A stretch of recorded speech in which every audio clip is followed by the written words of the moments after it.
get it on my set.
Hello everyone and welcome along to the brand new season of the newly H Series Esports Championship powered by it's a 6-round championship that takes in some of the very best races and circuits in the world, and what's more, 6-hour endurance races to enjoy because of it. Previously known as the Neo Endurance Series, they have now partnered with their real-world counterparts in the 24H Series to form this 24H Series Esports Championship for 2020-2021, because it does roll in and finishes in April of 2021. My name is Ben Kostenjuris. Alongside me from Race Spot, we have Sumil Arora and David Haynes in the pits. And we are going to be keeping you up to date with everything that is going to be happening on track here at Imola, the very first round of our championship over the next 6 hours. Qualifying is kicking off for our GT3 cars, and we will be able to catch up to find out who will be the ultimate pole position.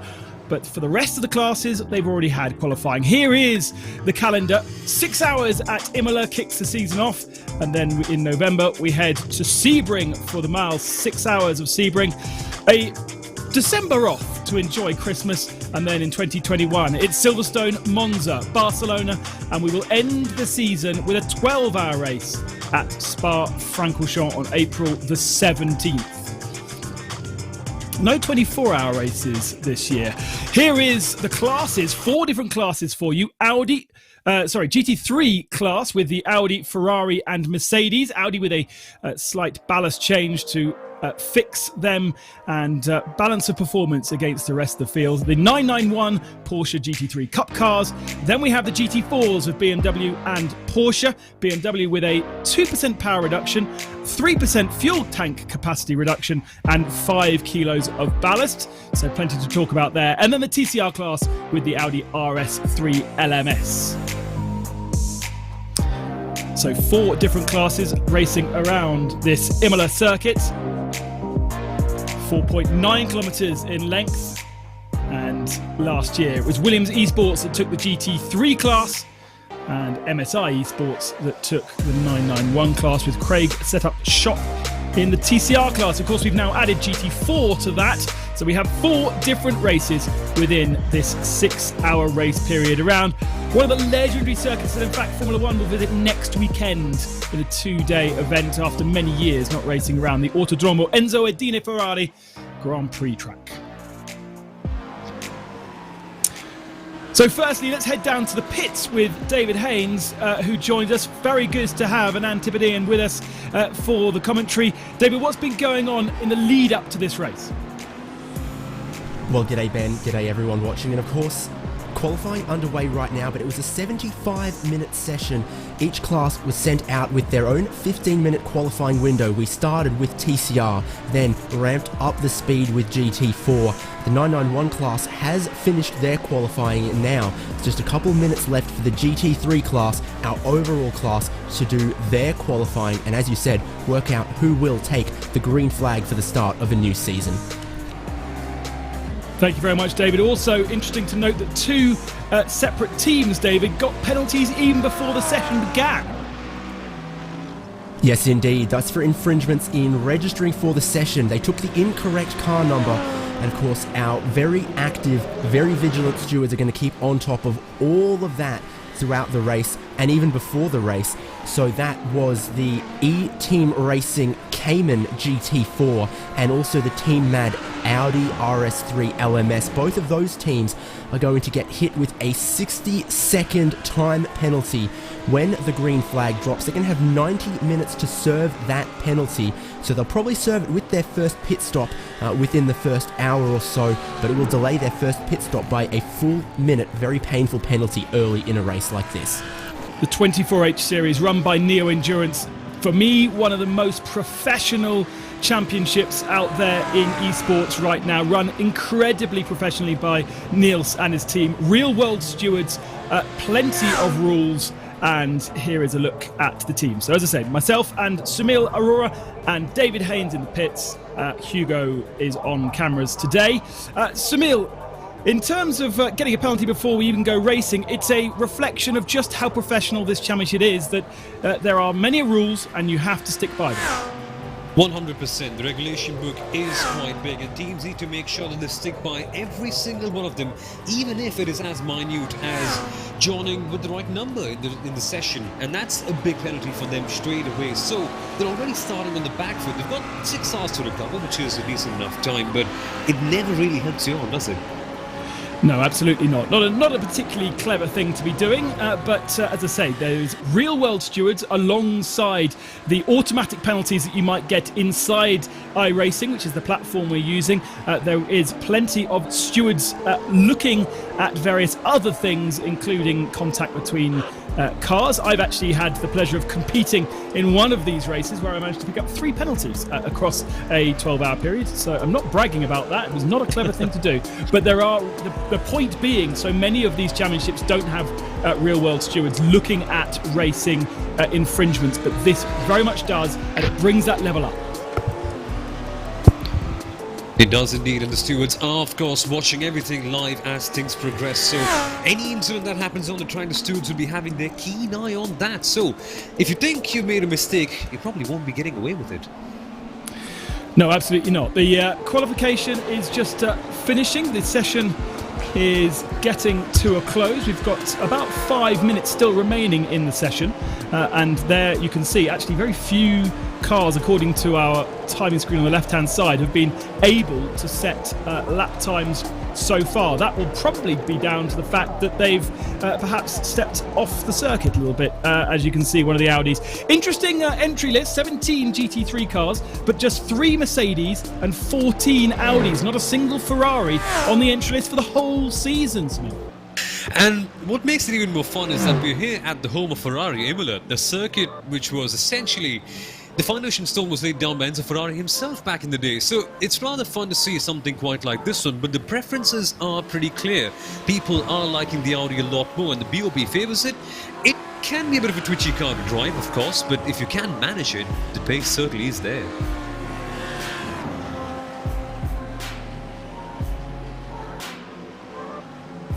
And now the timing screens have slightly updated, so the moment with 3 minutes and 30 seconds remaining. Sunil, I think we just lost him a second there, so we'll get him back with our various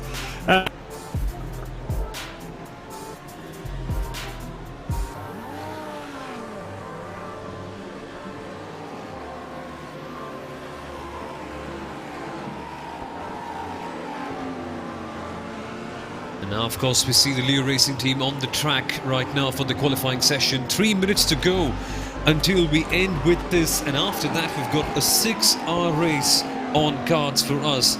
Remember, only one split in this championship, so the best of the best are right here on screen. The Leo Racing team is the team that we are focusing on right now, heading towards the final sector of this circuit. It can be a pretty challenging one, in fact, Imola, with multiple chicanes, and whenever you feel like you're getting a bit of a flow, you are interrupted by one of these chicanes, and making sure that you're on the right track is something pretty tricky. And now, Ben, I guess we have you back here. Yeah, sorry about that. I was thinking it was you, and actually it turned out to be me. Classic. Yeah, weird, really. We're in very different parts of the world bringing you this broadcast today.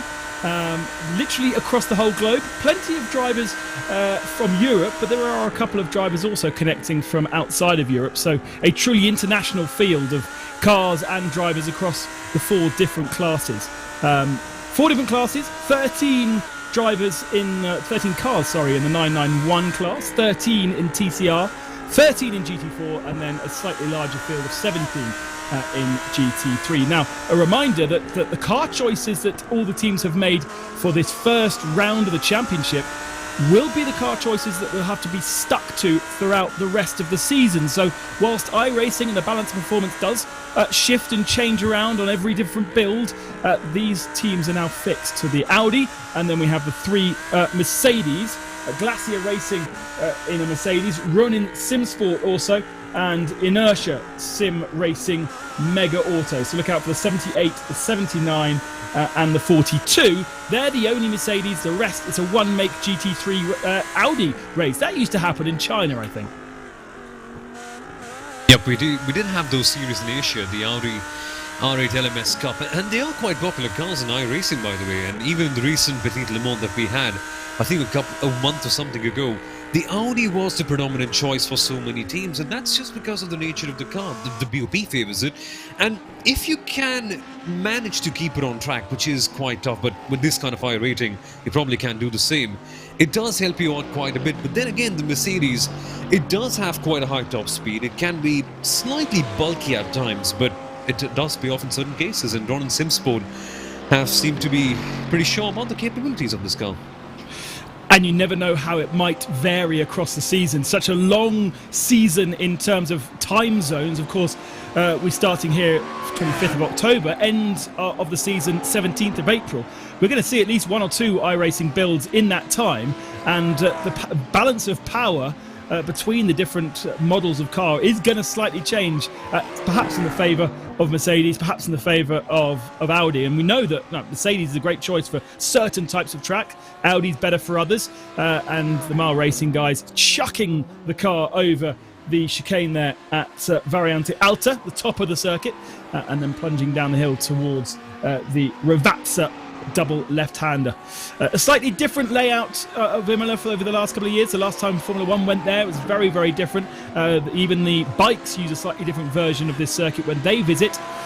But this is the one that, as I said before, the F1 guys will be heading to next weekend, and our first venue for the 6 hours, the 24-hour series with no 24-hour races this season, just simply a choice made cumulatively by all the entrants of this championship. You have to have an I rating of above 2,000 to compete. Every single driver is well above that, to be fair, and obviously a D license as well.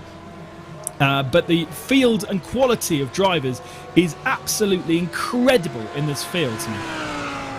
It is indeed. We've got the best of the best racing here, and when you think of that, one team just comes to mind, the Williams Esports Chillblast team that won the championship last year, but they're not the only ones doing an extremely good job right here. We've got the Maniti Racing team, we've got Racecraft Esports, MSI Esports as well. All the top names right here competing against each other. And you must be thinking, hey, what about the VRS Commanders and the Team Redlines? Well, they mostly compete in the sprint races and the special events. In the big season perspective, these guys are the top names, and the kind of I ratings that they've got on offer, it's pretty incredible. Right then, let's have a look at the grid for this first race of the season. MSI Esports have got the pole position by just over a tenth over Leo Racing, the Italians. Red Camel Esports in third position, very closely linked to the real world 24H series. Racecraft Esports, Williams Esports only down in fifth position with Arthur Leoc taking that about half a second back on the pole. MSI Esports Red in sixth, then Ronan, the first of our Mercedes, in seventh. Leo Racing 21 in eighth position. Mile Racing team ninth, and Manti Racing in 10th spot. Then it's Glacier, the second of our Mercedes. Inertia in 13th. Bila Racing only 14th. They'll be disappointed with a 14th and a 16th, separated by Riley Sim Racing. And then EFP Car Collection down at the tail of the field. 1.2 seconds separating the whole of our GT3 field. Williams on pole, though, for the 991 with Lassie back. Then Burst Esports in second. Inertia third and fourth on row 2. Go Team, and then GTL VRT Red. iZone Performance down in 7th. VMCA in 8th. HM Engineering and WOIP.com Volante. Then we have Aurus, XVR and Atlantis rounding out the 991 field. 1.1 separating that field of 13 cars. GT4 is a split between Porsche and BMW. BMW on the pole with Squadra Corsa, then Pure Sim Esports in the Porsche. Squadra Corsa in third position, BS Competition in fourth spot, then Torque Freak Racing fifth, and Leopard Esports Black in sixth position. So 4 BMWs in the top 6, looking good choice. But how do they do across the whole stint? Hell Races, then Butler Powell, Real World Team in 8th spot. SRN 9th, and Team Viking in 10th position. DRE Endurance in 11th, Ad Hoc, and then E-Game Racing. Not only do they have a penalty before they start, they're also at the tail of the field, 1.3 back.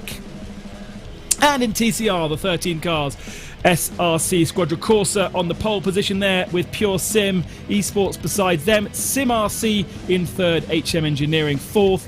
Husqvarna in fifth position, MSI Esports TCR sixth. and then Frozen Speed 7th, Impulse 8th, Kinetic 9th, and Simsa Esports down in 10th position, T3 in 11th, Texan Fisk Motorsports in 12th, and Team Mad at the tail of the field, nearly 2 seconds back, and with a 60-second penalty to take at the first part of the race. So there are full field of cars, as I said, 4 different categories racing, plenty to follow throughout the race. And get yourself onto live.neoendurance.com for the live timing that you can partner along with this particular race. It is basically an Audi Fest in GT3 with a couple of Mercedes to play with.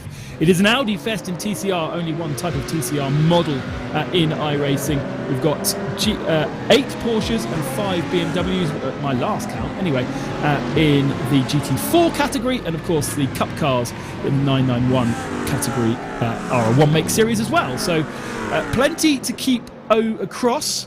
And we'll have David Haynes in the pits, grabbing interviews with drivers, finding out exactly what happens between maybe off-screen and on-screen, and then myself, Ben Kostenjuris, and Samil Aurora in the commentary box for the next 6 hours. Safety car pulls in, and we avoid the chicane heading towards the start line. Very, very neat from our GT3 cars. And waiting for the lights to go green. And it's only a short blast to the line, and now they go green. So we are racing. It was a very, very nice and neat start, but the first braking zone into Tamburello will be tricky. It'll be very cold tyres, very cold brakes. They haven't really had no opportunity to do any kind of warming up, and they need to be very careful going through Tamburello for the first time. The field gets through the left part and now flicks to the right-hand side, and there's a little bit of rubbing going on further back. But ultimately, they've all got through safely. The 991 cars come next towards Tamburello, all equally spaced. A very nice group of Porsches, and a good start from Williams there. Ooh. Making a bit of a break, but we do have a car on the grass. And that was Burst Esports from 2nd down to 9th, 10th position now. Hopefully they were avoiding contact, because that's really what you want to do rather than have contact. Here are the GT4 cars. BMW at the head of that field. And so that's been a good start from the 446 team cars. And then the TCRs come next, side by side, and a breakaway leader as well at the head of the TCR field. And it's actually looking quite kind of stacked up behind, isn't it, Samir? It is indeed. All the cars still nice and clean in the TCR category, as you would expect them to be. I often call them the totally chaotic racing cars, but in endurance races, they do just get a little more sane. Now then, the Pure Sims Esports car looking for something on the very first lap, and that's something that's more animalistic by nature as racing drivers. You want to get the positions early on, but not sure if it's the best of ideas at this stage. Hearing from the pits that no jump starts from any of the class leaders. It's very easy to do that. Very easy to try and get yourself a little advantage going over the start finishing line. Now track limits is going to be a thing, especially when you flick your car over these chicanes and you find yourself kind of bouncing to the outside and really don't have the ability to control yourself as you bounce towards the edge of track. And Neo Endurance Series in the regulations, very strong with incident points and track limits. Indeed, so you can only have 20 track offs basically, and that's according to the iRacing server. That when they give you 20 track incident points, that's when you get your first flag, and for every 20 points after that, you just keep on getting a penalty after penalty after penalty. And so essentially, the drivers are being told to be very, very considerate in the way they drive, unlike what we had in the Spa 24 Hours a couple of days ago. Yeah, absolutely. I think that actually changed in the race. They were a little bit better at it by the time they get to race conditions, and that must be coming to a close now, that particular race. But attention at the moment on the 6 hours of Imola 24H series. I think they've only got 1 or 2 rounds left of their real world series to go after having a very interesting race in Enna Pagusa. Have a look at that on their on their YouTube site. It's quite a track to go round in a GT3 car. Quite a crazy track indeed. A nice after movie that has been produced around the outside through Ravazza is an interesting place to go, but he hasn't really got too much attention from behind and therefore is able to hold on to that position. Danger going to the outside through the Ravazza when you're in a group of cars like this is that somebody just throws it down the inside. Exactly, and for the driver on the outside, it can be so hard just to keep the car on the track and not end up with 1 penalty point for heading outside the track, because we know that the iRacing police are so stringent about it, and now the Racecraft Esports team trying for something around the outside at Tamburello, but thinking against it. But no, they go back once again for the over-under. Here they come, Ben. Obviously a bit of a traffic jam at the moment going on at the head of our GT3 field, because you can see that there's a couple of cars that are broken away, but this battle for 4th position, and now down the inside again, holding on to the position. Feels like the 77 car is getting a little bit impatient. That's Racecraft Esports, and really trying to find a way to force a way past more than anything else, because he can see the guys ahead of him starting to make a break of things. It's Racecraft in 5th, MSI just behind, but not quite close enough to challenge right now. So this is the opportunity to jam it down the inside, as we've got a battle side by side in TCR on the right hand side of your screen. So wherever you look in the early part of this race, everyone's trying to sort themselves out. The people who have broken away at the head of the field, though, Williams in 3rd position. Yeah, Williams Esports having a bit of a tricky qualifying in being number 5, but they have improved right now. Let's focus on the battle on the right-hand side with the DCRs. And the car that you see here, the blue and white one, is in fact the Pure Sims Esports car with Ross McFrain in the wheel. Behind the wheel, I beg your pardon, and he is in fact being chased by the HM Engineering TCR car with Corndine Greeners behind the wheel of that one. So only a couple of laps ago, the Pure Sims car was attacking Sim RC with Jürgen Frank behind the wheel just to get that 2nd place against them. And now they're under pressure behind. So initially, of course, we do see the DCR cars do a lot of back racing, but they're just starting to split up that little bit early on now. Yeah, not really a track so much where slipstream is a thing. You've got so many corners and so many curves as well that it's the pack element, I suppose, only around the very start of the lap would take effect, and then you have the ability to really break away because of the nature of the circuit. So it is MSI that lead at the moment with Alejandro Sanchez at the wheel of the blue team car. Leo Racing with Dino Lombardi in 2nd position.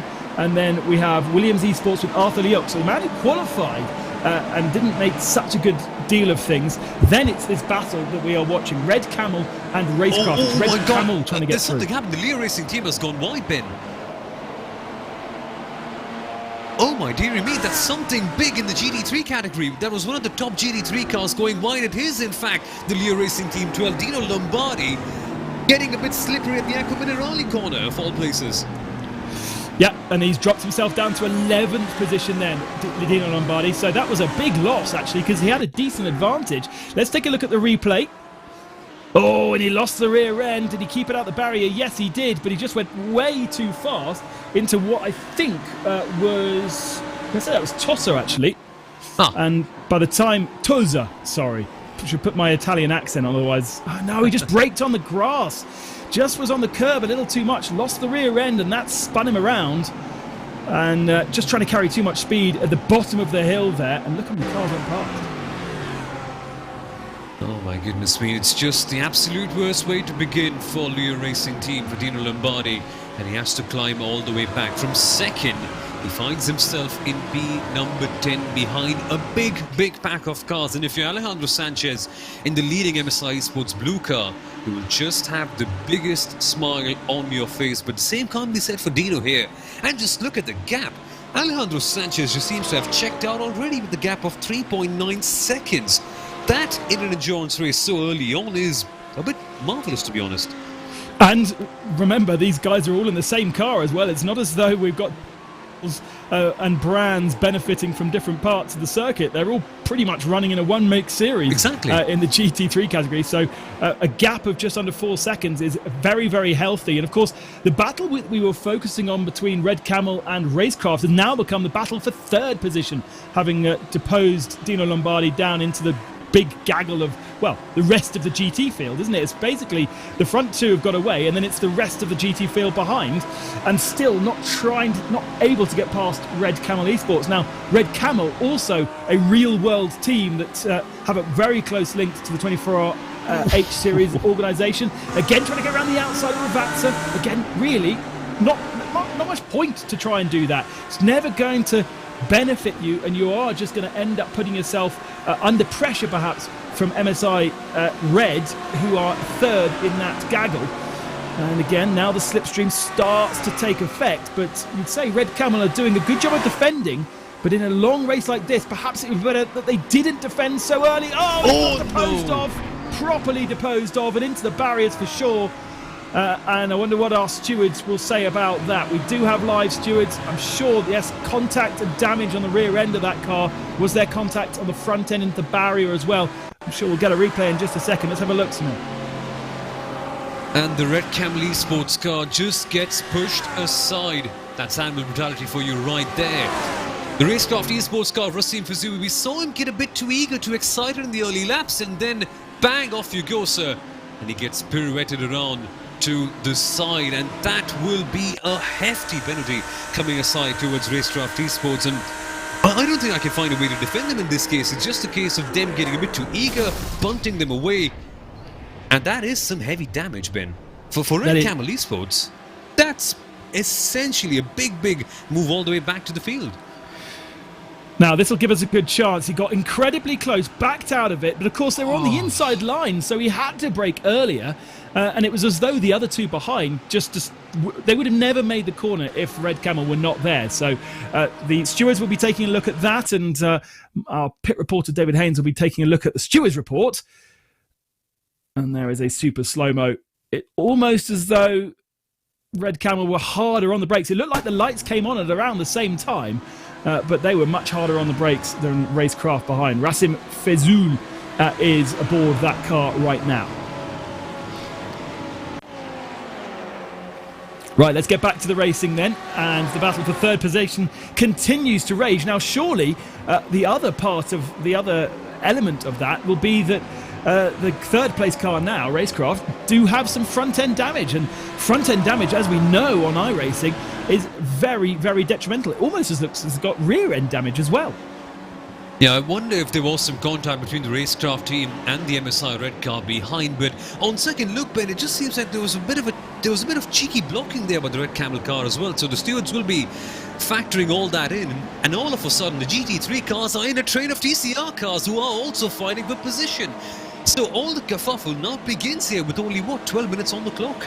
Amazing how much faster the GT3 cars are in comparison to the TCR. The TCR cars just cannot carry the same amount of speed through any of the corners, and some of them giving a little bit. That's Team Mad, who got very sideways, presumably from a little bit of contact, and the train of GT3 cars. And this is where you're constantly in the mirrors as a TCR car, trying to stay out of the way without being unpredictable as well. That's the other thing, because if you start moving around in front of these GT3 cars, they aren't really going to be very confused as to what you're doing.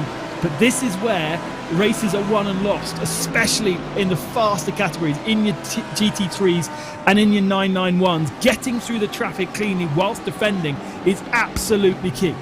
Williams leads in inertia, and inertia in the GT, that's in the 991 battle.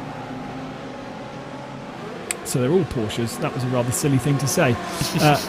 The BMWs are leading in the GT4 category right now. They are certainly slightly stronger by the looks of things.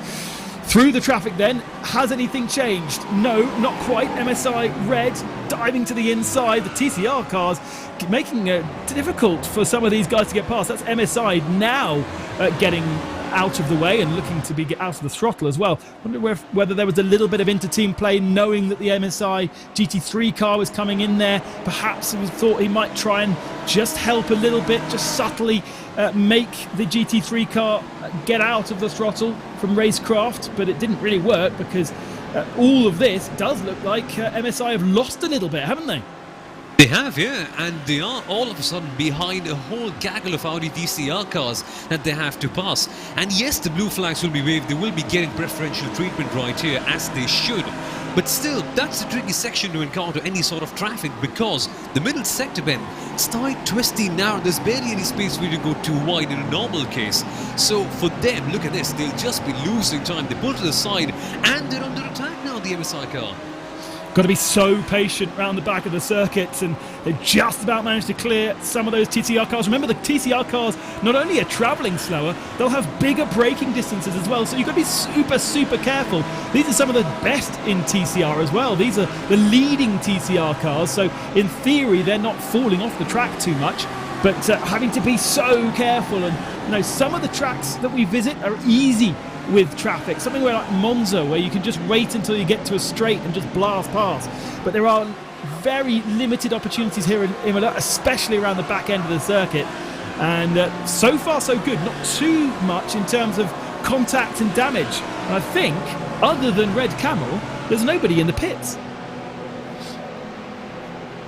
I guess I'll jump in and confirm that one, guys, is that Red Camel had to tow with a blown engine, such was the state of their damage. Oh boy. And they are the only car that we've seen on pit lane yet. So David rather lonely down there in pit lane, but we will have pit stops around the 45-minute. What's the strategy in the GT3 category? How long can they go? Well, I would say that the estimates you expect from a stint length out of all of our classes here is just around 60 minutes, 65 minutes for GT3.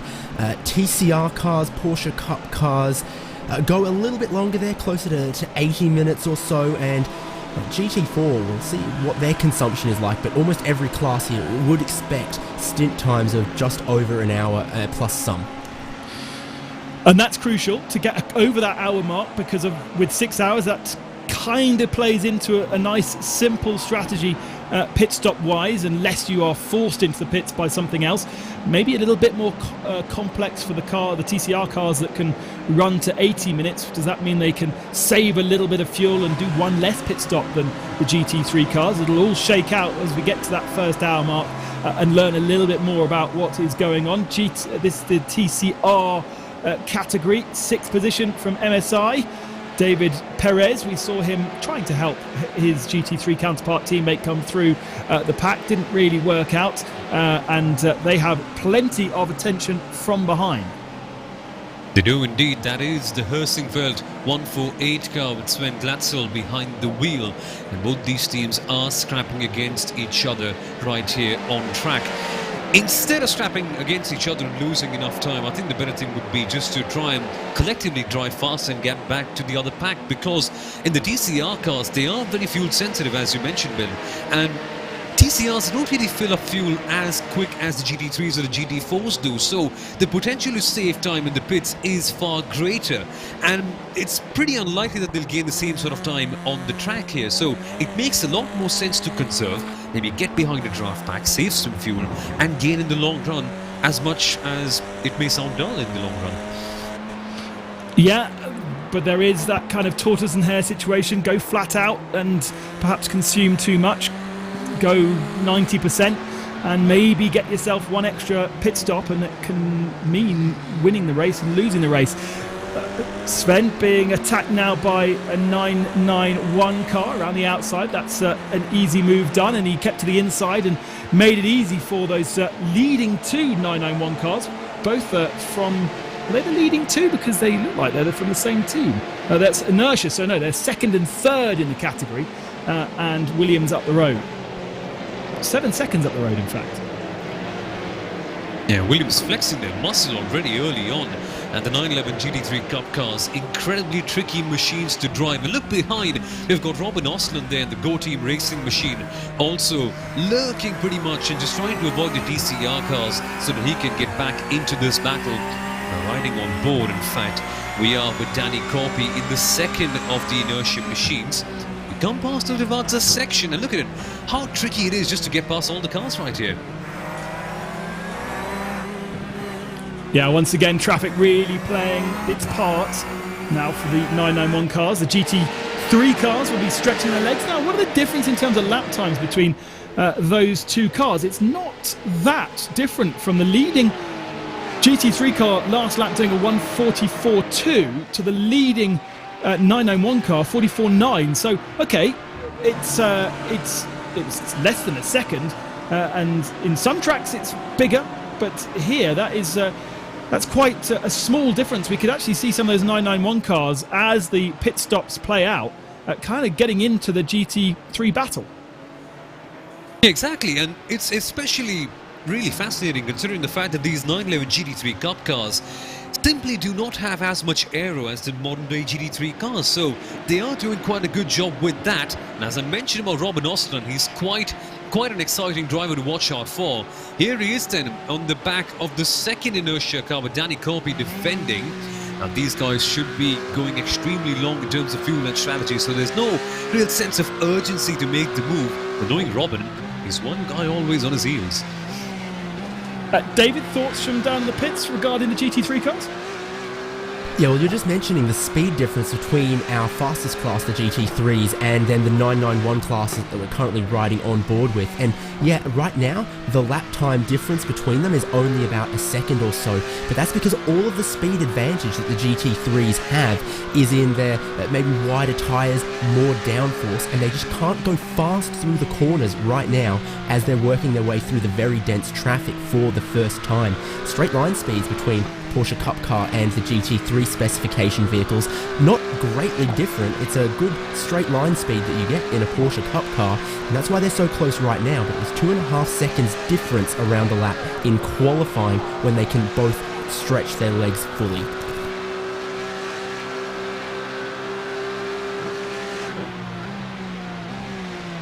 David Haynes in the pits, Sunil Arora in the commentary position with me, Ben Constanduris, representing Radio Show Limited, RSL and VCO. VCO, a partner of the 24H series for 2020-21, and hopefully you're watching on one of the many options of channels that you can watch here. If you're not enjoying the chat in one, then switch over to a different one, and there'll be a different chat going on, which I know throughout the race David will be monitoring. Any questions come up, please do throw them out there and we'll do our best to answer. Here is Pure Sim Esports, and this is the GT4 category, and just a slight advantage ahead of the Squadra Corsa BMW. So W's get a much better start, but Pure Sim Esports have now managed to wiggle themselves back up to the lead in GT4. Yes, indeed. So SRC Squadra Corsa getting pole position behind the wheel was Emanuele Petri. So he put in a really good lap, but the Porsche has gained control over this category at this stage. And he has got a pretty decent gap, around 0.5 of a second. And the GT4s, well, they're not really as affected by the draft, so it won't be a major problem as such to lead in terms of their fuel numbers. And it's all about feeling a sense of command, but making sure that they're fine with the traffic that's coming from behind is going to be a critical factor, because GT4 cars, well, they just get swallowed up by the Saudi like we are seeing right now. Mahler in 8th position, getting themselves through and past with a little gap to the 9th position car of Leo Racing, the 12 car. Dino Lombardi hasn't really made up much ground, has he? Since we saw he make that error at the start of the race, losing the tail end of the car under brakes into Aqua Minerale. I think I said at the time that it was toes up, but David Haynes correcting me, getting my Imola corner names in the wrong position.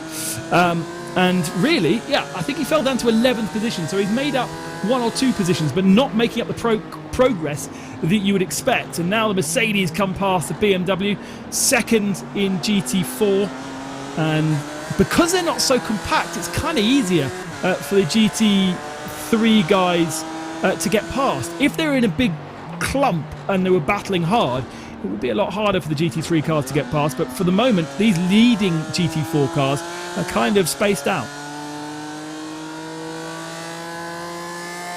And that really helps the GT3 guys. Normally they just want to get rid of traffic as early as possible, and just getting them in small bits as they are getting right now does help them quite a bit. Of course, Imola circuit, as Ben mentioned early on, probably not the best place to go to if you want to manage your traffic as efficiently as possible. But nevertheless, no incidents so far, with only, 20 odd minutes into the race already. So, still early days. You can expect some drama with the traffic coming on, and the stewards will be watching everything. I'm not quite sure if there's any decision served up on the Red Camel incident yet. Well, I guess that counts as throwing to me. Currently, I'm seeing that incident, we saw it at the time, it was very quickly on the protest sheet.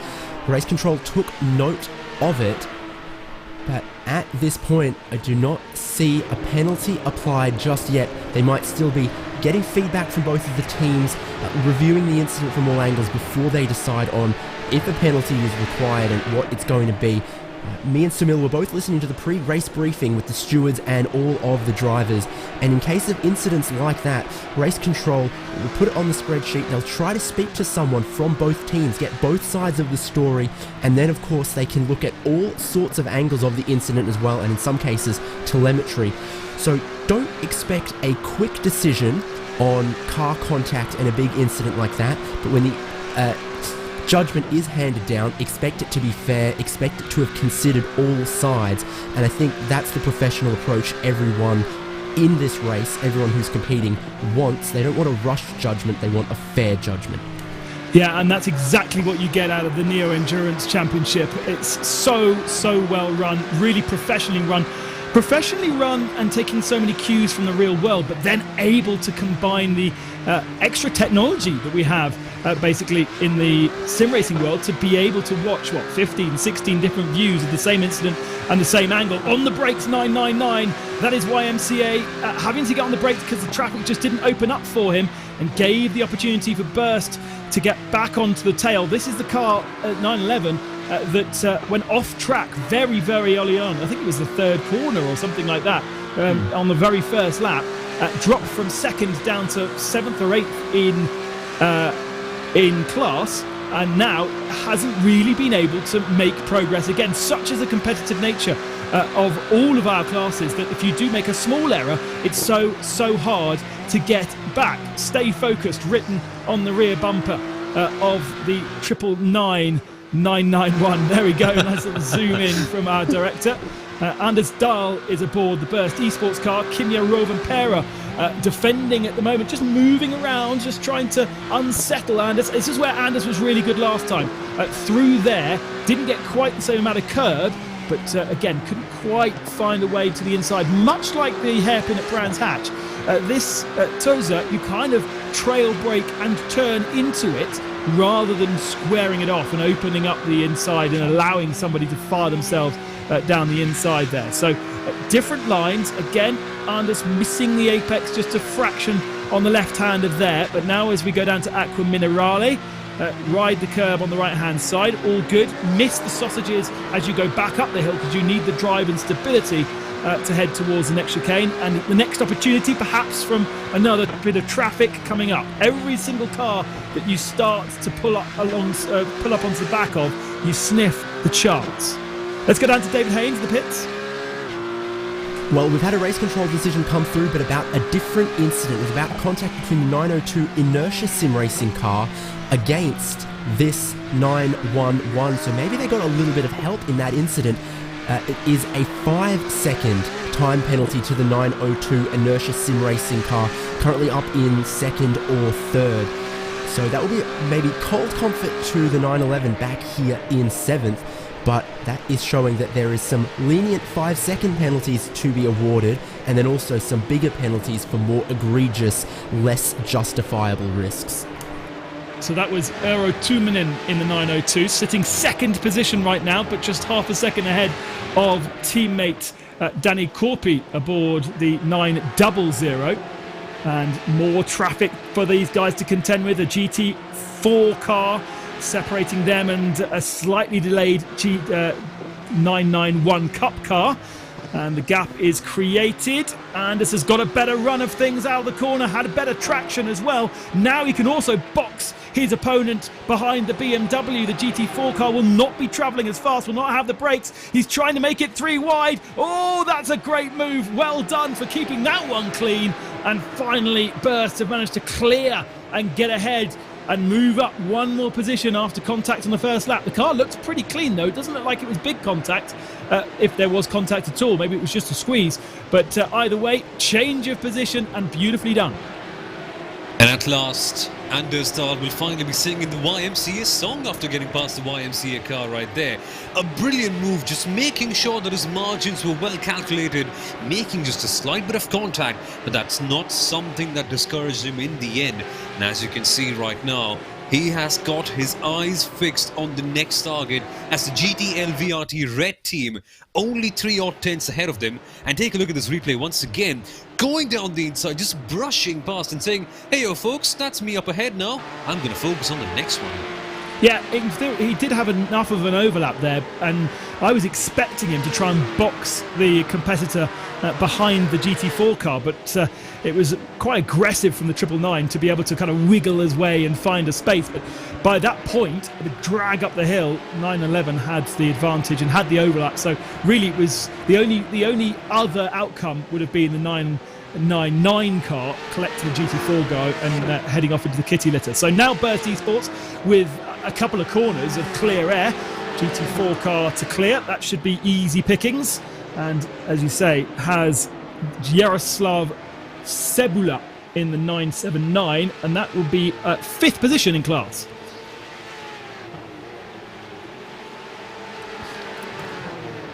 At the moment, it is MSI Esports Blue that lead by 3.6 seconds from Williams Esports Chill Blast. Arthur Leok is 5 seconds to the good of Racecraft Esports, and then MSI Esports Red in 4th, Leo Racing Team 21 in 5th position. That's in the GT3 category, and there is visually the gap between the two cars with clear air, would you believe?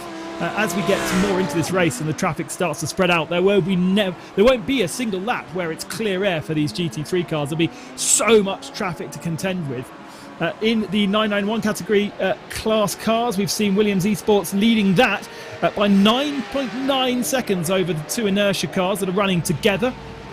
Inertia 902 ahead of 900, and in fact with that penalty 900 would go ahead, and 907, which is Go Team Racing, would also inherit a position. So lots to sort of shake out there once we get penalties applied, but either way, Williams with a commanding advantage. There they are, not having to worry about defending, not having to worry about traffic, and again having a nice clean run of things.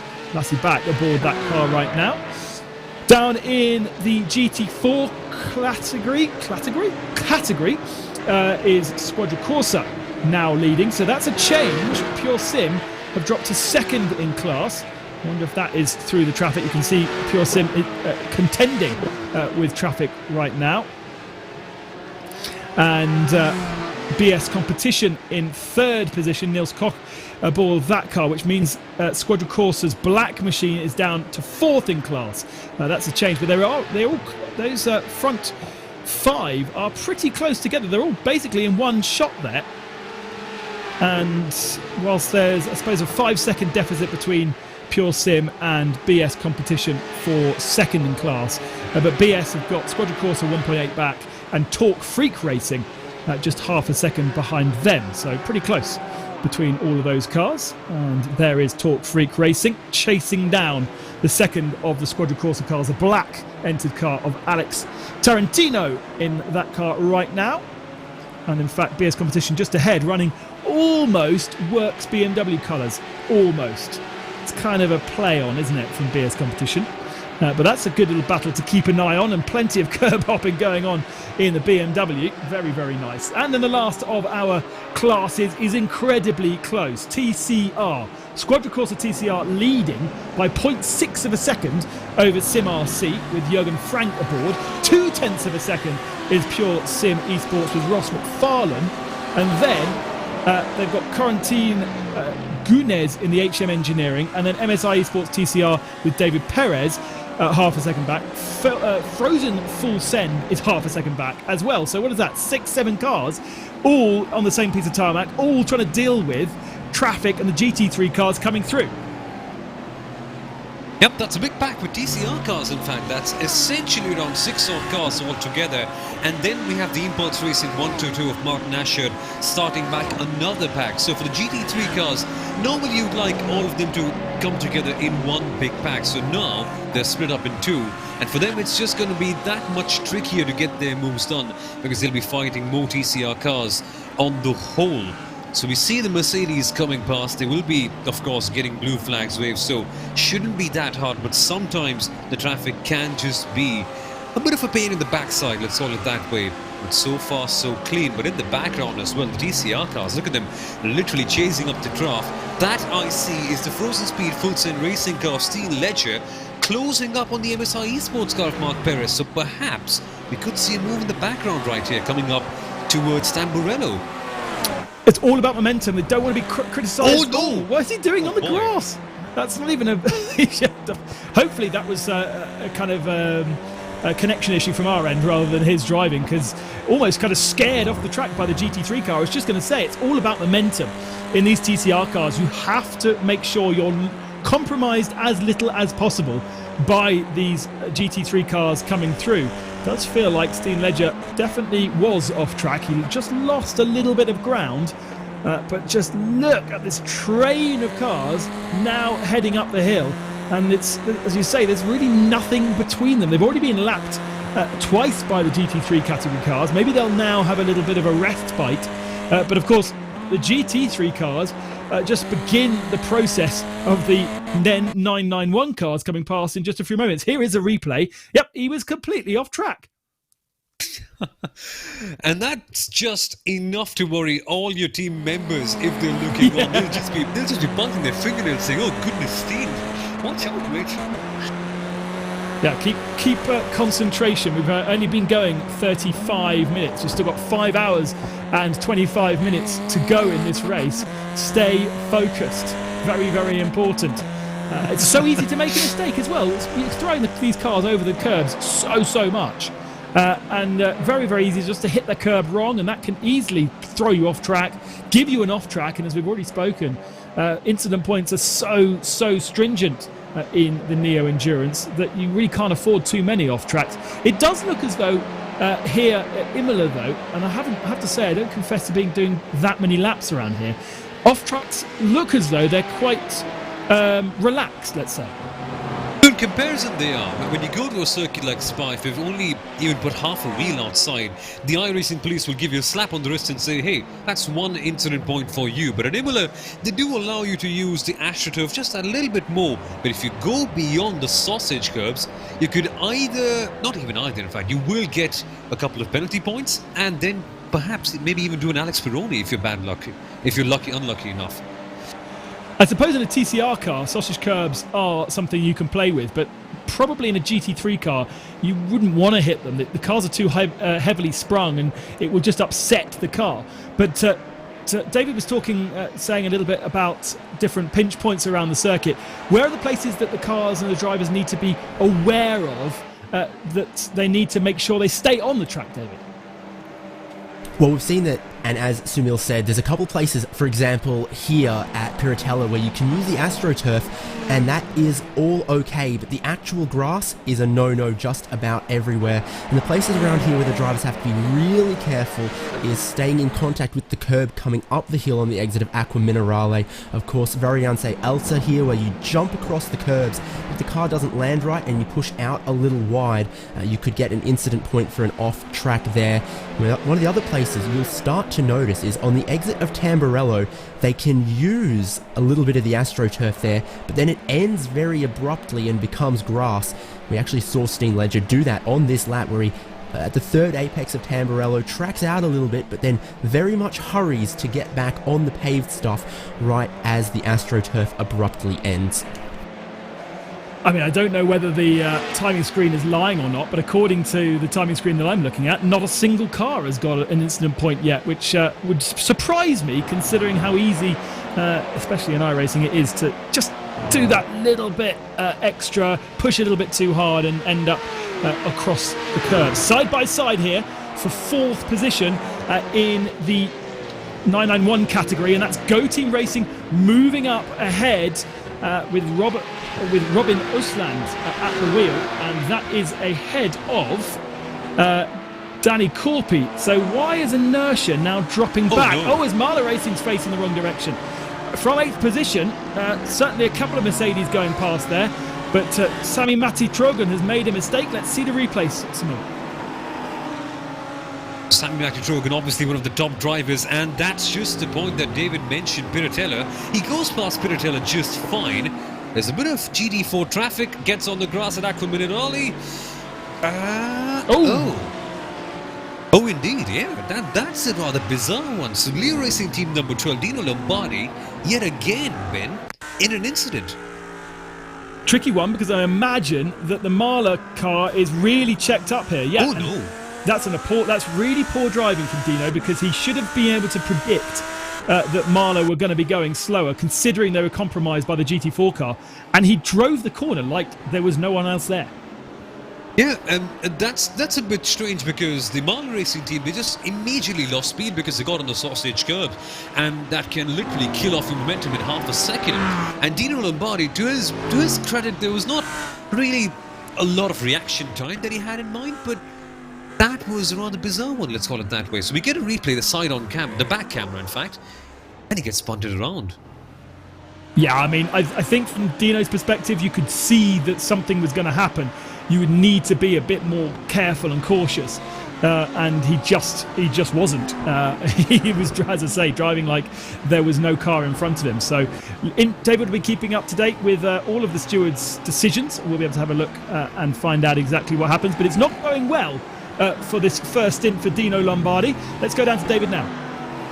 Yeah, we've had a decision come through from the stewards about the contact in turn 1 between Racecraft Esports and Red Camel Esports. This is the wording from stewards. No further action. Car 98 Red Camel moved in reaction to Racecraft Esports. No further action, which in itself is really a penalty on Red Camel, because they are out of this race. Racecraft carry on in 3rd. Yeah, just the one retirement so far from the 56 entries, and that was a collision right here, in fact, with this car about 10 minutes into the race, where they were heavily defending and, as the stewards rightly pointed out, moving around under braking and defending, and didn't really give Racim, who was aboard the Racecraft Esports car, any opportunity to get out of punting the rear end of Red Camel. Red Camel firing off to the right-hand side into the barrier and out of the race. But the question for me is how much damage Racecraft have from that contact. For the moment, they are lying 11 seconds back off Williams, who are up in 2nd position. Williams 5.5 back from the leader, Alejandro Sanchez, right now. So the GT3 battle has kind of stretched out, and I guess it's something you expect to happen when there is so much lappery to do, Simon. Yeah, exactly. And Racecraft Esports, from the looks of things, have not really been impacted that much as they hop around the sausage curves around here. And as we can right now see them doing a couple of laps on track, they in fact are not too far back. In fact, their best lap time, their personal best, was around 1 minute 42.7, which is pretty much around a tenth in and around the pack right ahead of them. So they've got the MSI Esports car, Ron and Simsport, Leo Racing, and the Maniti team, all within a couple of tenths of this particular lap time. So I wouldn't say that Racecraft Esports have been very badly impacted by the same, but there is a big gulf between their lap times and what Williams Esports, Shield Blast, and MSI Esports Blue have been doing. David reporting down from the pits that Racecraft did set their PB, their personal best lap time, after the contact. So if they have been compromised, they haven't been compromised too much. They got away with it. But contact like that can easily, maybe not give you damage that you can see visually, but certainly give you a feel that something is not quite up. Anyway, they have a decent advantage of 5.5 over MSI Red.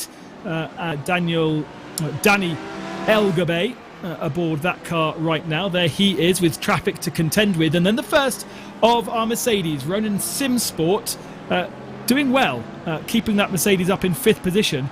Just a reminder that we have 13 extra kilos on the Audi over the Mercedes. Mercedes running to the BOP that's set by iRacing, but the organisers deciding to add 13 kilos to the Audi. And I wonder whether that will have any detrimental effect on tyre life come the end of these stints. And now there is a big battle going on in the TCR category. The number 159 HM Engineering TCR car is getting ever so closer on the Pure Sims Esports car. We saw Pure Sims early on losing a couple of positions and then fighting hard for P number 2.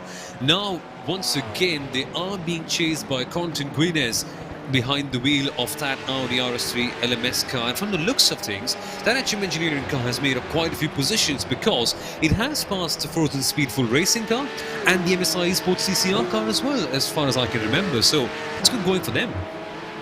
Nice progress. Everyone's so equal on lap times up in TCR, so it really is a case of just not being disturbed too much by the traffic coming past, and as soon as you do so, easy opportunity for a change of position. Looking back on the left hand side, looking forward on the right hand side on the battle for 3rd position. Pure Sim Esports with Ross McFarlane on the left and Corentin Guinness on the right hand side. A little bit wide there from McFarlane. Of course, these are front wheel drive cars, so a little bit harder to kind of keep control of them if you do get a little bit of understeer and you are heading south across the curb. Then to come out of the throttle is one way of doing it, but then you slightly unbalance the car. So a very different way of driving front wheel drive to the rest of the field, which are all rear wheel drive. Running that curb there on the right hand side through the chicane, and now heading downhill, the tricking braking zone of Ravazza, because it's downhill, because you're trying also to carry speed through the first part, and you do have gravel on the outside. Reminder that this is a track used by the World Superbike Championship, as the GT3 cars starting to do their lappery again, and so we do get gravel traps. The motorbikes go left here for a final chicane and then rejoin this circuit. Quite different layout to what we saw back in the mid-90s when this was a Formula 1 track, but ultimately the characteristics, the feel of the track, pretty old school, barriers very close, mistakes punished, and that is a nice little move around the outside there. That is a brilliant move by David Perez at Tamburello. Not really the best of places to make a move around the outside of TCR car, but you tell that to David Perez and he just does not bother with that. Getting the position on the HM Engineering car, regaining it I should say rather. And Perez with just the cojones, that's what I would call it. I wonder how that happened, because we were watching that car and it didn't seem as though he'd made any particular errors in terms of momentum. Slightly wide perhaps in the second part of Ravazza, but it was enough of a mistake somewhere to give Perez just that little extra kilometre of an hour to drag onto the tail, and then, as you say, round the outside of the first part, giving you the inside for the second part. If you're brave enough to do it, it is a very nice move done. So now, can he check out? We've got dribbles of GT3 cars coming past, but at the moment it's not a big clump, and therefore quite easy for these TCR cars to keep abreast of what's actually going on. It's when a battle pack comes through that it's really, really hard to know where to place your car. But it's not all over yet, because the HM Engineering TCR car still getting closer on the back of the MSI Esports machine. The battle may be lost initially, but the bigger war still goes on for 5 hours and 13 more minutes. And that essentially means that we could be around, 10 odd minutes until the GT3 cars get into the pit lane. So the action should be starting right about now, at least in the pit lane. And that would just mean that we get to see David doing a lot more back there. What they need to do, though, is they do need to try and stretch to the hour mark. If they can't do that, then they are compromised throughout the race. We're not going to have any safety car periods. We're not going to have any way, really, that they can save fuel economically. They're going to have to do it on the track. So this really sets the precedent at the start of his first stint, as we've got 16th position, car collection Audi facing the wrong direction. Adrian Fruwerth in the number 11 car. What's he been up to? And got traffic to contend with. TCR car to get past. Oh, wow. Oh, dearie me. That is dread. That's going down to Ravazza, and they've managed to tangle on the straight. Oh, what a save. What a save. Well, now that's one for the car collection, not for the GT3 car, that's what I can say at least. That was Team Mad getting assaulted, and so this is a bit further back. Can't really understand what has happened here. He's just not leaving enough space, is he? Oh no! Oh, he just gets clobbered. But he still saves it. That's just mad driving by Team Mad right there, just to save, in fact. That's one for the Hall of Fame, for sure. But I fear another penalty for a GT3 car. Let's see this again. There's a whole track to his right-hand side, and there was nowhere else that TCR car could go. Was the TCR car drifting a little bit to the middle of the track? Perhaps, but there is no need to be scraping along the barrier, like along the door, like he was trying to do. So another one for David to keep an eye on in terms of penalties, because I'm pretty sure that there's a penalty. Yeah, look at that. He's not done anything wrong. He's got clobbered, but he's kept the car out of the barriers. Yes, he has. Mark Woodhouse doing a very nice job. I'm not quite sure whether to feel good or bad about this whole incident, because on one side, you absolutely hate to see contact between any sorts of fast and slow categories in any endurance race in the world, but just that save was enough to make my day. But I'm afraid that the GT3 car will be having, let's say, a couple of words with the stewards, because they'll not be pretty impressed with the way things have gone. And as you mentioned, Ben, there was a whole circuit just for him to go wide. And yes, Imola is tight for sure, but still that was enough place there. No visible damage though. I'm sure there is some damage that the car is feeling, but they, Team Mad, running at kind of the tail end of the TCR field anyway. They are penultimate position. They are actually 0.9 of a second ahead of last. So there is last, the Fitzy Motorsport, Harald Sadler in the white machine. And actually, it could be a change for last position. Because being slightly compromised by the GT4 car there is Team Mad, maybe also slightly compromised in terms of damage, and so we might see a change for last position. But remember, also Team Mad have got a 60-second penalty to take, presumably at their first pit stop, and so yeah, that's bad to worse. They are going to be well out of it by the time we get to that point.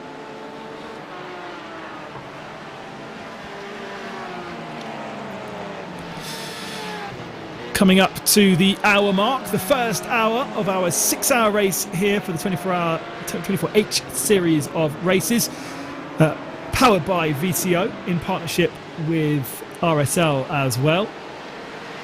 And back to the middle of our GT3 category battle and the middle of the 991s as they all try and make their way past the BMW GT4 car. Interesting that only 5 teams decided to choose the BMW over the Porsche, and that again will be something that is now fixed for the season. We might see some teams dropping in and out of various races, but they cannot change their car. They can slightly change their driver lineup, and there are loads and loads of complex rules around that, because Smil, some teams have only got 2 drivers, others have got 4 or 5 drivers. And so how does the kind of the amount of driving time work in the regulations for this? Right, so the driving time, I think the last I can remember, I think the maximum that you can do in this case is around what? Well, I'll actually have to look back. That's a really good point. I completely forgot that for a couple of seconds. I think they said 70. No single driver can do 70%. Yeah, that's what I remember. I'm not sure about the exact number that we've got here for this 6-hour race, because the length of the races vary accordingly, because we've got a couple of 6 hours, then ones that are a bit longer than that. So the drive time is we've got I guess if you've got five drivers, then it's basically one driver per hour. I'm not quite sure why you would necessarily choose that, depending on the team. Team Mad, for instance, they have 5 drivers. They've got 2 drivers that are barely above 2,000 iRating. And let's go down to David, in fact. He's got talk on penalties down there. Well, that's back from earlier. You were talking about Team Mad and how there's a 60-second penalty looming over their head. How the penalties are going to be served in this race and in this season, in this championship all season long, is there's a penalty box at the end of pit lane. After the pit boxes and before pit exit, teams will most likely come in, take their normal pit lane service, and then move out of their pit stall towards the penalty box at the end of the lane, remain stationary for the amount of time penalty they have, and then proceed onwards. And then also, just to wrap up the talk about the driver swaps and such, what we're definitely going to expect to see out of, I dare say, near every category here is the possibility of double stinting tyres and more. And of course, the popular in vogue thing to do is to have one driver swap when you also change the set of tyres, so expect a lot of double stints. That's okay if you've got 3 drivers, and many of our GT3 category cars have 3 drivers, but for instance Leo Racing entered with 5 drivers, maybe not running all 5 here today, but certainly. And Burst Esports doing a good job chasing behind and being in the best position possible, because if anything happens to both of these guys, they'll be the ones picking up all the scraps on the table and getting up into P number 3, but that can only happen if all of them just avoid all the traffic. And you can see Berkeley staying away from that, because if there's one thing I've learned about this corner, if you try and make a move, you're probably more likely to end up with more damage than what you had before you went into that. And also, coming back on driving times, it's actually just 70%, so I thought it was just a little bit more complicated than that, but it's only 70. So naturally for TCR's team would prefer to do it while pitting, of course, because then they're able to save up time on the driver change. It all gets just bumped up within the tire changes. The Burst Esports car just nudges one of the GT4 cars. That's all the drama comes together with the traffic. Wow. Yeah, you've got GT4 cars in there, you've got TCR cars in there as well, and somehow the Inertia guys have managed to clear all 3 of those cars and traffic, and so they are scot-free in a way, but Go Team and Burst have had to be a bit more patient, and Go Team getting compromised by the BMW there, had to get out the throttle mid-corner. That will have allowed Burst to just get a little bit more momentum. The TCR car fancying a little place on the GT4 car there. I'm not quite sure that's going to happen. If it does happen, it'll have to swap round again. Rather kind of big Fritz boots, a TCR car trying to get past the GT4. Now, pit stops are happening, David. I think Marla Racing Team is with you.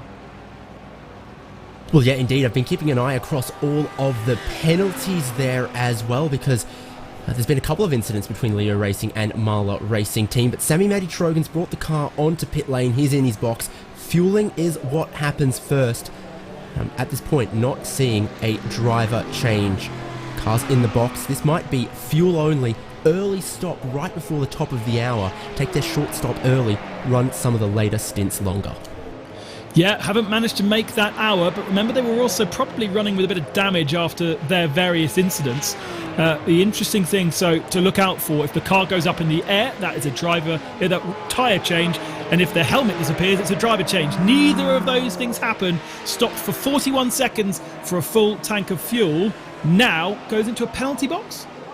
Yes, there was a different to what we saw in Aqua Minerale. In Tamburello, there was also contact between this car and the number 12 Leo Racing Team. On that particular occasion, Marla Racing Team were found at fault, so that is them serving a 10-second stop in the penalty box there before they continue and carry on. We're still waiting on Stewart's decision about the incident we saw at the time between Marla Racing Team and Leo in Aqua Minerale. Now Racecraft in the pits from 3rd position. Ronan Simsport, the Mercedes coming into the pits. Both of the Leo Racing Team cars, 21 and 12, are also in the pits on the hour, but just the wrong side of the hour. A little bit of fuel saving may needed to be done. Bila Racing Team, haven't spoken about Bila Racing at all. The Euronic sponsored team have really been at the back end of the field, but both of their cars are in pits, as is the Inertia GT3 car. So lots and lots to watch out for. Any driver changes or any tyre changes are interesting, but for the moment the strategy does seem to be stay with the driver and stay with the tyres that you've already used. Riley now in the back of shot as well. Yeah, exactly. If you're going to start with a strong driver and you're going to double stint your tyres, as everyone to this point has done, no rattle guns, no fresh tyres down on pit lane at the first stop, so then you leave your starting driver in for what will be at least a double stint on those tyres. It's uncommon and unpopular to change drivers at a stop where you don't change tyres. And when racing drivers get in, they like a fresh set of boots, so it's double stints from everyone who's been on the lane so far. Now, interesting to see how these tyres react from the second stint, I should say. So, how far can they go? Right, MSI and Williams now 1 and 2 into the pits, and in fact, look how close they are. MSI had a 10-second lead, but coming into the pits, they are nose to tail. Something's gone on there. Because they spun. So we've had Dominic Stave, one of the Williams drivers, very kindly come up and inform us of this very thing that we missed while we were focusing on the pit stops. The MSI Esports blue car that was leading actually had a spin. That is absolutely disastrous, and thankfully for them, they had a big cushion for them, and they would still thereabout be in the lead situation. So we take a look at this replay, and Aqua Minerali it is yet again, diving down low and losing the rear end. The Audi is known to be a twitchy car, it's hard to drive, and that just puts them on the back foot then. It absolutely does. A slow stop for Leo Racing Team. They obviously decided to do some damage repair, so a 122. Oh no, that would have been because they had a penalty, wouldn't it? So 116 seems to be a pit stop, full pit stop, and in the lane time if you don't have a penalty. Now we've got a battle on for the lead. Look at this, the two of them coming out of the pits completely locked together. There's been a 10-second gap in the first stint of our race, and now there is nothing between MSI Esports Blue, Alejandro Sanchez, and Arthur Leoc in the Williams Esports Chill Blast car. We have got a battle on our hands for hour 2 as all of our pit stops cycle through.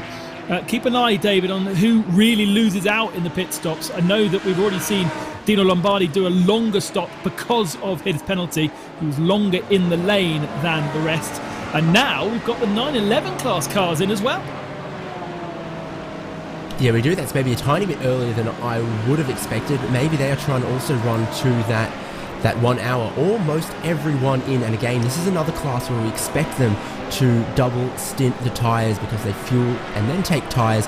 So it's time to be saved on pit lane if you're kind to your tyres and take them for more than one stint. Well, we're going to have a change here because Williams up on the jacks and changing tyres, but Inertia is 902 leaving pits without tyres. The other car, as you can see on the right-hand side of the screen, changing tyres. So a different strategy from 902, who's gone out and doing a second stint on those tyres. That is something to watch out for, although of course Inertia do have to sit in the penalty box as well.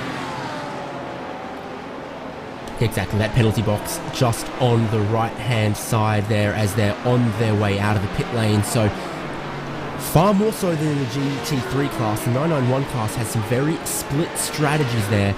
Some old tyres, some new tyres. Yeah, we'll have to keep an eye on exactly who did what. We certainly saw Inertia pulling out the pits without changing. We did see the Williams up on the jacks and the second Inertia car, so there's 00 car also. Now, YMCA, Kimi Rovanpera, he has got himself up into second in class. This is the battle for the lead now, side by side, as they try and get past GT4 slower class cars, and MSI really on the back foot here, having to defend, going through Toza. Williams trying to go around the outside. That's not going to happen, but it may give them more momentum as they go up the hill. Very good racing from Alejandro Sanchez, giving him space on the right-hand side, all the way up at the hill, running, trying to keep the momentum. Of course, the hill is what means that you gain less momentum. Now MSI right on the outside there as they go back down the hill. Williams trying to have a look to the inside. Not an easy place to overtake through the Variante, the Aqua Minerali part of the track. And now up to Variante Alta, which is not a place to really go side by side, but perhaps when they get to Ravazza and they chase that traffic, we may see a change. Really, really aggressively riding the curbs. This is the battle for the lead of the race. The GT3 category that's been so quiet in the first stint of a race has come alive thanks to what we hear was a spin from MSI right at the end of their stint just before going into the pits. Now this is the GT4 car. I'll go for you. GT4 car, I thought might compromise MSI, but they just about managed to clear it at the right moment, and there's a little bit of space now between the two cars.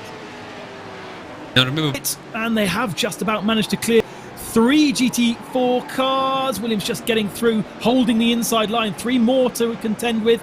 Will they get them before Variante Alta? They might get 1, but there's also a 991 class car in there too. This is bottom twitching moments for the GT3 class, and that's not where you want to catch. almost on the grass right there, just keeping on the astroturf on the very edge. These guys are pushing the limits extremely hard. They just have to make sure that they don't crack, because there's still time left on the clock. If you make a mistake here, it'll impact you all the way down till the very end. Coming towards Piratella now. It feels like a sprint race right now, doesn't it? We've had just over an hour's worth of racing, and all of a sudden it's come alive. 7 seconds to the good over third position Racecraft Esports. No one really doing anything different in GT3 in terms of pit stop strategy. They all hit the hour mark. Some of them had to serve little penalties, but ultimately no big changes, no different strategies to look out for, perhaps other than Ronin, who dropped down to 11th. Now let's go down to David. I'm interested to know, David, with a 1 minute 45 pit stop time, is that tyre changing territory for the Mercedes? Well, indeed, Ronin Simsport was one of the teams that I'm seeing a minute 10 for their pit stop time there, and that would be all fuel, all tyres, but battle on the lead for you here. Yeah, just being put to the wrong side of the track into Ravazza, and still fighting hard. So yeah, 1:10 would be the stationary time, David, I guess. But in terms of lane time at 1:45, that would be tyres. Yes, indeed, it would be. Not 100% sure if we saw them up on the jacks, but that's exactly the time I'd expect to see in the pit lane if they were going for tyres early. Ronin Simsport had some very good results last season from going on some contra tyre strategies to some others. They got on the podium despite never really having top 3 qualifying pace, so they are one of the GT3 teams to keep your eye on. When they do something different to everyone else, it often actually works out for them. Leo Racing Team 21, another team also to be long in the pit stops, so presuming a change of tyres for them. Fresher tyres later on in the stint, how will that play out? I mean, they're losing about half a minute by doing so that really needs to be a huge advantage. Oh, was that contact with Williams? As the TCR car turned in, they somehow managed to keep momentum and get right onto the tail of MSI going into Aqua Minerale. But I think there might have been the lightest of touches expected to go down the inside of the TCR car, but then the TCR car kind of turned in. Oh, it was a GT4 car, sorry, not a TCR car. Oh, goodness me, catch your breath if you can in this case. This battle for the lead is just being ramped up, and the intensity levels, well, the dial has just been turned up to 11. You can see the MSI Esports blue car frustrated with the traffic. Alejandro Sanchez making it very clear with his headlights, you slow car, move away. You do not want to interfere with me. And look at this, he's gained up a little bit of a gap after that incident with the Williams Esports Chill Blast car, so he can just perhaps take a slight deep breath, because there's a gap of almost a second here. But tell you what though, with Arthur Hook behind the wheel, that gap can come down in the blink of an eye, essentially. Yeah, absolutely. They are basically sharing the same piece of tarmac, so they're coming across the traffic at a very similar point. When you do have those big gaps, like we saw in the first stint, then they find traffic at different points, and sometimes you have this kind of seesaw effect where this car might come across at Villeneuve chicane, for instance, just as they have now, but Williams might come across them at a different corner. And in fact, as has just happened, as Williams tries to go around the outside at Tosa, that's very wide. It may even be an incident point for Williams having to do that, eventually clearing the 911 Porsche, and that happens for the moment. On board now with Williams. Heading down the hill, GT4 car. Is he going to turn in? Is he not? Can I go up the inside? Yes, maybe I can. Yes, I'm going to go for it. Oh, that was tight. You could see the TCR car starting to turn in, and the spotter, the automatic spotter that is in iRacing, would have given that a very, very late call to him, because it's just slightly slower, the spotter, than you have that you really want to, and than what we see. So that was a very, very tight moment for Arthur Leoc. Now a bit easier to get down the inside here and into Ravazza. And we will get David after our first round of pit stops. We'll get David to do some chats to some of our drivers. It would be quite cool to hear from some of our competitors. Now we're 1 hour and nearly 15 minutes into the race, and this little battle has slightly calmed down. Arthur Leoc's got a little bit of work to do now to get back onto the tail. The gap is just under a second. It's 0.8 of a second. 6 seconds to the good over Racecraft in third position, and then it's Manti Racing in third. We didn't really talk about Manti Racing.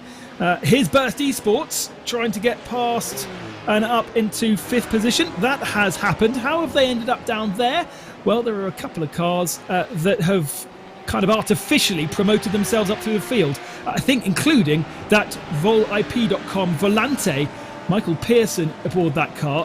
He is double stinting those tyres, and so that is why he's kind of slightly artificially up ahead of some of the others. Here is a replay.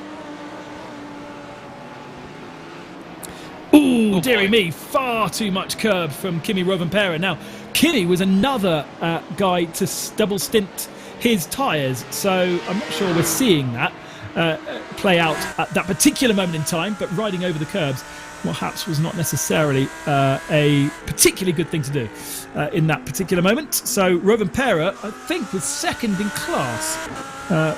So certainly worth running through what's been going on in the 991 class. Inertia lead, the 902 car did not take tyres. Then Williams Esports that had the 10-second advantage going into the pits. They did take tyres. They lie second, but there's a big gap between the two because of that. Then GTL VRT Red 979. They're third in class, did not take tyres. YMCA Esports Kimo Rovanperä, we just saw making that error. They did not take tyres, so that's 999.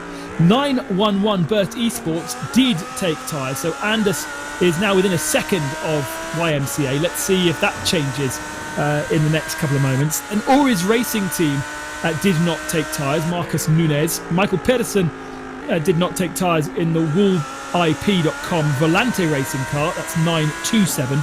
And then the real loser, I suppose, was Inertia. 900. Danny Corpy was what, third position? He is way down now, having taken tyres. So it doesn't look as though a real split between the two. And we will find out at the end of this stint who made the right call, because there's a lot of cars up from doing a double stint, whereas others have not. Again, Williams having to really thread the eye of the needle down at Acqua Minerale to get through the traffic. Just seems to be playing into the hands at the moment of MSI. It just seems to be slightly better position for him. Samil? Yep, and in terms of the pace as well in the 991 GT3 Cup category, there is quite a big gap. In fact, we are seeing certain cars go much faster than the others, because I think we saw the GTL VRT red car who did not take tyres. They went in for a 1 minute 46.484, whereas Williams, who are just one position ahead of them, they had a lap time, the last lap time of 1 minute 44.552. So that's approximately what, 1.52 odd seconds being lost per lap if you do not take tyres. So what the double stint give it, we take it back as well. Absolutely, and we'll only really know how it will feel when we come to the end of this stint. The loss of time from running on old tyres and old rubber, the gain of time from not having to stop so much, that half a minute basically difference from taking tyres or not taking tyres. Battle for the lead between Williams and MSI Esports. Arthur Leoc aboard the Williams Esports Shellblast car. He'll be handing over to his teammates Martin Christensen, and Dominic Stabe is with David Haynes in the pits. Yeah, indeed. I've just grabbed a hold of Dominic Stabe from Williams Esports Chilvast. Obviously, very tense time for your team right now. Same strategy between you and the leader. What's going to be the advantage that is going to help you win this fight? Oh, it's really hard. MSI is really fast. We saw it in the first stint. They pulled a 8-second gap before the spin. So we just try to stay with them right now. And maybe if there's an opportunity in traffic and we have a chance, of course, we are going to take it. Imola's a very exciting track to drive, but you talk about traffic, and that has been so key early in this race. It's not the hugest lap or the most sports car friendly circuit we ever visit. What's the strategy around the traffic? Because obviously stewards are watching very, very closely. Exactly. Of course, first priority needs to be to play it safe. We try to avoid any incident possible, but of course Arthur is seeing the leader. He's pushing really hard. We can see it. We had a lot of 0x contacts already. But of course, if we get a penalty, that will hurt a lot, especially with our pace being that close, so we need to stay clean for sure. You, Arthur, and Martin Christensen all jumped behind the wheel during practice. Are we going to see all three of you in the race? Yes, everyone is lapping 2 hours, so after that Martin will continue and I will finish the race later on. We've just seen side by side an issue for BS Competition GT4. We'll get to that one when we're done here with Dominic Stabe, but quickly, while we've got you on air on iRacing Esports Network and other platforms, anyone you want to thank and just share your thoughts for the rest of this race from Williams Esports? Yeah, of course, we need to thank all our sponsors. They are helping us a lot. We have great simulators at home, best equipment to drive as fast as we can. And also I have to thank my teammates. The last week of preparation went really well. We have a good car under us, and yeah, we're really looking forward for the last 4 hours. There we go, Ben. Lots going on, and Dominic Stabe eagerly watching his teammate, but also preparing to get behind the wheel later on and maybe continue this fight. Yeah, MSI getting really compromised into Acqua Minerale this time. Couldn't find a way past the 991 car ahead of Inertia. And even into the braking zone at Variante Alta can't find a way through and gets it a bit messy. This is the opportunity for Williams Esports. They draw up alongside, they're side by side and have more momentum going down into Ravazza. Surely this is deal done for Williams Esports to get themselves to the head of the field in GT3. Oh, and MSI are trying to run them really, really hard around the outside, but surely he's going to have to give it up eventually. They still hold on. There's still an overlap between the two of them, and a little bit more momentum gained by MSI by running around the outside. And look, now the advantage is swayed just slightly to the car on the left of your screen, but Williams will have the inside line to Tamburello. They'll need to brake a little bit deeper, a little bit later, or they bail out of it. And they have... Oh, there was contact! Oh, no! Was there contact, or did he just brake a little bit too late? He lost the rear end, the Audi's gone round, and MSI, the second spin for Alejandro Sanchez. Let's have a look. Let's have a look. Oh, man. There wasn't any contact, was it? It was just too late on the brakes. The back end broke away. Could have been contact that you can't see, but could feel the lightest of contact, I should say. Visibly, though, there is a space between the two cars in the braking zone. It could just be that he was just trying to be too late on the brakes. Yeah. That one looks like contact from that angle, but you can't see the gap between the two cars. There's barely any, and there are already murmurs of netcode going around in terms of that contact. It was just so close. The first look, it just felt like the MSI Esports car had it done all on his own under braking, which can be the case from the Audi, but seems like it wasn't exactly the case that way, Ben. There was just a tiny bit of a contact. If it was definitely unintentional and tiniest of contacts. The way that the car reacted, the way that the car just shimmied sideways quite quickly would suggest, as we see a Mercedes gaining, Ronin Simsport moving up ahead of Bila Racing Team Euronics, who've just simply been invisible this race so far. It's the first check-in with Euronics, to be honest. They've really been at the tail end of the field. They have made up a bit of ground. The 45 car is up in 7th. The 46 here now drops down to 10th, and that is Ronin Simsport on their fresher tyres in the Mercedes, starting to make progress. Is this now the time, well, about halfway into the stint, where the better tyres start showing their hand, because Roland Simsport, the first of our cars in 9th position to have the fresher tyres. And just take a look at the damage that the BS competition BMW M4 GT4 has got right here. They, as we saw in the replay when we were chatting with Dominic Stabe, got punted around at the back, and that just looks like a sorry little car in the background. But meanwhile, BL Racing Team Euronics have to navigate past them. Even though the blue flags will be waved, it's not as simple, is it? Doesn't seem to be, doesn't it? The took a few corners for Bieler to find a way through. I'm surprised to see that BMW is able to run in the sort of shape that it is. It was a heavy front-end contact into the wall, and certainly will not be benefiting too much now. We check in with Dino Lombardi. Leo Racing Team 12 took some penalties in the pits last time, and they have MSI Esports red in front of them, so they did lose positions, not only from taking those that penalty in their first pit stop, but also the contact and spin that we saw from them.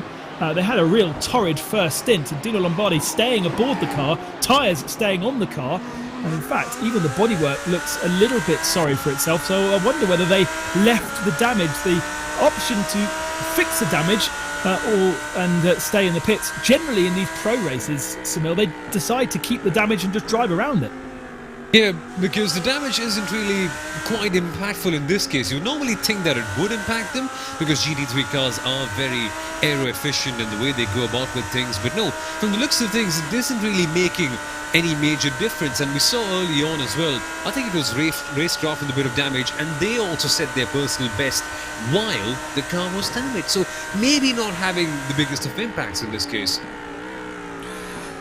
So the split strategy in 991 category, very interesting, in that we now have a battle at the head of the field between those two cars, one with a double stint on the tyres and one with a single stint on the tyres, as MSI still under attack from Dino Lombardi, trying to find around the outside there. That was never going to work, so needs to find himself a bit more of a convincing overtaking place to properly get down the inside of MSI. But Williams Esports, I think, may have been even 10 seconds back on inertia in the 936 versus the 902. And now there's 0.2 of a second. There they are, separating the two of them in the 991 class cars. So Lassibach has got new tyres on the car, and Eero Tuominen has not got new tyres. And that gap has come down, I think, 10 seconds in the since the pit stops. Okay, it's taken them 25 minutes to do so, but it does seem as though, certainly in the case of Williams, it was better to change the tyres. Presumably, Samil, because we don't have traction control or ABS on these cars, it's much easier to chew the tyres up, as he's got a great run, and that's going to be easy pickings for Williams to go down the inside and into the lead. And what makes it worse for inertia is the fact that we still have around 35 odd minutes left in this stint, and they will just be agonizingly losing out on every single lap.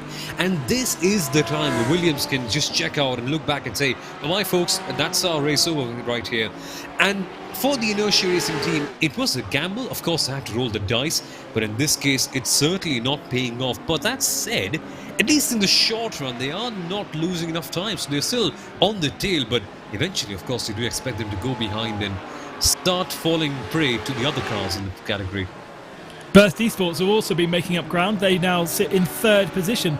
They are also benefiting from having a new set of rubber, and they've passed GTL and YMCA. So that's been a good decision to change the tyres. And it's all in the preparation, Samil, isn't it? These guys spend so much of their week setting the cars up, making sure they can test the different strategies to ultimately work out which is the best one to do. Something that in the real world of motorsport you simply can't do. You don't have the track time to be able to do it.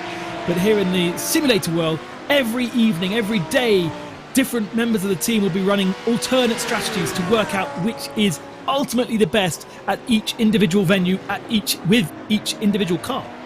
Exactly, and this just reminds me of one very peculiar thing. So initially when I started commentating on sim racing, and I was slightly less aware of how things work out, I just thought that maybe they'll react to different strategies going around just like we do in Formula 1. Like, hey, one person is pitted, might as well I can go off and cover them off. But the teams and drivers here, they've got so much track time, as you mentioned, sometimes heading upwards of 20 odd hours for every particular race, that they know exactly what they're doing. They've got every single situation panned out for, and because we don't really have safety cars in the 24-hour esports series, it really helps them keep things very certain. And even if one of their rivals is going for a double stint or triple, or even if they can for that matter, they won't react. They know exactly what they want to do and they'll stick by it.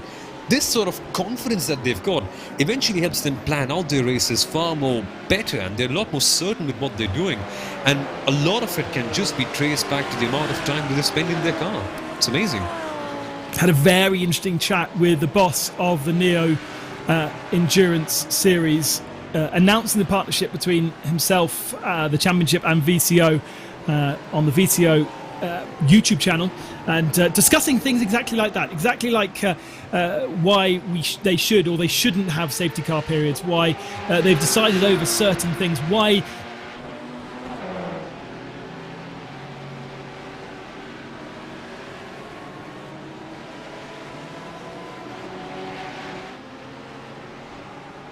and explaining exactly his philosophies on this whole championship. It's such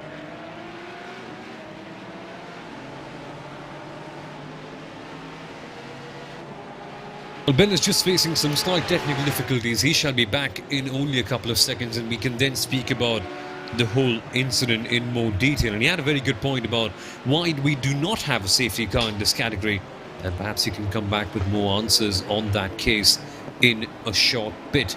Meanwhile then, we have to focus on this amazing battle that we've got in the 911 GT3 Cup category with the Go Team racing car of Henrik Lindhoff. They've changed drivers. They are defending from XVR Sim Racing. And I assume that, Ben, you're back here with us. Yeah, it's definitely a TeamSpeak thing. Still, everything else is working. It's just TeamSpeak just got bored of me, I reckon. Too much promotion of myself. I'll stop that. Maybe it'll allow me to continue. Good little battle here going on as traffic to contend with, but the TCR head of the TCR battle separated by just 0.2 of a second, as we've seen throughout the whole of the race so far.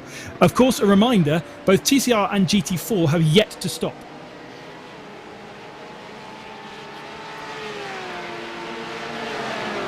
David, are we expecting these guys to be coming in soon? We're nearly an hour and a half in. Is it time to get the pit stops started for GT4 and TCR? Well, it won't be too far away, but with less power than their faster brethren in the other classes, GT4 and TCR can often go closer to 1 hour 40 minutes on their stint. One team that's going to be a problem for, though, is Team Mad, because remember, they registered with the incorrect number and got a 60-second penalty they had to serve. They had to serve that within 90 minutes of the green flag. Well, they haven't come in for a normal stop within an hour 40, so they pitted not long ago and served that one. But for the teams that had a penalty from the green flag in TCR, they've had to adjust their strategy to serve that penalty because of how long their pit window is. Interesting stuff. We will continue to see just what happens when they do start to pit. A couple of cars at the back of the field now. I can see heading to pit lane. Pure Sim Esports TCR car is in the pits, as is T3 Esports, as we continue to look at this great close battle at the head of TCR. It was, remember, 6 or 7 cars battling over the lead, but now it's reduced to just 2.2 of a second between them. As you can see, 8 seconds clear of MSI Esports TCR with David Perez, who's done good work to get himself up into 3rd position, HM Engineering 4th, and Impulse in 5th. That means that, who did we lose out of that battle? Frozen Full Send didn't have the pace. They dropped down. I think they were right in the middle of it, as was Husenveld, I think, as well. Into the pits then, with split strategy. Oh, interesting. And Alessandro Bacilega has now made his way up into the pit lane, while being the leader of the TCR category in the SRC Quadricorsa car. Now, Bacilega has been in the car from the very beginning, no driver swaps in that case. And the last I remember with Bacilega, I think... Well, we don't quite have the information on the stops right here, but yeah, they are changing tyres now. It's properly fresh rubber for him. And this is often what we see out of TCR pit stops, is not a lot of weight on the rear tyres. They're not the driven wheels. The rear tyres can last a long time. A lot of TCR pit stops, they take the fuel, they change the front tyres, leave the rear tyres on. So that's one thing to keep an eye out here on this stop for Bacilega, but indeed a lot of other TCR cars coming on the lane, going up on the jacks, because unlike their brothers in the Porsche Cup class and GT3, they're allowed to fuel and change tyres at the same time. You see Bacilega drop down, still waiting on fuel there, but if he was changing all 4 tyres, he'd be still waiting on the tyres. So that's the fastest way to do it. 54.4 seconds stationary time for Bacilega. He stays in the car, fuels that thing up, and changes, I would say, only the front tyres. So expect the next pit stop to be halfway into the race, then one more with an hour and a half to go. Pretty simple strategies by the looks of things, and allowing maybe for a little bit of flexibility as Quadricorsa in the GT4 category. The BMW now comes into the pits. We can see what they're up to with their strategy. Doesn't look like they'll be double stinting their tyres. That would be asking too much, I guess, of the rubber to do half of the race, David. Yeah, indeed, and maybe it's changed a little bit since I last drove the BMW GT4, but front engine, a lot of weight over the front on that car as well. Starts to feel like a little bit of a boat, wearing out the front tyres quite quickly through the stint, so at least fresh tyres all round really restores the balance, will put the speed back for SRC Quadricorsa White. And of course, because their fuel goes longer than GT3, then the 991 class, the incentive to double stint the tyres really just isn't there when you're not stopping as often for fuel. 4 drivers aboard that car, so they change over to Sasha Gale. I don't think they're even going to have the ability to put 4 drivers in the car because of the strategy. They can do, well, maybe they can do 4. Yeah, they could do 1 stint each, but it looks as though, are they going to, no, then I thought they might be going to the penalty box, but they're not. Here we go back to the battle for, well, a change in fact for second position, because Alejandro Sanchez, having had that spin at Tamburello, has now got back up ahead of Racecraft Esports. So Rasim Fezul has not been able to keep pace, and basically Alejandro is checked out. No difference in strategy, but 11 seconds now to the good is Arthur Liuk. That was the advantage that Alejandro Sanchez had at the, well, 1 lap before the end of the first stint, before he looped it around. So, you know, all is not done, but certainly these two look like the class of the field. Williams Esports Chill Blast and MSI Esports Blue. Well, that's with these drivers, but of course the next pit stop we do expect to see driver changes, new tyres, and then everything can change again. That's the beauty.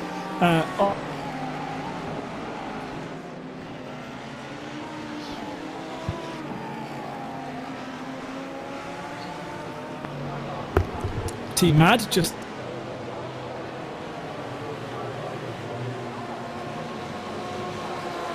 Now we have to focus on Racecraft Esports. They have made their way up the grid, and now the next car on target is the MSI Esports car, the MSI Esports red machine, being driven, the MSI Esports blue, mind you, by Alejandro Sanchez, I beg your pardon for that one. And they are fighting through traffic right now, so they've once again encountered a bit of TCR traffic right here, heading towards Villeneuve corner. And normally TCR cars are pretty stacked up with each other. They race in flocks, they're all together, just like a bunch of birds all together. But now it's split up quite a bit. There does seem to be quite a pace gap, and now these GT3 cars are just being able to navigate them just very delicately, and thankfully keeping it all very clean.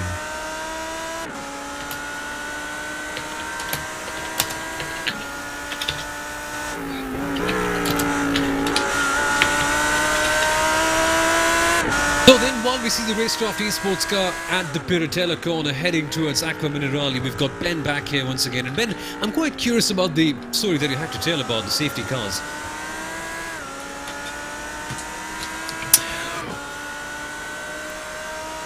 Well, yeah, I mean, the reason why Niels decided that safety cars were not a thing was because safety cars are there for safety.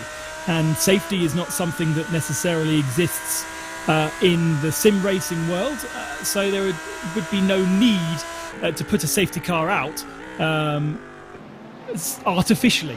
They want to keep it as kind of real as possible, and so that is the kind of the decision that they made. We have seen that safety cars and red flag situations, and certainly yellow flags, full course yellows, things like that, do spice up the racing, do make the racing more interesting, do throw an unpredictability into racing.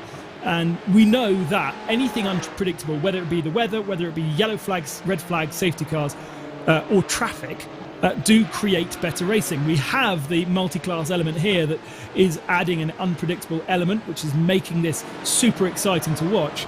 But, you know, a single class endurance event, for instance, like we see for the Spa 24 Hours, without safety cars, red flags, weather, can be quite can be a very easily planned race to win if everything goes well, if your drivers are as good as they are, and all these drivers are so highly talented that they can bang in those laps lap after lap without making too many errors if there are no unpredictable elements. But it's an interesting argument, isn't it? Because on one side we love to see unpredictability, and that's one thing for the show. But of course, in a series like this one, the 24-hour series Esports, I think the main focus is the drivers and the way the competition is run. And we won't see gimmicks like competition cautions or XYZ or even DRS, because sports car racing, thankfully we don't have that right here. And I think it does make for some very, very good competitive racing on the whole. Yeah, absolutely. And I think what I love about the 24, it definitely adds, well, it allows us to talk about 4 different races for starters, but it adds the unpredictability that creates interest and excitement, where when you watch a single class endurance race, the sprint race is a different thing, but endurance race is a little bit more tricky. So this is why I love this series, whether it be in the real world or whether it be sim racing. It's just as good both ways. Mercedes making up more ground, or is it lost ground? No, that's now making up ground over the second Biela car. So we saw him pass the first Biela car. He's made his way past Manti Racing, and now he's making his way past Biela. This should be an easy pass, and up into 7th. And those tyres, that decision to change the tyres, is it 30 seconds worth of good, or is it just kind of showing off at this particular moment in time? Well, in this case, I think the Ronin SimSport car, I think they're around, a second or faster than the Biela Racing Team Euronics car. So, quite clearly, I mean, if you're considering, 30-odd seconds gain in the pit stop, and they're doing 1 hour worth of racing on the track, there's 1 second for every single lap gain. So, on the whole, I think this move not to take tyres has somewhat backfired. David, you got penalty news? Well, exactly. We had our eyes very firmly fixed on the GT3 lead not long ago. There was contact between MSI and Williams. Stewards have, of course, taken a look at that one. They had to, and it is a 15-second time penalty for the number 1 car, your defending champions in Williams Esports. So that is going to add 15 seconds to their next pit stop, which, well, that is certainly costly. Would drop them back into 3rd, the way things run at the moment. What do we think of that, Samil? I'd say that's a bit harsh in considering how marginal the contact was. No, absolutely. I think I'll just have to look at it again, but from first impressions and what I can remember, I think it was just a gentle brush off, and I don't think that would require a penalty of sorts. But then again, I'm not down in the credibility of the stewards. They are putting in lots of time and effort into deciding these things, and they are reviewing the angles and all the other things necessary to come to a decision like that. But certainly this is something that will be causing somewhat of a conflict in the chat, at least, and that's what I'm sure about. It is a slightly, let's say, an interesting one, let's call it that way. Yeah, David's going to be monitoring the chat of our various different feeds, so anything spicy and exciting or any questions we'll be hearing from our pit reporter from Race Spot, Samil also part of the Race Spot team, and myself, Ben Constanduris from RSL and VCO, kind of double hats on one head. Williams here with 11-second advantage, so with that extra 15 seconds, I mean, what it does do is give us a great race, because it's going to put them behind Racecraft. They should be able to clear Racecraft pretty easily, but the problem for them is the pace between Williams and MSI is so tight. Any little thing, whether it be half spin that we saw with MSI, in fact, Alejandro Sanchez has been sideways twice. Now that looks very wide from Williams. Over the grass, surely that would have been an incident point as well. Maybe a little bit of frustration from Arthur Leoc. We've seen it before when he gets dealt blows, he can lose his top. So he just needs to be calmed down by his manager Javier, who I'm sure will be listening and watching intently. One of the greatest teams to really be involved with in the whole world of SimSport, Williams Esports. They've got plenty of drivers across all the different platforms that is available to them. But the facilities and the support that they get from all of their sponsors as well is absolutely fantastic. And we already heard from Dominic Stave just how much support they get as a team. There are plenty of teams out there, but there's very few teams out there like Williams to really support their drivers and make sure that they operate at their very best. Still running the track limits to their very, very edge as we get close to 2 hours into this race. Williams leading 11 seconds ahead of MSI, then Racecraft Esports in third position. Just going to check to make sure my timing screen is actually updated. No, it hasn't. And just make sure it's good. Manti racing up to fourth position. So they have made good progress, haven't they, over the last couple of laps. We didn't see them in the first stint that high, but they just lost a position to Leo Racing. So Dino Lombardi is now fourth, Manti is fifth, and then the battle we were just looking at between MSI and Ronan and Mercedes continuing to make progress, and on the back of the MSI guys now. There they are coming through the screen. That's the next real battle to watch out for as the much better tired Mercedes is marching on to put pressure on Manti and Leo. Manti Racing were up into B4, I think only a couple, 20-30 odd minutes ago, and so they've lost that position early on. Maniti will be fighting back, and now we should take a look at what's going on right here on in SimSport. Definitely getting closer. They have always been at the back of this second wheel racing team Euronics car. They've been trailing along, but perhaps it just makes them feel more comfortable to sit behind in the draft. No, it does not make them feel more comfortable, because they try for a move and instantly get bogged down with the sausage curves. And so on in SimSport, Philip is definitely pretty annoyed by that. He's flashing his headlights, trying to get the traffic to move aside. And now he's on his toes. Now he wants to get that position. All of a sudden, the drama has just kicked off back here. Now, interestingly, they've got new tyres, but they kept the same driver in. So that would suggest to me that they're going to single stint every single one of these every one of these stints. They'll change drivers and tyres in the next stint, and then perhaps just tyres on the stint after that.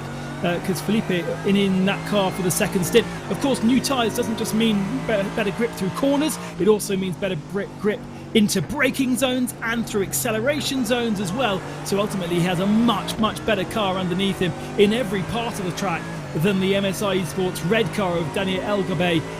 Going into the chicane, he can brake a little bit later, and he's just able to be more controllable on the exit as well. The Audi rode those curbs well, though, almost as though the Mercedes has to be a bit more careful riding the very...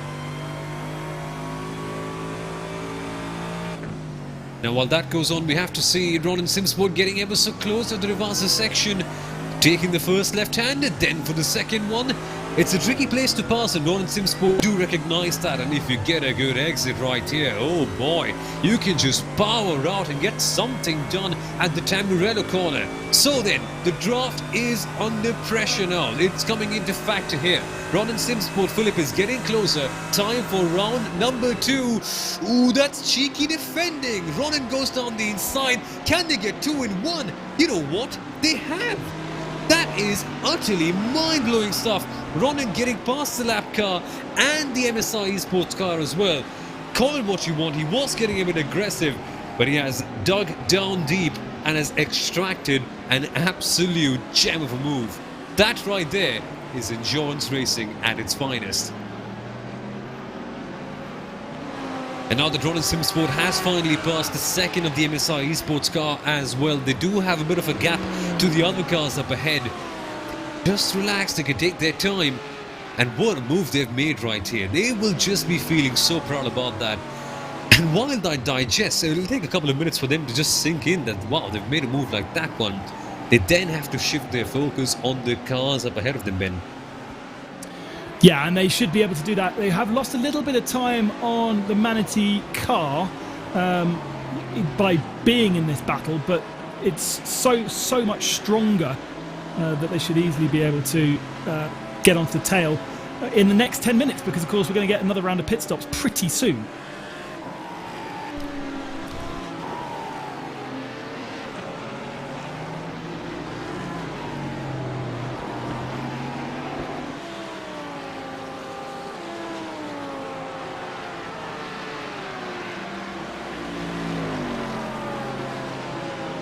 So then, with 4 hours and 12 minutes to go, we are well and truly in the action zone of this race.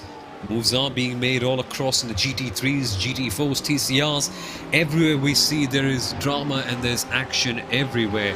And that is exactly what we want to see in a race of this category. Of course, 6 hours of Imola this one. It's not a sprint race, it's going to go on for a very, very long time. And this is only just the beginning. And then we see a good battle going on screen. It's the BS Competition team against SRC Squadra Corsa. Not BS Competition, they primarily, the BS team in fact, Bureau Sud, they primarily act as PR agents for motorsport teams, and they're pretty good at their job. But BS Competition is their sim racing team. They figured that they could publicize themselves a lot better by racing on track, and my goodness me, what a team they are at this stage. And their social media is incredibly well managed. If you're free, just go and have a look at that. And our BS Competition are fighting against SRC Squadra Corsa, who not only race in the TCR category, but also in this one, in the GT4s. 4/10 the gap between both of them as we come towards Rivazza corner. And this SRC Squadra Corsa black team is just looking ever so close and looking ever so confident as both of them get lapped by another one of the GT3s behind. Of course, the BMW front engine in comparison to the mid-wheel drive, the mid-engine Porsche, mind you. And so they have different driving characteristics. And now, in fact, as we approach the mark of 4 hours and 10 minutes, I think it's a good time to just sit behind and watch on as the SRC Squadra Corsa black team tries to get something done on the BS Competition team. It's time for RaceSpot TV fan immersion.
hours and 7 minutes still remain of the first round of the 24-hour series of races, the 6 hours of Imola to kick off the season, and we are about to get our next round of pit stops. So let's check in with the top 8 so far.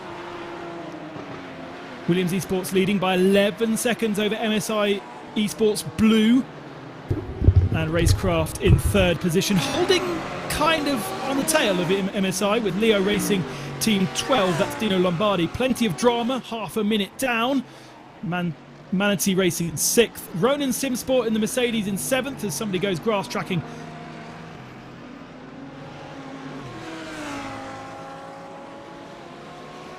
Then, of course, we have all the other teams. Ronin Simsport in 6th, MSI Esports Red in 7th. We've seen them have a bit of a tricky day so far.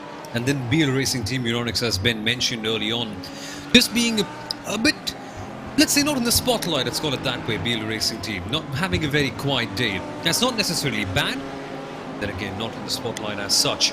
That's the GT3 category for you. Then we move on to the action-packed 911 GT3 Cup class, and man, I love these cars. It's the Williams Esports BenQ car that you see on the screen right now. It's a beautiful livery, this. They're 7 seconds ahead of Inertia Sim Racing EuroRC.com. With Burst Esports, YMCA, we've had a bit of a torrid day, tricky day, let's call it that way, and GTL VRT Red, Ors Racing Team, Inertia, the second car, and the WIP Volante Racing Team, who also compete in the Porsche Sport Carrera Cup that we see here on RaceSport TV as well. And they will have the TCR car category as well right here. Yep, indeed. In TCR, leading right now is SimRC, but only just ahead of SRC Squadra Corsa. There's a lot of fuel and tyre strategy games going on here for the win in this class. Pure Sims Esports a little bit further back in 19 seconds back in 3rd. MSI Esports TCR in 4th, and HM Engineering in 5th. Impulse Racing 122 in 6th, Kinetic Racing Velocity in 7th, T3 Esports are in 8th, and Sumil, there's one more class. There is one more class indeed. Totally forgot about the GT4s for a second. Should never do that. The racing over there is superb. SRC Squadra Corsa White are your leaders in that category as we see this brilliant TCR battle on the screen. Pure Sims Esports are second. Again, SRC Squadra Corsa Black also having a brilliant day on the whole. They are in 3rd. DS Competition, Top Freak Racing, DRE Endurance, Hell Racers, and then Butler Powell Motorsport Chrome rounding off for your top 8. It's been a good race so far in all the categories. The traffic is just starting to impact everyone, and we are seeing this brilliant battle in the TCR category and then the GT4s as well. This is Butler Powell Motorsport Chrome with Andy Kern behind the wheel, being chased by Ad Hoc Gaming by My Days, Erlin's Bellwork. I hope I finally got the pronunciation right. And David, I've got a question for you in this particular case. How do you go about with this in the GT4 class? Now, the Porsches are mid-engine. They are pretty well balanced. They don't chew up their tyres as well. But on the whole, we are still approaching a stage where they could be going in the pit lane rather soon. So are they going to be conserving now, or are they going to be attacking at this stage? Well, I think you're just getting into the meat of the stint here for most of the GT4 cars. As you remember, they all pitted after about 90 or 100 minutes or so into their stints. So they're kind of early into the second stint for GT4. But I think the big problem with the Porsche Cayman, it's not really a problem, it's just sort of a quirk of the way they drive, is they're less stable across the curbs. The suspension damping is not tunable in this class. Not as many things you can adjust on the car. So you do need to be very, very careful with the sausage curbs and with all of the curbs around the track in the Porsche GT4. But then the trade-off of that mid-engine is it's a little bit more nimble. Just trying to reset up my machine. I've decided to change everything. So give me 2 seconds and I'll be with you. Big curb hop there, Sumil. Indeed. As the WIP Volante Racing Team, Michael Pedersen, just jumping over the curbs here and there. They are in P number 11. The WIP Volante is quite a successful team in the Carrera Cup category that we had here on Race Sport TV, the Porsche Sport Carrera Cup. A very entertaining series, and Michael Pedersen was one of those drivers that took part. And they're an outfit that's growing in size. They have added quite a few drivers to their mix, and they know a lot about this car as such, but sadly not really turning out to be the best of days for them. But the same can't really be said for all the other teams. We've got HM Engineering also competing. They are currently in P number 10. Jordan Weeks is behind the wheel of that car. And the same can be said for HM Engineering too, in fact. Just like Volante Racing Team, they're growing in size, they're adding multiple drivers to their mix, and it's something really fun to see, because 911 GT3 Cup car, it's a bit of an underappreciated gem. Of course, we have it showcased every single week in the Porsche Esports Super Cup Challenge. That is, I think, the premier sim racing category that we've got here on iRacing in terms of road racing. And so this car is quite popular in that department, but in terms of popularity, I think it's not really as big as the GT3s or perhaps even GT4s on the service. So it's good to see them getting a good amount of airtime. Lots of teams actively taking part in trying to expand this category, because there's always the aim, there's always the approach of trying to get to the big Porsche Esports Super Cup Championship, who are actually having their qualifiers being run just in the same time frame. Look at this, the HM Engineering car getting ever so close on the XVR sim racing car of George McClay. And the interesting thing with this, isn't it, David, is that although the battle may be for a rather lowly position, it just doesn't feel like it when you're in the car, does it? There's always this sense of urgency, of excitement, even though they may just be scrapping for P number 9. Well, exactly. There's different strategies playing out in this class as well. You remember that about half of the field did take tyres, and then maybe 4 or 5 cars didn't. So there's some teams that are hoping that this strategy comes back to them. They can save more time on the pit lane deeper into the race. And talking about on the pit lane, a lot of GT3 cars making their stops right now, including, you can see Ronin Simsport in the foreground taking their fuel. Both of the Biela cars double stacking their pit stops right now. Also interesting to see, David, that Husqvarna TCR car looking very worse for wear. They've obviously had a big issue that perhaps is another retirement. Well, at the moment, it is not looking good for them at all in the 148. It's going to pull up exactly how long they've been on the lane there for at the moment. The answer is 8 minutes or so. If we see that car back out, it would be unlikely, and if it was, it'd be very, very delayed. So the Heusinkveld TCR there, a lot of damage. Last in class at the moment. No one sitting in that machine at the moment. So pit stop cycling through for the 991s, sorry, and the GT3 cars as we've just gone across the hour. So strategy-wise, looks pretty simple for everybody to make the hour, get everything changed, and then be on par with everything else. Sometimes it's, I think in Monza, ends up being just shy of an hour, and that then starts to make life a bit tricky for strategy. But here it looks relatively simple, and we're still waiting, in fact, for some of the leading contenders to take their pit stops, which bodes well, really. They're working themselves a little buffer that they can then play with at the end of the race. Back out the pits. Sven Hasser, I think, is the largest I-rated driver in our field. Yes, Sven Hasser is, in fact, the largest I-rated driver on the field, and the exact number for Sven, well, it's something that could really baffle you. It's 9,044 I-rating. Now, if you're new to iRacing, might be wondering what this I-rating business is all about. Let me clear it out for you.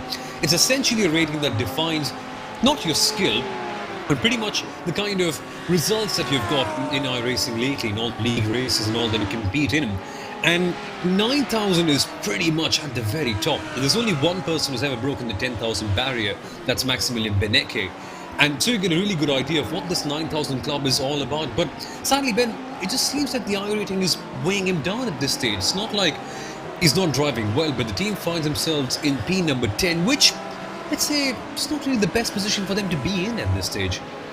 Yeah, 10th in class, 11th overall, because in fact they sit behind Williams Esports, Ben Hughes, 991 class car right now. Biela just not having a day of things. Of course, not everybody's pitted, so we've still got to see that. But we can now go and have a look at a replay of what happened to the Huskervel car, as we've got MSI Esports Blue into the pits. Mark Perez will be getting aboard that car, as Williams also in the pits, and Martin Christensen will be taking the helm of that.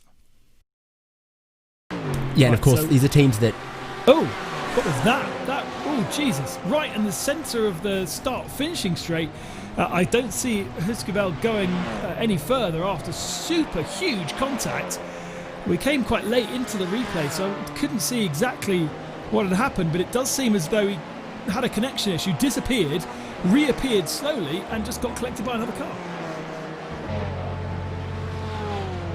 Absolutely disastrous for the Huskervel team here.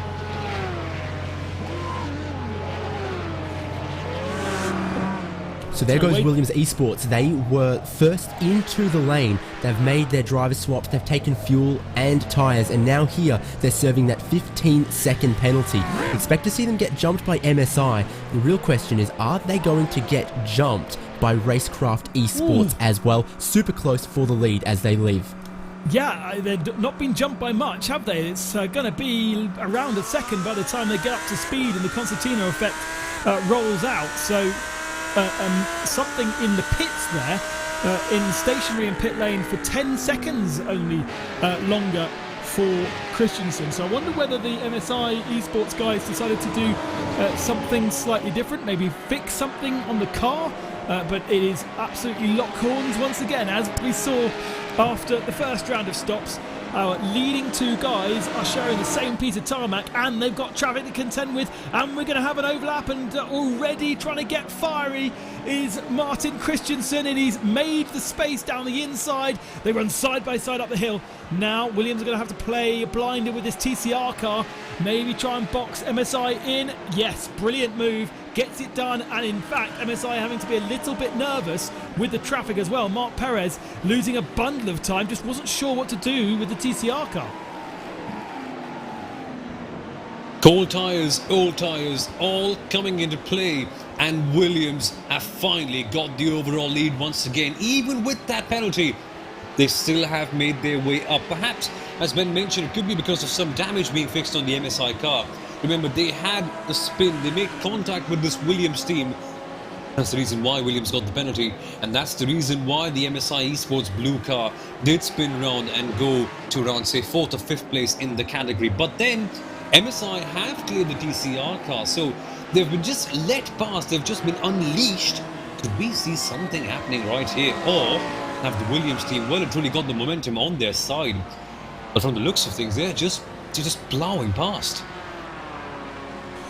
Right then, well, change of driver, that was a pretty intense way to do your first lap around Imola in race conditions, wasn't it? Christensen versus Perez, and the man that got up to speed better was definitely Martin Christensen.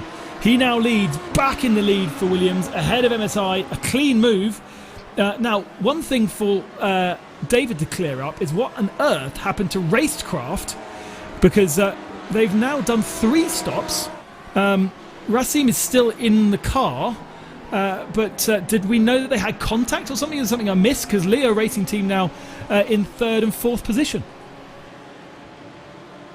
I really couldn't tell you, but yes, there has been an extra stop for Racecraft. They came in 1 lap before your leaders in Williams and MSI, and now they're back in once again. So I can't tell you at this point what the problem was, but that has really delayed them. They could have been in 2nd, they could have been battling for the lead, but it's put them well down the order. You'd expect a change of driver as well, because they do have 3 drivers on their entry. So Kane Halliburton and Gordon Much are the 2 other British drivers that join Racing in that car. But I wonder whether they are having connection issues, perhaps. They weren't able to change driver. Something going on, very, very strange for them. And from, well, they were 2nd, in fact, before the pit stops. They've dropped to the very tail of the GT3 field. And I think more crucially, Racing is still in the car. after 3 stops. So something very, very strange going on. Something for pit reporter to go and find out exactly what's going on. Have a bit of a dig as we look at the car. Visually, doesn't seem to have any problems, but it seems weird to have Racim in the car having done an extra stop and him doing his 3rd stint of the race. Perhaps just going for a quick lunch break? I mean, really the most ideal of circumstances. There are cars that have only got 2 drivers in. Certainly in the TCR category, we've got a couple of cars that just have 2 drivers. So it is totally possible to do that. That's not necessarily the weirdest part of it. It's just the fact they did one extra stop and now are at the very tail of the field. And it's something that's compromised the race to quite an extent right now, because I can't even seem to find them on the timing screen. Where are they, the racecraft team? They're at the tail of the field. They're in 14th position. 14th position. Wow, that's a big drop, isn't it?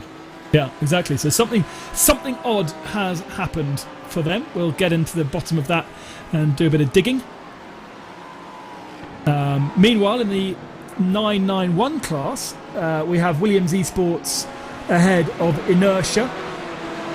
And they are now on the same strategy. So they all took tyres, but there's not a lot between them, as you can see.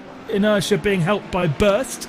Just 0.2 of a second separating those two, and then I think that's a car out of position behind them. Oh no, it's an Audi GT3 car, because 4th in class is XVR Sim Racing. Johnny Brandon aboard that car.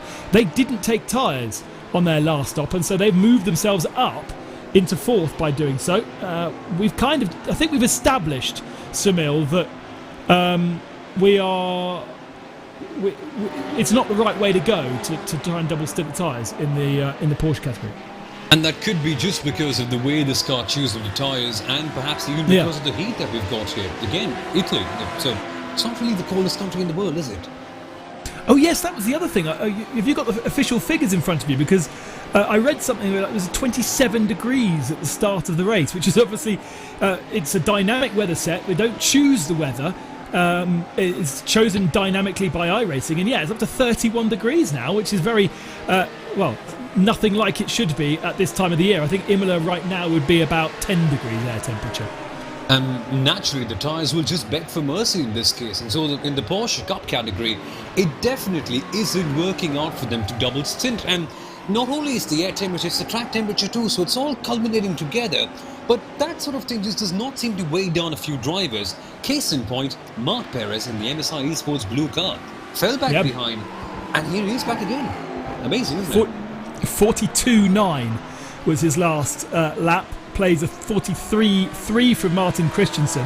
Plays a 45.0 for Leo Racing Team. Now, Leo Racing Team 21 are on the 2nd stint of their tyres, so that's why they're going so slowly. But the 12 car, which was the one that's been well up there throughout the race, they've got new tyres. They're doing 45.0s. Probably traffic, probably not necessarily something to worry about, but there are not many cars in the 42s or even 43s in the GT3 category. That's how hard these front 2 are pushing. Absolutely spectacular. Any more answers, David, on the issue for racecraft? Well, I think it's a 2-pronged problem they've got going on here. One is they were served a penalty for contact with a GT4 car, major contact. That was a 30-second stop and hold, which they served. But then at that same pit stop, it looked like Racim got out of the car.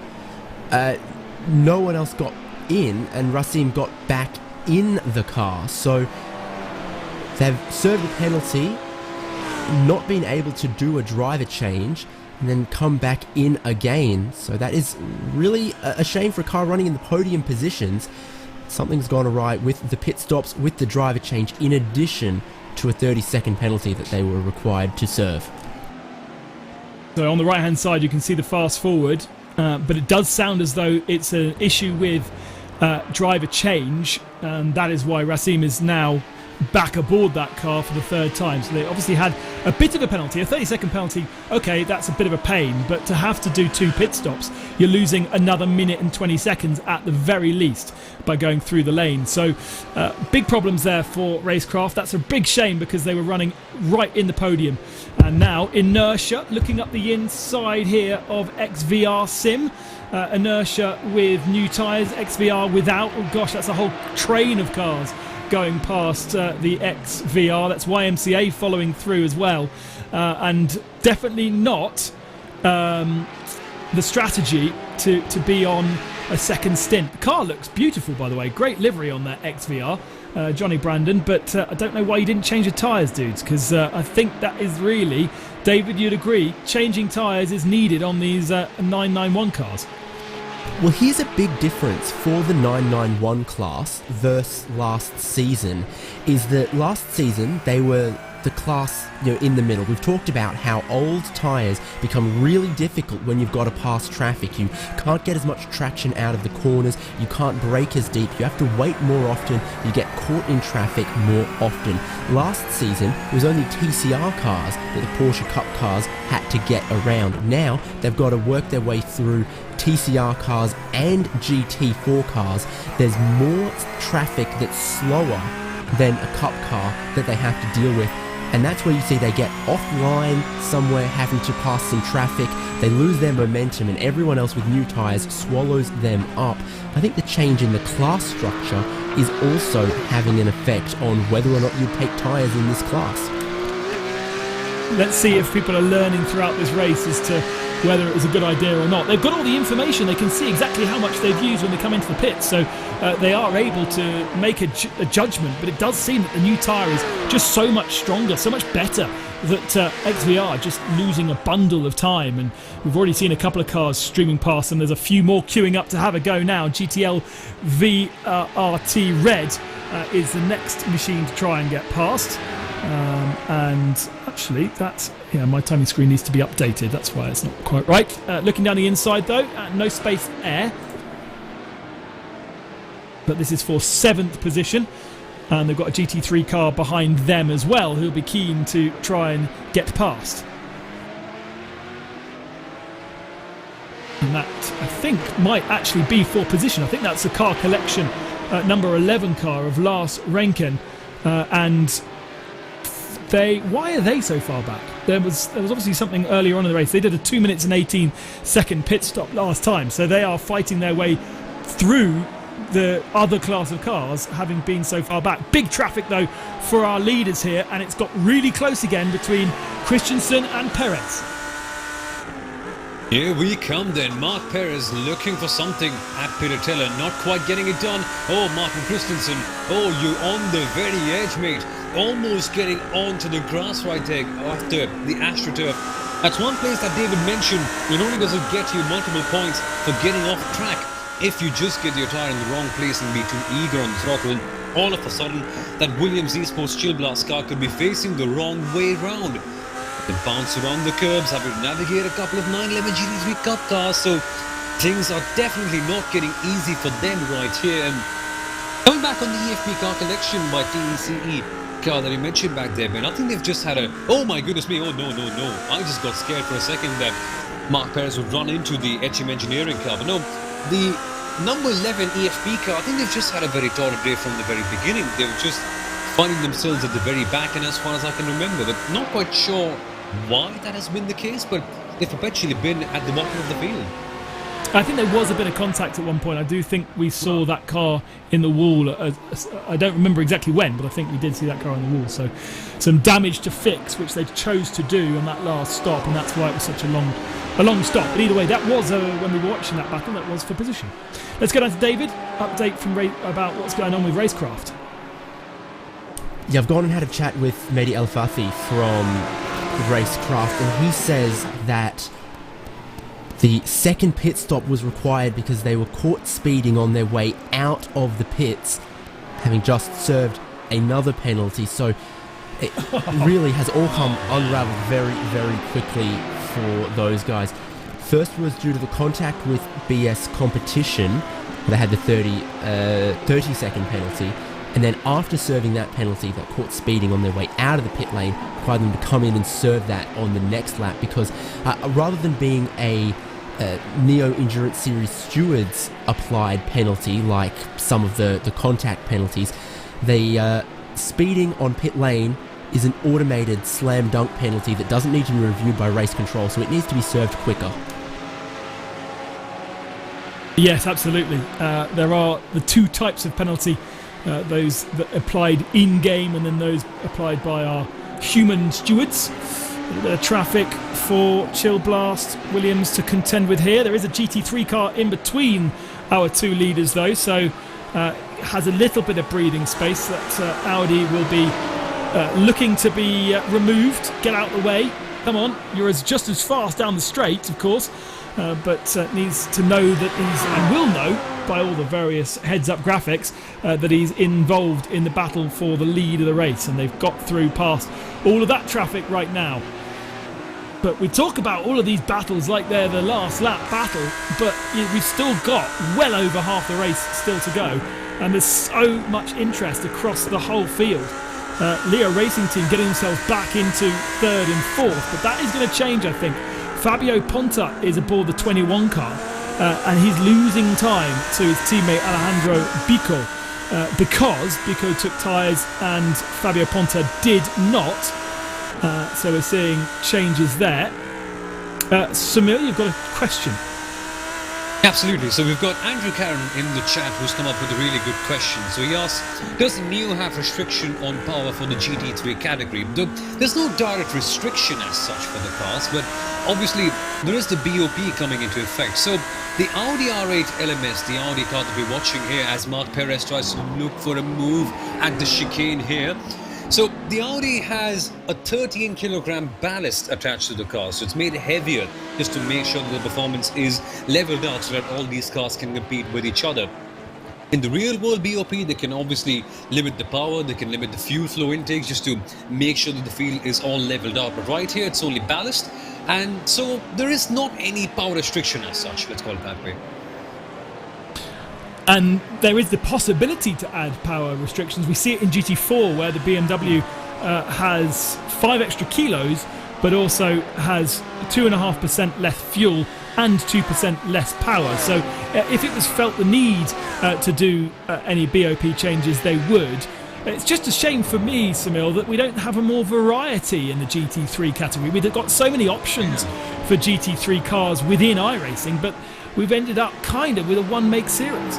So that's the case, and sadly it wasn't that way until a couple of months ago, because the last I remember on the Spa 24, we had Ferraris, we had multiple McLarens. In fact, it was the VRS and the SimSport team winning in a McLaren because, of course, the McLaren had a bigger fuel tank that helped them out big time.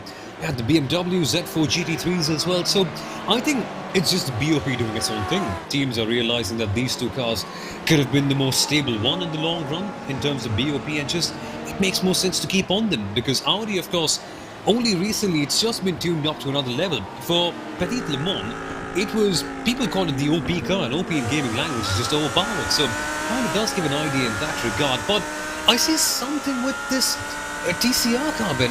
I'm sorry I have to cut in with this particular thing, but I think that has to be the one of the frozen speed full send racing cars with a bit of damage that I just spotted for a second. Okay, Frozen Speed down there, second half of the TCR field, last bowl aboard the car. Last time the lap time was good, 1:58.4. I mean, not at the pace of the leaders, they're doing 55s, but and by the way, we've still got a battle going on between SimRC and Strod Corsa. Alejandro Bachilega staying aboard his TCR car, now 2 seconds behind SimRC. But Frozen Speed certainly were in that first battle that we saw at the start. If you remember, we had a line of 6 or 8 cars. Quite a few of them have fallen away, including Frozen Speed. Back to the battle in the 991 class. We've seen a lot of this Go Team racing car because Robin Usland, who's been in the car I think since the very beginning, has just been involved all the time with any kind of battle, and he makes a mistake there. He's going to lose the position perhaps, so he's lucky that the circuit goes left there. That gives him the opportunity to hold on to the place, but that was, I think, a swap already. And now, side by side, going up the hill with a BMW ahead. The GT4 car is going to stay on the racing line. That is going to allow Go Team perhaps the inside. Maybe, maybe not. No, this time it's going to be compromised. That time they're trying to make it 3 wide. And unfortunately, Go Team losing out that time. Robin Austin falling behind a very aggressive driver. Just a slight correction, I think there was a swap in this car, so Robin went off. I think it was Henrik Lindhoff who came back in, but seems like Robin is back in the car, so they will have to be wary of the 70% rule that's in place here as well for the drive time. But also, why are they battling for the tail end of the 991 class? Those guys were up to 3rd and 4th in class, and they've obviously something in that second stint didn't go quite right for them, because they've really fallen to the very tail end. So another thing for David to go digging in pit lane and find out exactly how they've lost so much time. Pit stop was good. Pit stop didn't last any longer than it should have done, so perhaps it was simply pace perhaps on the second stint of the tyres. Maybe. Well, I've gone and had a look, and for their lap number 48, they've had a problem. They were 15 seconds delayed on one of their laps in that second stint. That's where they would have lost quite a bit of the time. That would suggest they went off track somewhere, got spun themselves. So it was definitely an issue in that stint that would have cost them easily 15-20 seconds. Another one to find out, we've got MSI Esports Red in the pit lane. That is completely off schedule, about halfway through the stint, and that's not the leading car. It's Blue who is at the head of the field, but Red in the pits with 3 hours and 35 minutes remaining seems odd, and they are descending the timing screen. So that's another one to go and find out exactly what's going on there as we continue to watch this healthy battle, but just for the wrong end of the timing screens in the 991 category. Go Team versus HM Engineering is a battle we've seen time and time again in the Porsche Sport Carrera Cup that we also have here on Race Sport TV. Season 1 just ending lately, but now both of these guys have proven themselves to be top competitors in this championship. In the endurance perspective, they're tiny at the bottom end of the timing stream, but I'm sure they'll be able to pick things up as we still have more than half of the race left to go. Something really exciting, isn't it? I really felt rather good. I felt rather relaxed while saying that more than half the race is left to go, because when the kind of battles we've seen so far, I think it'll just be amazing to see more of that coming up as Robin Oslan eats up the draft, goes to the outside line. Is the Swede gonna go full Monty here? Yes, he is. Goes to the outside line. They're door-to-door at this stage. The HM Engineering car really trying its best to keep the position, and the best efforts do work out in this case because the 959 holds the position.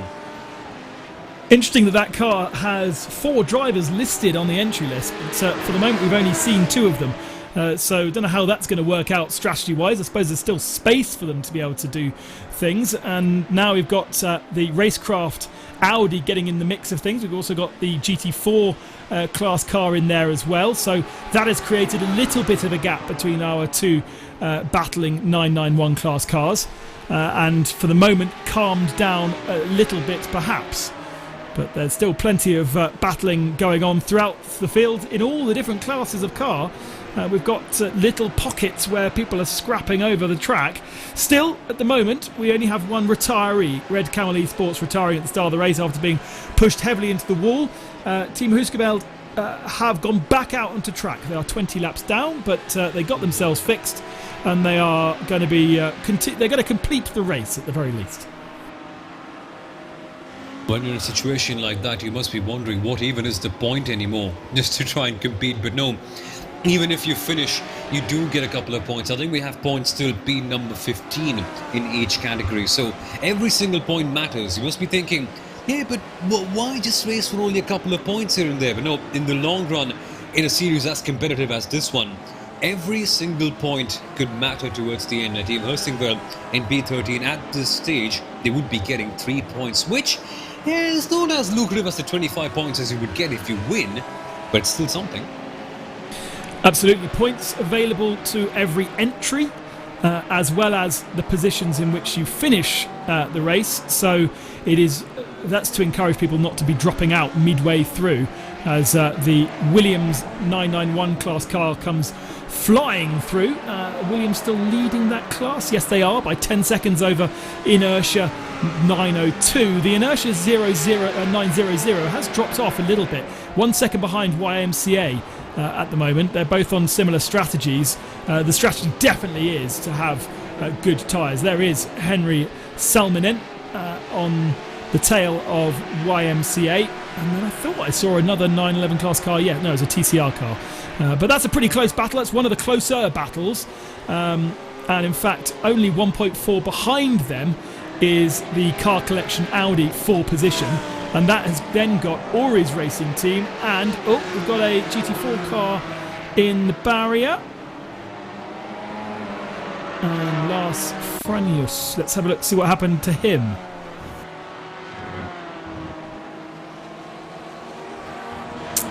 Three wide and now 2 wide. All good. TCR cars around him. Oh no. Just turned straight across the TCR car. And I think, is he going to keep out of the barrier? Oh, dearie me. Put your foot on the brake when you're spinning. Because that's now caused way more damage than it needed to, really, Sunil. It has, and they're just going to be ending up limping around. And man, as David mentioned, their foot was on the brake, and the ABS, naturally, yes, they hate the grass. So all of a sudden the car just pirouettes around and off you go with the damaged car right there. Now then, we have to shift our focus from one Porsche to the other one. And there are a couple in this case. In fact, it's a much faster one. It's a 991 GT3 Cup category, where we have YMCA, sorry about that, defending against the Inertia Sim Racing team. And something's happened to Inertia, hasn't it? Because Inertia were, as far as I can remember, both of them in P2 and P3. Now, the second Inertia car, the Inertia Sim Racing Imprimo.fl, are in P number 5. So surely there must be something going on with them. Yeah, we split the strategy, didn't we, in the last round of pit stops. 902 did a different strategy to 900. I can't remember which strategy won out, but I think 00 kept the same tyres on and double stinted, whereas the 902 changed the tyres. And ultimately, as we've learned throughout the race, that has been the better strategy.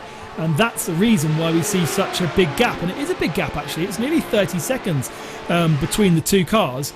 Inertia 900 trying to find a way past. And side by side going into the Tamburello. Still side by side through the Tamburello. YMCA on the left-hand side. Car Collection Audi watching and kind of saying, come on, I'm faster than you. Can I get past, please? All this battling, though. Remember, there's, as I said, there's another 991 class car not far behind. In fact, there he is in the Ori's racing team with Xavi Ross. So now Car Collection looking to try and split the two Porsches for a moment. And it's an interesting little battle. Car Collection in there, and it's not lapping. It is part of that battle. It is 4 position overall, not for class, of course, but it shows just how equal these cars can be. If you've got a slower GT3 car, it's actually not as good as a faster 991. Yep, that Car Collection car has had a bit of a tricky day so far, not really ending out well for them. And look at this. Okay, let's treat this as an actual battle for position. Let's leave the class aside for a second. Let's actually pump the excitement up for this one and look at them go, heading towards the Ravazza corner.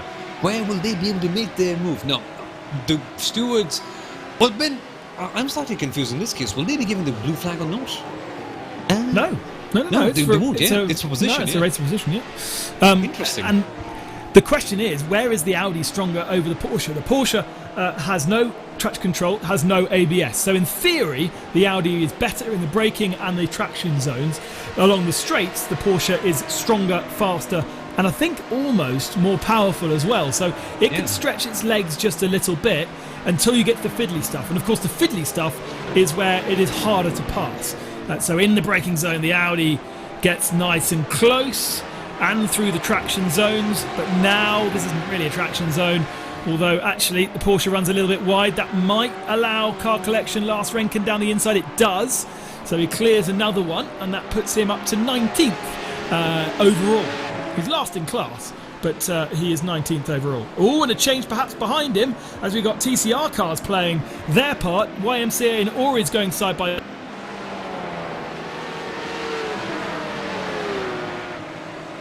Oh, goodness me, look at them go. Literally nose to tail. Ori's on the inside line. That's Xavi Ross.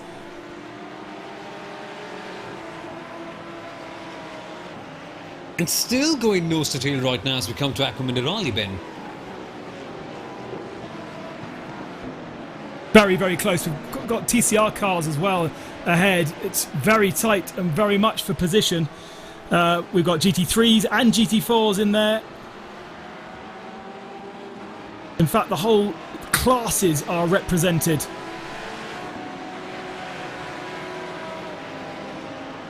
And that's the one thing we all love about multi-class racing. Everyone races against each other at the same time.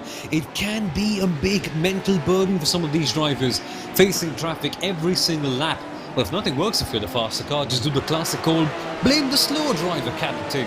That works out almost always. But no, on a more serious note, it can really get on your nerves at times trying to fight traffic out, and that's why we really rank endurance racing drivers in a different breed altogether. It's not just lapping around the circuit 100 times trying to go as fast as you can.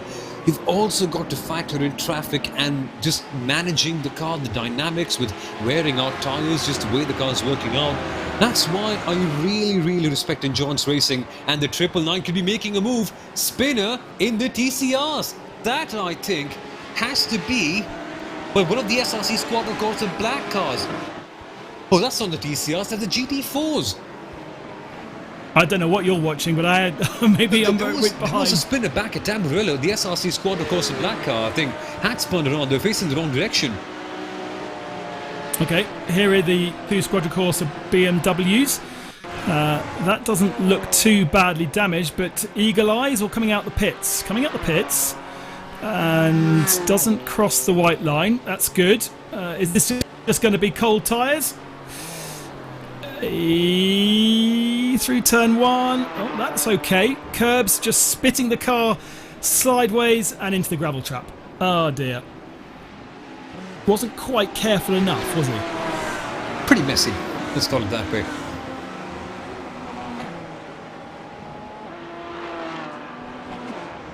David, penalty news for you. There's plenty going on for the stewards.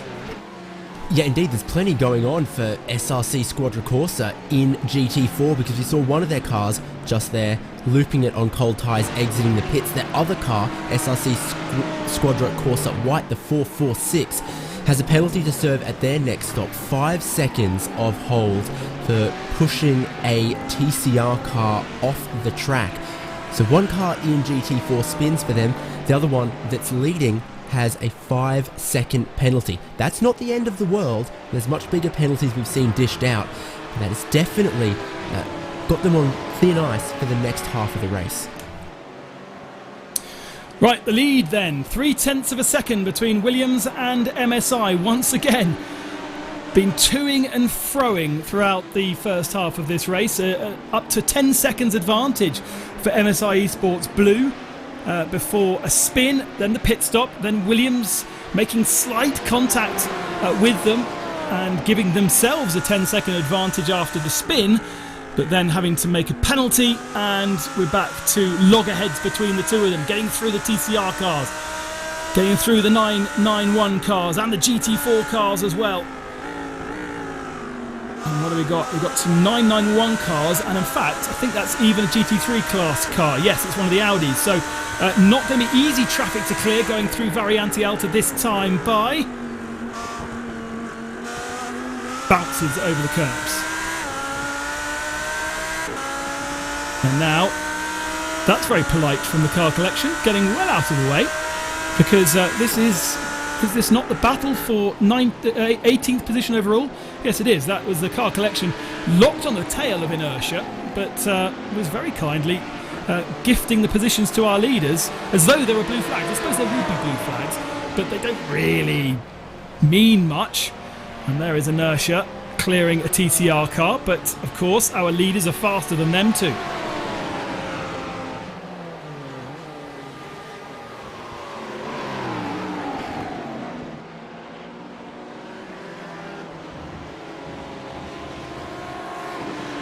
And Usher kind of getting out of the way and holding a tighter line there, doing a good job to not interfere too much, but now will lose a position to the car collection Audi, which goes up to 18th spot. So you can see just at the back of the shop there, car collection now ahead. So then the Williams car is flashing its headlights. They are quite clearly informing the cars up ahead that you've got to move away, folks. You are lap traffic. You've got to move aside. And now it's a beautiful camera angle that we've got this one. A split screen on board showing you exactly what the drivers will be watching inside their car. That's Martin Christensen on the left in the Williams Esports Chill Blast car.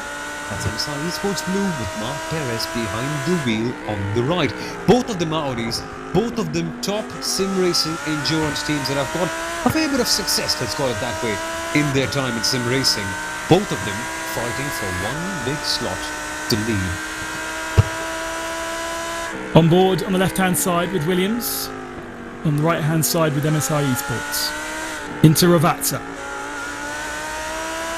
Oh, hang on, that's not the same, is it? Yeah, there's a big gap between them. Just through that traffic, a gap has developed to 2 seconds. Like, it's kind of going, hang on, they're not really on the same bit of track. They kind of are, but a much larger gap. When we checked in with them just 2 minutes ago, they were 0.3 of a second. Now it's up to 2 seconds, and I think simply the way the traffic has fallen for them is the reason why. We're going to get into a point very soon where it's going to get very confusing, because on the 3-hour mark we are going to expect the GT3 cars, the 991 cars, and then the TCR cars as well as the GT4 cars, all pitting at around the 3-hour mark. They will be hitting that, so it's going to be lots of work for David to keep across who is doing what with the tyres. That's one of the main things, especially when we saw such a split.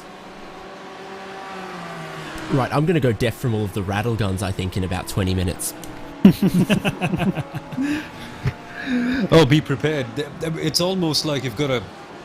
It reminds me of that lovely old scene where they actually raise their announce bells and they keep shouting in the wind, be prepared for an impending attack of sorts. That's what it's going to be like. The pit lane, that's going to be busy, isn't it? And if it's not rattle guns, it'll be that alarm that goes off when someone enters pit lane to potentially warn anyone of an entering car. You can hear that one quite loudly around the track at times. Yeah, that's actually a very good point. But do they don't simulate that on iRacing, do they? That alarm? They do. They just added that in the recent update. Have they? Oh, Go to your sound settings how and make annoying. sure you've enabled X Audio too. That's not something I ever really want to replicate in any kind of world.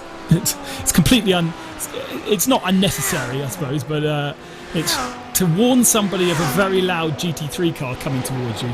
How do you miss it? You know, how do you not know it's approaching and coming into the pits? I get it if you're in something like Formula E and you can't hear the things, but yeah, you know when it's coming. Well, let's say there are people who often to miss out somehow.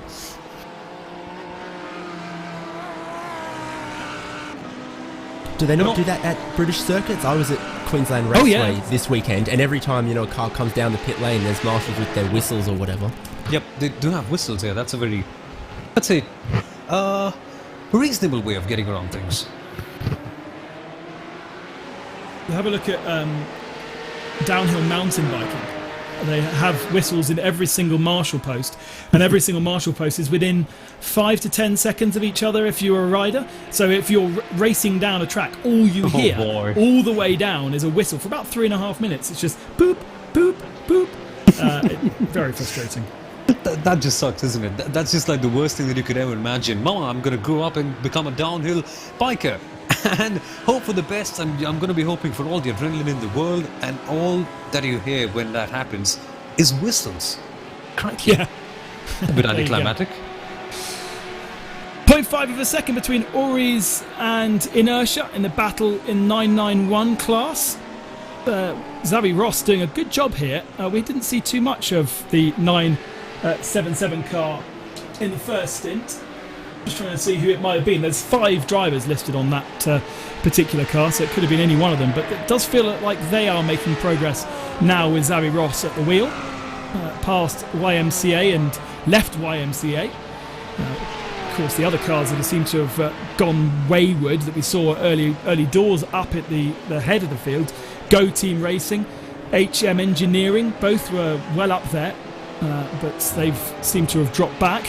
This is a nice little battle though for P4, as the other Inertia car is 12 seconds back over Williams, who you get the feeling that Williams kind of have control at the moment over the 991 class in a way that they perhaps don't have control necessarily in the leading class. Although the gap is stretched to 2.4 seconds in GT3 right now. There is Daniel Lafluente. It's entered officially as the Williams Esports Ben Q car.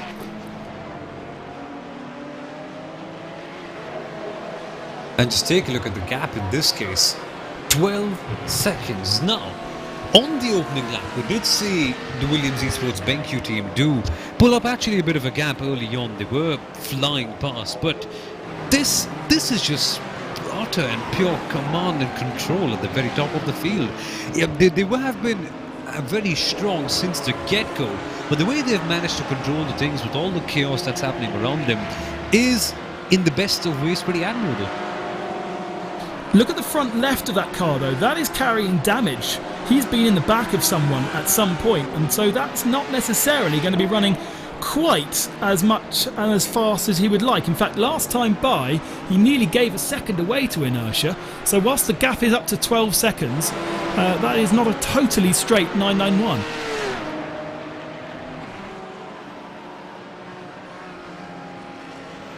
Just see on the front left, there we go, nice slow-mo. There is, the front wheel is exposed, there's bonnet damage as well, and so yeah, that won't necessarily be feeling quite as correct as it should be. And is that just camber, or does the wheel look unusually bent, the front right? Oh, that just must be camber in that case. Yeah, these cars do run crazy camber as well. Exactly.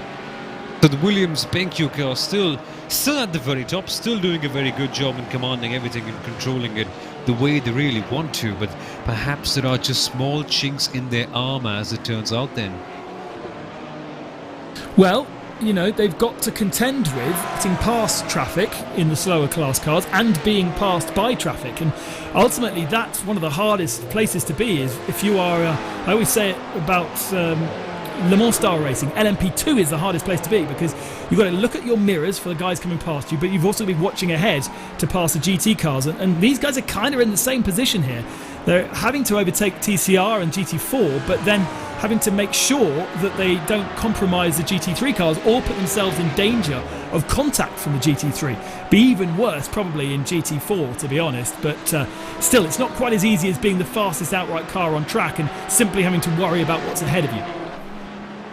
Well, they just must actually have a really loud horn. I mean, I have this funny petition for this one. I mean, they can just attach a big horn saying "move" on the top of every fastest category in any 24-hour race. And that'll just be something pretty hilarious, because that just expresses the kind of frustration that they have. They just like, move aside, you peasant, let me go past. And when it goes wrong, they just really go wild, don't they? Yeah, and it's an interesting one, because in, for instance, certain off-road categories in the FIA, if a car gets within 100 metres of you, you have a siren inside the car to tell you that there's a car around you. So you could implement that as if it's a different class of car approaching. I imagine that could be something, but ultimately, in a circuit race, I think it would get very, very annoying. And so that's the funny bit, isn't it? The question is, do you think in sim racing, flashing your lights makes any difference whatsoever? I get it in the real world when you're filled with glare in your wing mirrors. Very, very frustrating. Does it distract you at all in sim racing? To a degree. I mean, let's say if you're in a different sim, a galaxy altogether, different, let's say some sim starting with an A and ending with a C, it doesn't really end up that much in that case because they don't really simulate light as well. But in iRacing, yes, it does, because if the rear view mirror is compulsorily turned on, so you always know who's behind. And naturally, if you're in a car like a GT3 which has some really powerful headlights, you can see it. It's not the most prominent thing in the world, but definitely very noticeable. I'm with David on this one. At night, it definitely does make a difference, doesn't it, David? Yeah, when you're behind the wheel of any of these cars in an endurance race that races through the night, be that all of the possibilities. Like, for example, I'm thinking Daytona and Le Mans, well, Daytona actually has a lot of nighttime running as well. When you're racing someone close in the nighttime, their headlights from behind shine in your rear window. It lights up the dash, everything around you. So if they flash their headlights right behind you, everything inside your cockpit appears to strobe. Your eyes are so adjusted to this, even, sitting at a computer looking at a computer monitor, your eyes are so adjusted to a dark dashboard and looking out, searching for your braking points and everywhere that you're looking when you're racing.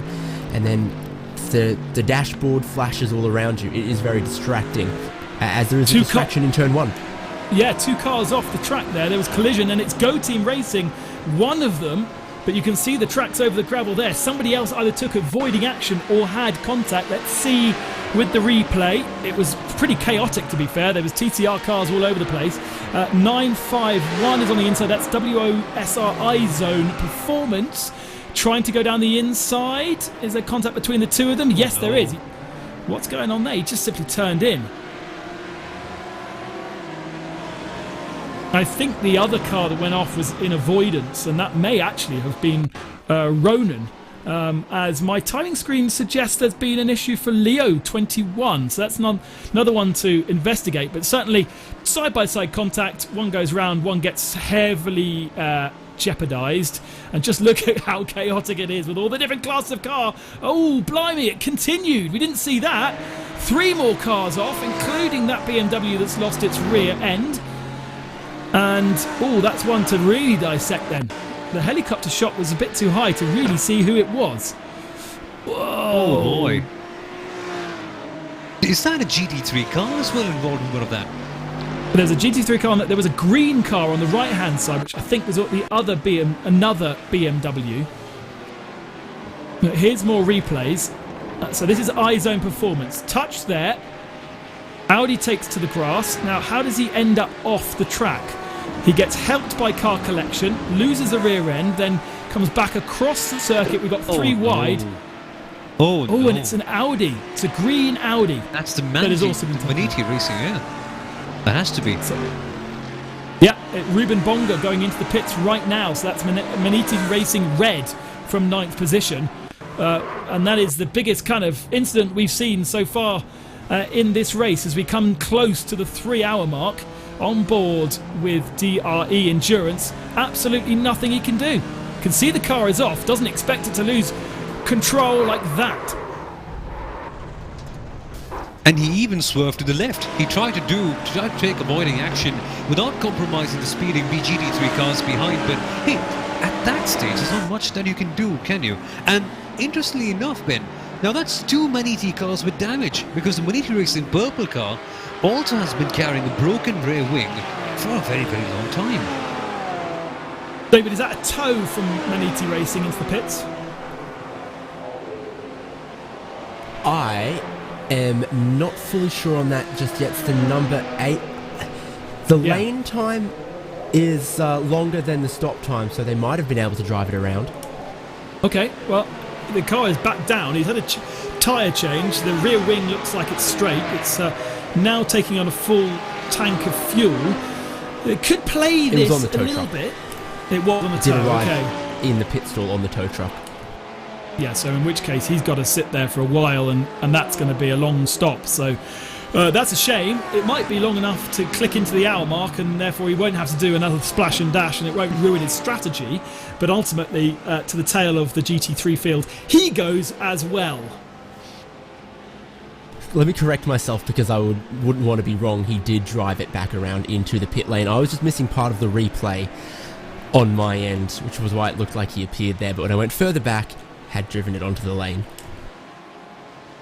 Okay, so he is just getting the car fueled up and perhaps a little bit more repair work to be done as we go back to that battle that we were seeing, Inertia and Ori's. Now, is Inertia up the tail of somebody else there? That's another 991 car. Ori, oh no, that's Ori's ahead. So Ori's ahead of Inertia now. A position change between the two of them. Lots of curb hopping going on.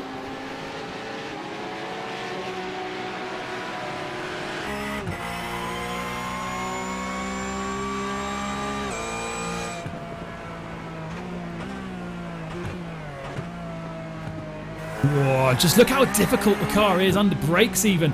We're coming to the end of this stint, so the tyres are not going to be at their best, but almost backing the car into Ravazza as Henry Salmen just a few moments ago, getting loads and loads of oversteer.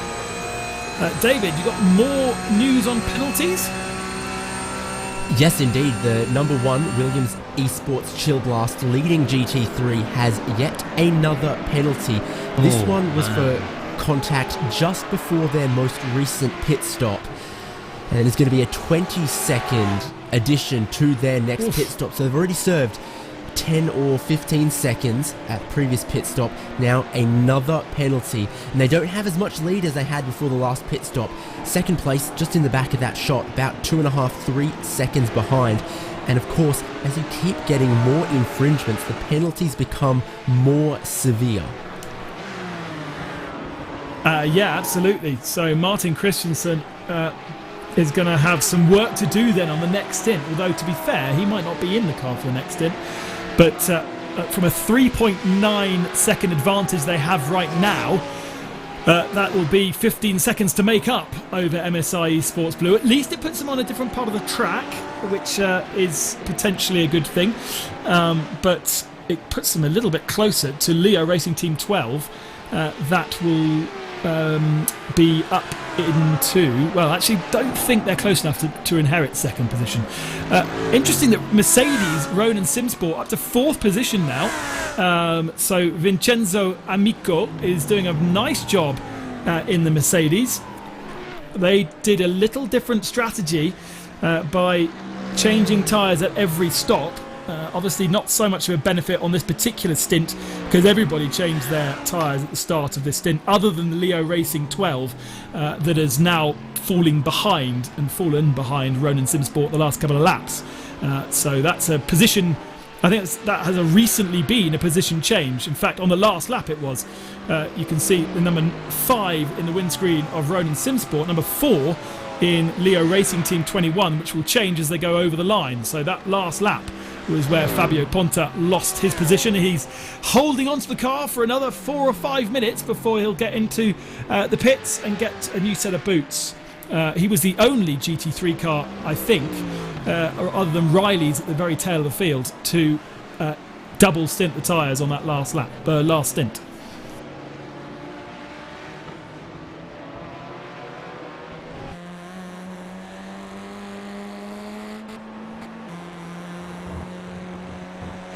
Now then, this is a fun one. MSI Esports TCR versus Pure Sims Esports that we've got right here for P number 3 in this category. TCR, of course, also coming up with a lot of action here today, but not as much as GT3's, but it all changes here with this particular battle because Victor Lobato is fighting hard against David E. Baker in the number 116 Pure Sims racing car. The last I remember, Pure Sims have been having a bit of an up and down day. They've been shoved hither and yon a couple of times here and there. They went up, they went back down, then they're back up into P4. This is a really good opportunity for them to redeem things up and get back into P number 3 early on, with 3 hours to go in this race, and essentially establish a sense of control, a sense of dominance over this position, and keep it going for the very last stint. P3, MSI Esports TCR, Victor Lobato ahead of David Baker here. Pure Sim Esports, 6/10 separating the two of them. And just remember that we're about to get our pit stops for everybody. It's not just going to be the GT and the 991 class cars. We are pretty close to having everybody. Oh, and there's a car off in the barriers, and that has been contact. Antti Salminen for Talk Freak Racing, third in class. Let's see what happened to him.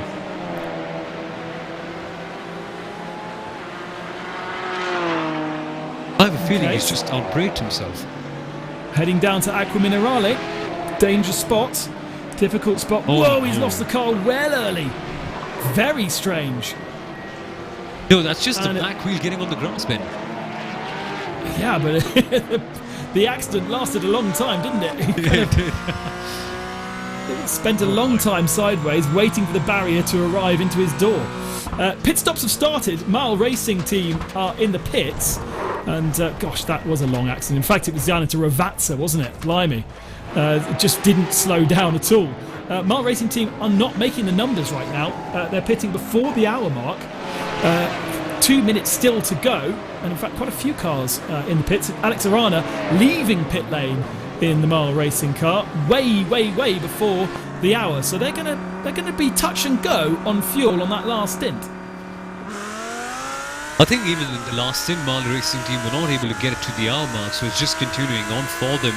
They haven't quite been able to make as much ground in terms of fuel saving in the last stint as much as they would have wanted to. So this vicious circle of not being able to meet the hour mark continues for them. Is that a little bit of damage on the side door, or is it just early on? There was a bit of damage early on that car. It just looked to me as though the right-hand side looks like it still was a bit kinked, but only the very smallest of damage. Yeah, I don't know. Could be just the design.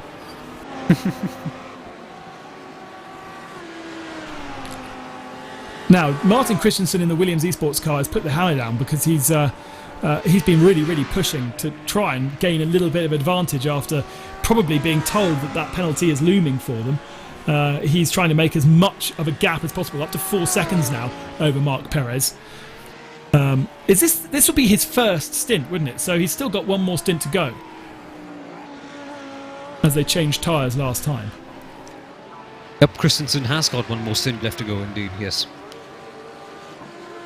Yeah, and then we'll see Dominic in the car for the final 2 stints. Just 3 drivers entered into Williams Esports Chill Blast. And that's in country, well, no, same as MSI. They have their 3 drivers in Marc Perez, Alejandro Sanchez and Salva Tallins will be the last of the drivers. Here is the Mercedes in a big gaggle of cars somewhere there. Oh yes, just ahead of there, with Leo Racing now, well, sort of keeping up with them, to be honest, but they are in a huge amount of traffic. We were talking about Fabio Ponta probably wanting a new set of tyres on that car as it's coming to the end of the second stint, but the traffic kind of playing into the hands of, there's a lot of traffic as well, playing into the hands of the Audi because the Mercedes can't really make it stick. Mercedes dives to pit lane, as does the Leo Racing team as well. We've got one of the Biela cars in at the same time, so the pit stops commence with just under half the race remaining here. Williams lead MSI Esports Blue by 4 seconds, and we are getting the second round of pit stops. Williams leading Inertia in 992. That's by a much healthier margin of 8 seconds. TCR is led by Squadra Corsa ahead of Pure Sim Esports. GT4 is led by Squadra Corsa ahead of Pure Sim, and it's Sim RC that leads Squadra Corsa in TCR. So it is very busy on pit lane, as you can see, but we haven't had our top 2 cars. It looks like the battle for the win is very much going to be between Williams and MSI at this point. They're going a little bit longer than a lot of the other competitors. You can see here, especially Marla, who we might think are headed towards a splash and dash because they were just a little bit early on some of their stops.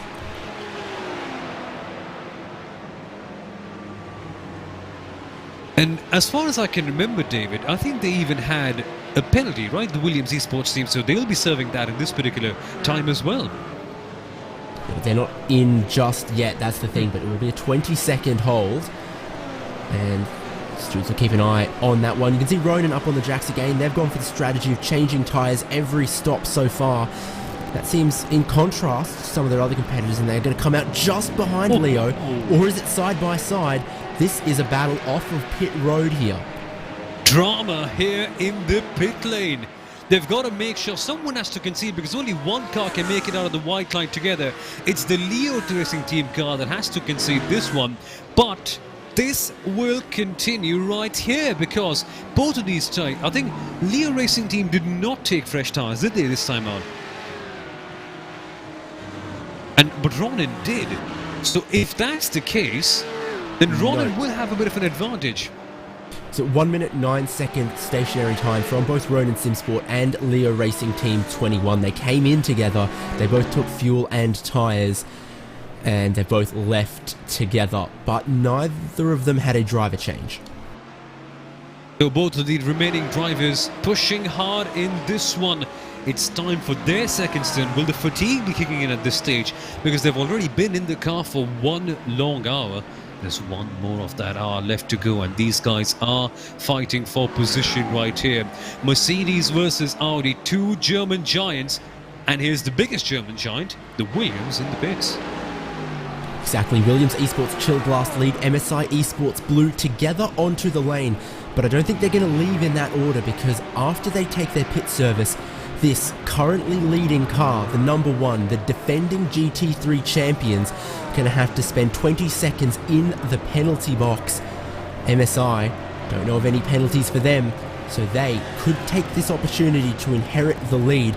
See what the strategy does. I think it might be no driver change for either at this point. But are they going for tyres then? Because if Williams are double stinting in this particular case, MSI could very well change tyres and have fresher rubber and then bound on the gap in the main stint, can't they? So I'm looking right now, both of them are reaching about the 40 seconds that it takes to fill a full tank of fuel. Williams Esports go no tyres, they get rolling and they're going to go straight for the penalty box. Get your stopwatch out at home. This needs to be 20 seconds for Williams Esports Chill Blast. MSI Esports Blue covered it off, fuel only. They are going to roll out and past and will inherit the race lead. Half of the penalty now served for Williams Esports Chill Blast. 20 seconds is the penalty, now 15. They reach 20, and this is probably the longest 20 seconds for Martin Christensen as he serves a penalty that his teammate incurred. And the interesting part is the teams have to monitor their penalty times by themselves, so they have to be really strict in terms of watching that, and then when it's done, that will be the go time as it is right now. Meanwhile, there's a battle going on the right hand side as well. That has to be yes, that's the MSI Esports car that we're following right now, isn't it? And we are just checking out where they will cycle out. So at this stage, this is ideally, and I say ideally with a very important hashtag next to it, a star mark rather next to it. So MSI should be coming in the pits at this particular lap. We shall see both of these guys come in, and then that is when we shall see eventually the whole convergence between them and find out how much of a gap those they have. And Williams, in fact, David, they've just held on a second, only just, that is. Yeah, exactly. After serving that penalty, we saw it kind of on the side-by-side there. They came out just in front of Leo Racing Team, who are also on the same age tyres there. Alessandro Bico for the number 12. Leo Racing Team, of course, a very, not exclusively, but very strongly Italian team. So here comes the MSI Esports Racing Team. Now they're going to come across the line, and they still haven't pit. No, they pitted at the same time as Williams, remember. They just didn't have the same penalty that Williams had. So MSI Esports now lead solidly 35 seconds ahead of the battle for second, which you can see on the right-hand side of your screen. Totally got me there for a second. Yes, so MSI haven't pit, and that's a 35-second gap for them. This, David, is going to be their big chance. If Mark Perez can just put in the stint of his life, he could essentially have the race sealed in if he does not make any major mistakes. And while that happens, Williams will be bogged down by chasing car behind. It's the Leo Racing Team going side by side heading into Tamburello. If you fight, you lose time, and Williams desperately does not want this at this stage.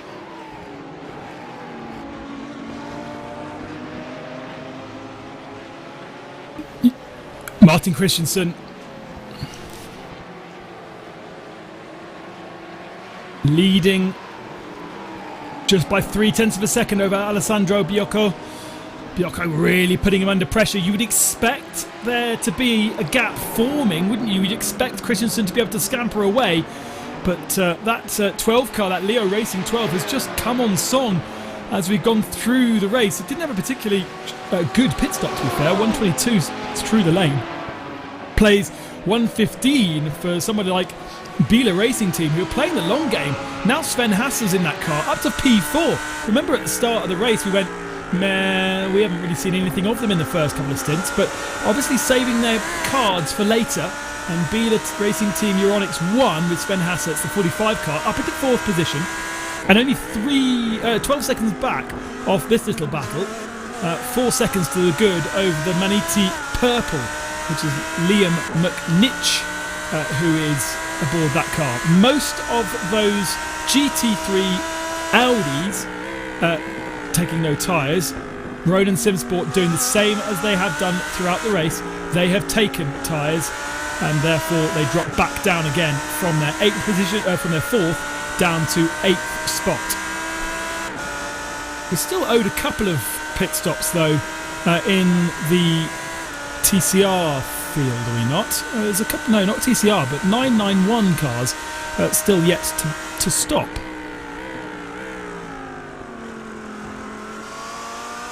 Yeah, that's correct of your top 3 who are just approaching 35 laps into their stint. 35 laps. Goodness me, that's a lot of laps on those tyres. They'll be battered and bruised as the Simsa Esports TCR car gets taken off in the wall.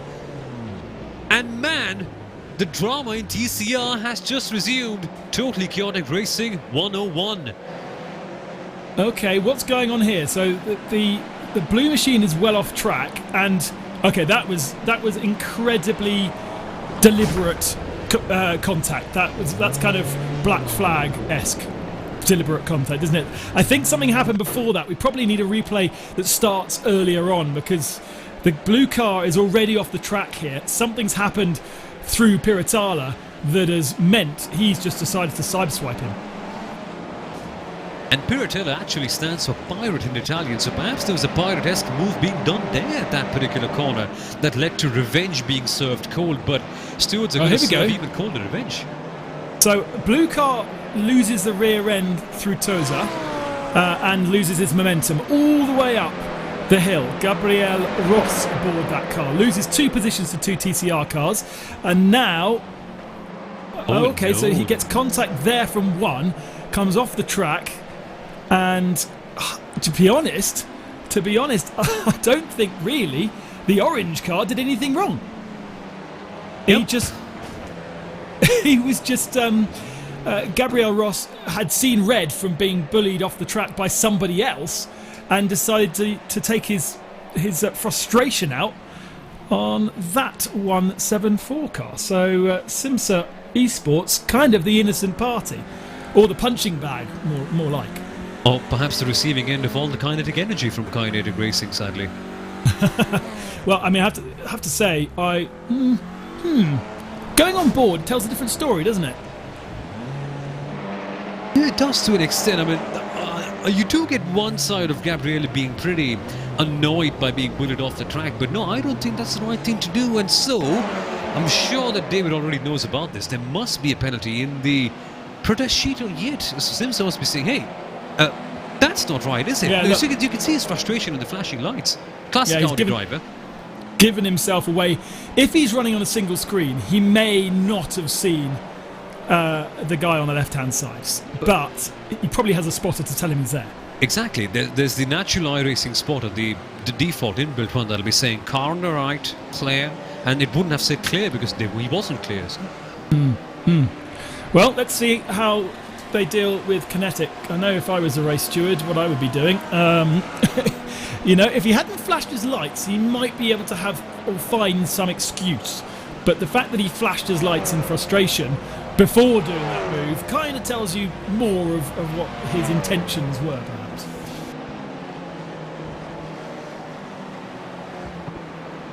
It wasn't... what was it for? Simpson now in the pits, so Julian Reinhard has brought that car into pit lane. Kinetic are only one place ahead, so to be fair, they were battling for the tail end of the TCR field. But as we've already said, there is points for every single position, so you need to be careful, you need to be clear. Oh, what's this? Williams have lost a position and are going up the inside again to try and get that position back. Somewhere, Leo Racing have got back past Alessandro Biocca fighting, but Martin Christensen trying to find a way. I wonder if it was in traffic where he's lost out. Nico flashing the lights, BMW being well behaved. Little swapper going on for Williams, yet to get out of the throttle there. Just lost the rear end slightly.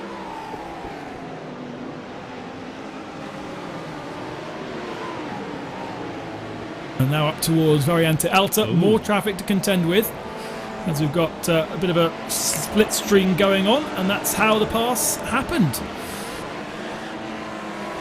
Oh, interesting then. Williams outbraking, just slightly crashing under pressure without any traffic. Yes, braking rather deep, trying to explore the limits of Imola, as so many other drivers have done before them.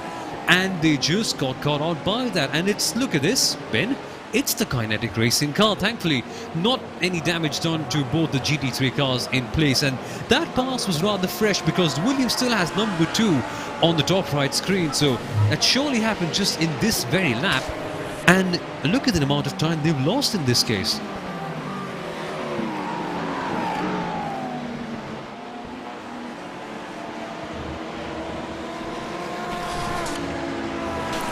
And it's not going well for them either, because they're catching the traffic in the wrong places and they are losing ground. So our sometime dominator of this race, Williams, now finding themselves 38 seconds back and in third, not even second position, as a TCR car with a connection issue there disappears and reappears in full view.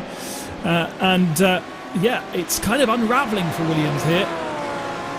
Simply down to a couple of bits of contact. Firstly, battling for the lead, but it does sound like the second piece of contact, which was the 20-second penalty, was kind of an unnecessary contact with a back marker, and just proves that you need to be so careful. Every single overtaking move you make, you need to not lose time, but you need to be so careful. On board with Biela Racing, the 46 car, so that's the Euronics 2. This is a battle for 7th position. Ronin Sim Sports in the Mercedes, once again using their fresher tyres to blast past, and it's an exciting race from Ronin Sim Sport because they are on a contra strategy to everybody else. They've got good tyres all the time, but they lose lots of track position, so every single stint is a kind of a flat out sprint, whereas others are having to be a bit more endurance about it. It just reminds me of that rather funny meme where I don't know what character that is, but I'm assuming it's something from Harry Potter. There's this white ginger guy running and saying, "Mama, I'm on an adventure." That's what it's been like for Ronin Sim Sport. Doing things Lord of the differently. Rings, it's The Hobbit. Oh, that's Hobbit. Oh, yes. I'm really bad at my pop culture that way, so. And I've never even watched that film. No, neither have I. No. It's just a meme that's so popular. Yeah, you know films thanks to memes rather than the other way around. Exactly. So expect to wave goodbye to the Mercedes. He's got good traction. He's got fresher tyres than the Biela car, and he's able to just place that car and carve up through the field way better than anybody else can in the GT3 category, because nobody else has got fresher tyres. So up to 7th position for Vincenzo Amico. 24 seconds back though from Mala Racing. That's a big old ask even by the end of this stint. And so this strategy that they're playing slowly kind of unravelling itself, isn't it? Principally by the fact that it's so much longer to pit. Yeah, exactly. And it doesn't really help out with not having fresh tyres, with all the track temperature being so tricky and not really having all the grip in the world. So for Ronin, perhaps it's just going the wrong way around, as David has the key piece of information. Well, this is pure speculation here, but we know that the lap speed between the Mercedes and the Audi, very, very close. They were comparable in qualifying. But one of the key differences, and this is true of GT4 as well, is the way the different models of car wear on their tyres and eat through their tyres. So it might be the case that in all of their practice and all of their preparation, Ronan and SimSport have realised that the new tyres are very good on a Mercedes, but maybe they can't risk double stinting them on that model of car. It might eat them worse at the end of a stint than the Audi. Yeah, you've got to consider all those things. Also set up, the way that the cars have been individually set up will use the tyres in different ways, and so even if they're running the same car in the Audis, we might see different wear rates, and of course driving style as well is a huge thing too. So many factors to consider, and ultimately it does look as though the guys have chosen to do single stint those tyres because they can't double stint them, whether that's to do with the car or whether that's a strategic choice. I would say that as we get closer to the end of this race, they're going to be making less progress. We do see them get up to P4 by the end of their stint previously, but I think on this particular stint they're probably not going to get much higher than P6, maybe P5. And actually something has happened, because there's been a very slow lap time from Manti Racing Purple on that last lap. A 1:58 plays a 1:43, so actually Ronan now has a car within 10 seconds of it to try and pass and get himself back into the top 6. Drama in the 911 Cup category.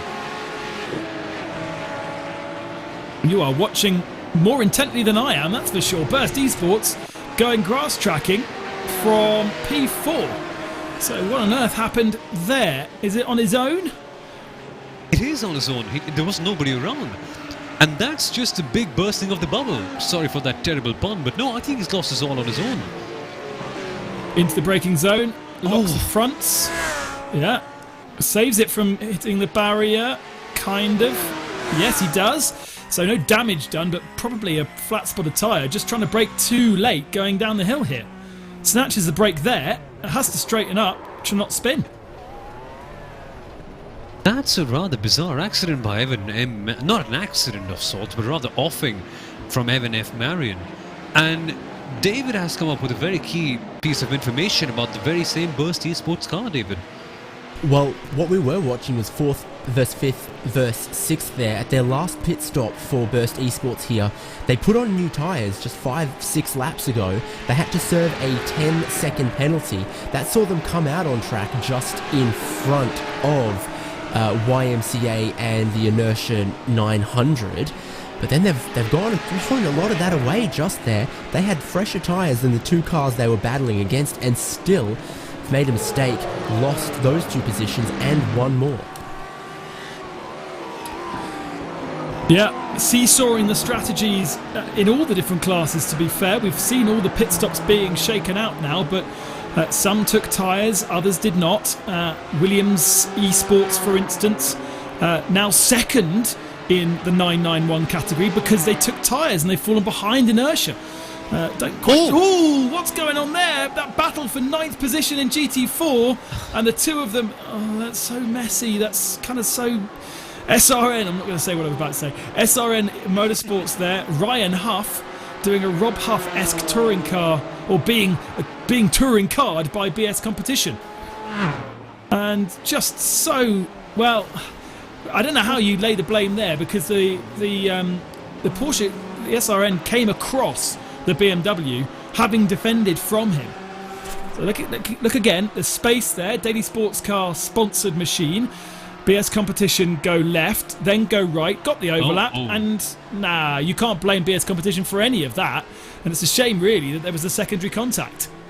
Yeah, I think the Porsche just perhaps should have been a little more cautious about BS Competition being on the inside. So they had to turn in, because before this corner there is a slight kink. But maybe just giving an extra bit of room on the circuit would have helped. Again, very easy to say sitting on my office chair back in Mumbai, not racing, about what they should or should not do. But on the whole, BS Competition have come off worse. They have changed tyres though, they have made the best of this opportunity. But really, it just does not help them. It's an out of place stop, out of schedule one for them. And not the first time that they've had contact this race. Remember, they had a huge contact earlier on the race where they lost the front bumper and front bonnet, sorry. So they've been repaired that car once or twice before, and as we know in iRacing, sometimes the cars, well, they never really fully repair. They're always slightly jeopardised. Even if you sit there and fully repair the car, it comes out still a bit bent and a bit slow. So a big shame for them, totally unnecessary.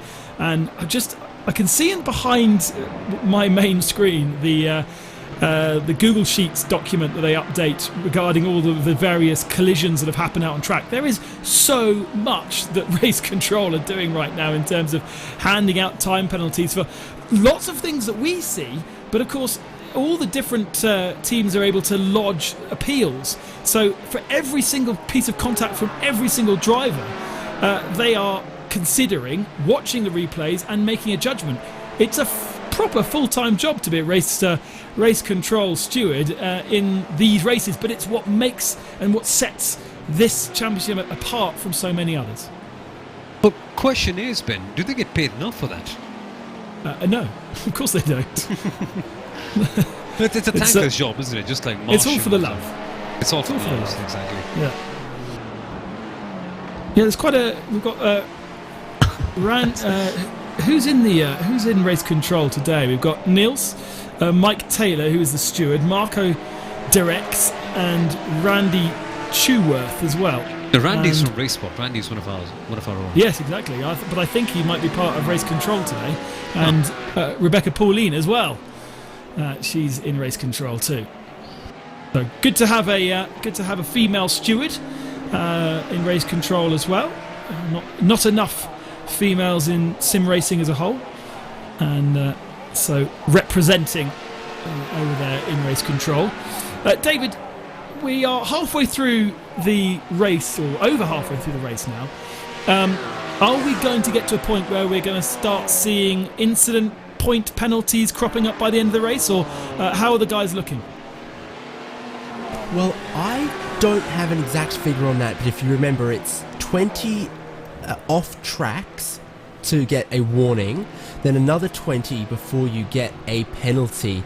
And I haven't really seen any warnings for the first 20 yet, so I'm not aware of anyone who's tiptoeing on the fine margins of potentially exceeding that in the race now that we're already into the second half. I think you've really got to worry more about contact with other cars in the traffic than you do about racking up 40 off tracks. I think they've set the number exactly right, where it's stopped everyone from going willy-nilly off the track here and there trying to gain an advantage, but it's not so stringent that people are going to be penalised for just running a little wide here and there occasionally. Most of the penalties we're seeing are for much larger misjudgments. Okay, so for the moment, that will be one less thing for many to worry about as we ride on board with David Perez. He's part of the MSI Esports crew in the TCR car for this series, and chasing down Ross McFarlane in the Pure Sim Esports car. These guys have been locked together for ages, fighting over P3. They are 27 seconds behind second place Quadricorsa, and they are now 10 seconds behind Sim Racing RC. So Jürgen Frank leading the class 10 seconds over Omar Chamat. And that was a good battle for the first half of the race, but it does look like Quadricorsa are just slightly losing out here as Perez gets a nice little slipstream. It's going to have the inside line and sensible endurance style racing there between the two, because Ross McFarlane gives him racing room, doesn't fight it too hard, and knows that there's the potential to get it back. That cameraman's drunk, Hugo. You need to make sure he's in focus next time. He's been out of focus. I know it's an effect. I know it's like arty, but if that was real world, he'd definitely be hauled up to the director later on. And the battles are just pretty good in this field, and the interesting part is that although the TCR cars just have to waver around and let the GT3s go past, while they swallow this bitter pill that they are the slowest category on the field right now, they still are putting a very good show on. And interesting point that you mentioned there, Ben, about endurance style driving. When the TCR cars come together on sprint races, like we had in the Hurstonville TCR race here, TCR Championship on Racesport TV, they just go bonkers. They bump wheels like normal touring car drivers would, and they just go wild. But that's the one thing in all these endurance races, even in the Ivra Club Sport Series, the drivers were very sane in their approach, very calm, very composed, knowing that they need to stay in the draft, knowing that they have to keep things very clean. And that's a very nice way of going about with things, because if not, your race could just end up being pretty repugnant towards the end. It's a different philosophy between endurance and sprint, because sprint, you really don't have the time to be kind to anybody. But in an endurance race, Ross McFarlane can sit there, the things change, the tyres wear out, the fuel gets lower, there are other drivers going to be getting in these cars which will change the performance. So when you're fighting tooth and nail like you're describing, side-by-side door knocking, you do lose time, you lose a lot of pace. So much more sensible for the two of them to just slot in, and now P3 for Pure for MSI, and they're not. That's another car getting out of the way, so that's not part of that battle. But it does mean that they can get their head down and start chasing the guy in front.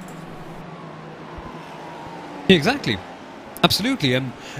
It may seem like efficiency is boring, and it always is towards the end, but in a long endurance race like this one, efficiency is just what you need, don't you? You just have to keep things going predictable, nice and easy, and that's where the decision not to have safety cars in 24-hour Esports Series helps out the drivers a lot towards the end, because they can just plan their things, plan their moves.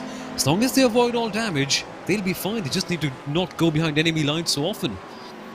Good battle going on for the lead of the 991 category. Williams and Inertia within half a second of each other now, after Williams took a longer stop. Now, David, I don't know whether you know why Williams were in the pits for 137 over Inertia's 127.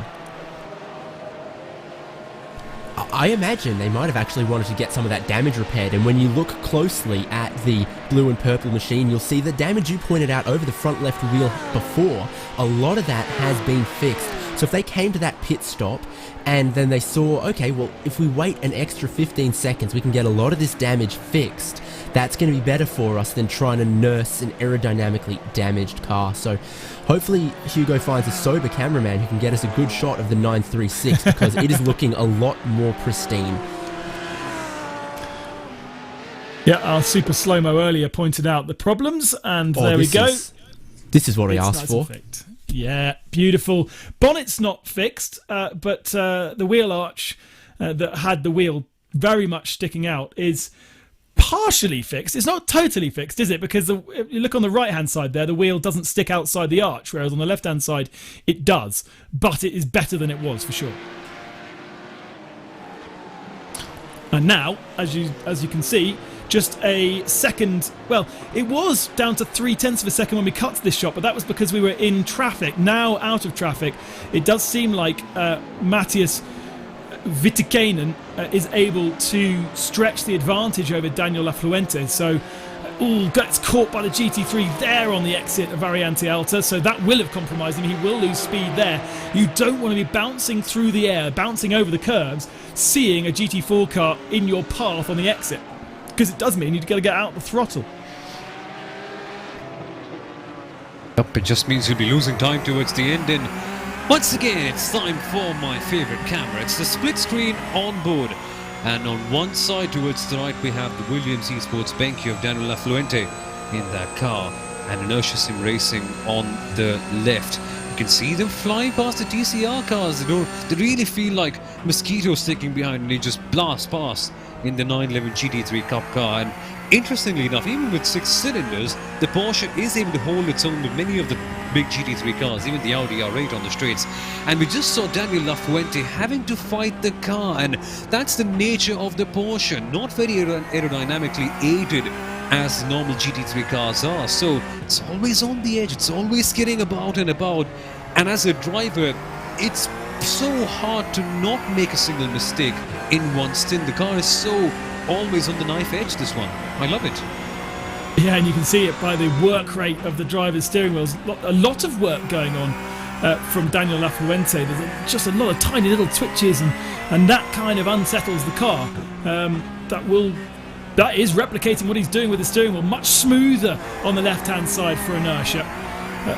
Much more calm by the looks of things. If you look at the body language of the two drivers, you would say that Inertia and Matthias is just throwing the car left and right. Not a little bit of oversteer, but that's okay. Whereas Daniel Lafuente is kind of shaking at the wheel. Just these minimal inputs, but that will do something to the way the car feels, especially in the braking zones as they come down here to Ravazza, for instance. A couple of stabs from Williams Esports. Not being able to just simply feed the steering wheel in one smooth movement and out again. Over the line, half a second the difference.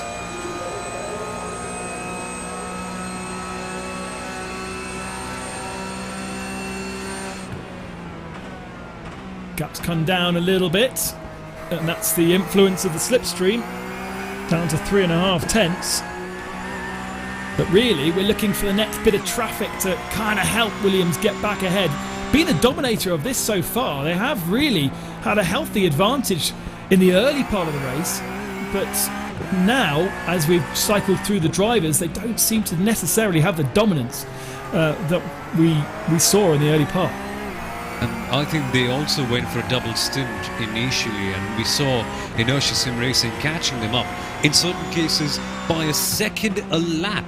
And I distinctly remember them having a 12.5 second gap with Inertia easily chewing that down.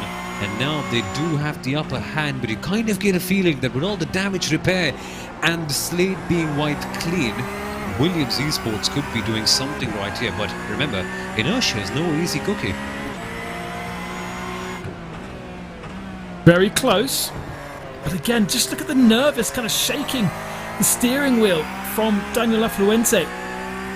As he gets close, it kind of doesn't look to me as he's confident under brakes in that car.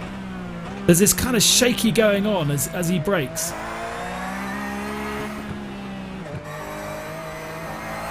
And it's a proper fighter's car, this Porsche. It will not let you go with such ease. It will make you pay towards the end, and if you come back down from a GT3 car normally, you do feel a bit of sadness, let's call it that, but you have to slow down a lot more when you head into the corners. But in the long run, I find it to be a lot more fun to drive personally.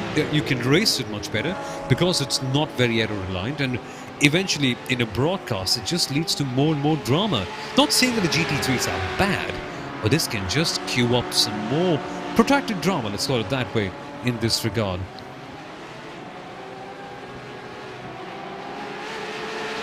Sending the car over the curbs. That has allowed Williams to have a look down the inside, and Inertia goes very, very defensive.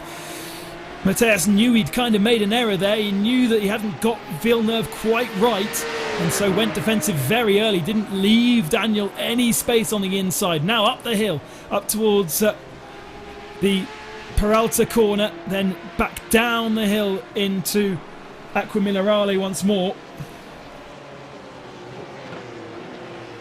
Another opportunity for an error down there. And then we move back up to the chicane. It's just so close as Williams sits second in 991. Huge curb take there. All four wheels off the ground. In GT3, Williams third position behind Leo Racing and MSI by 35. The two of them are gaining ground on MSI, but it has a 35-second advantage. No problem at all. This is really the battle that is going on right now. This is the entertainment on track.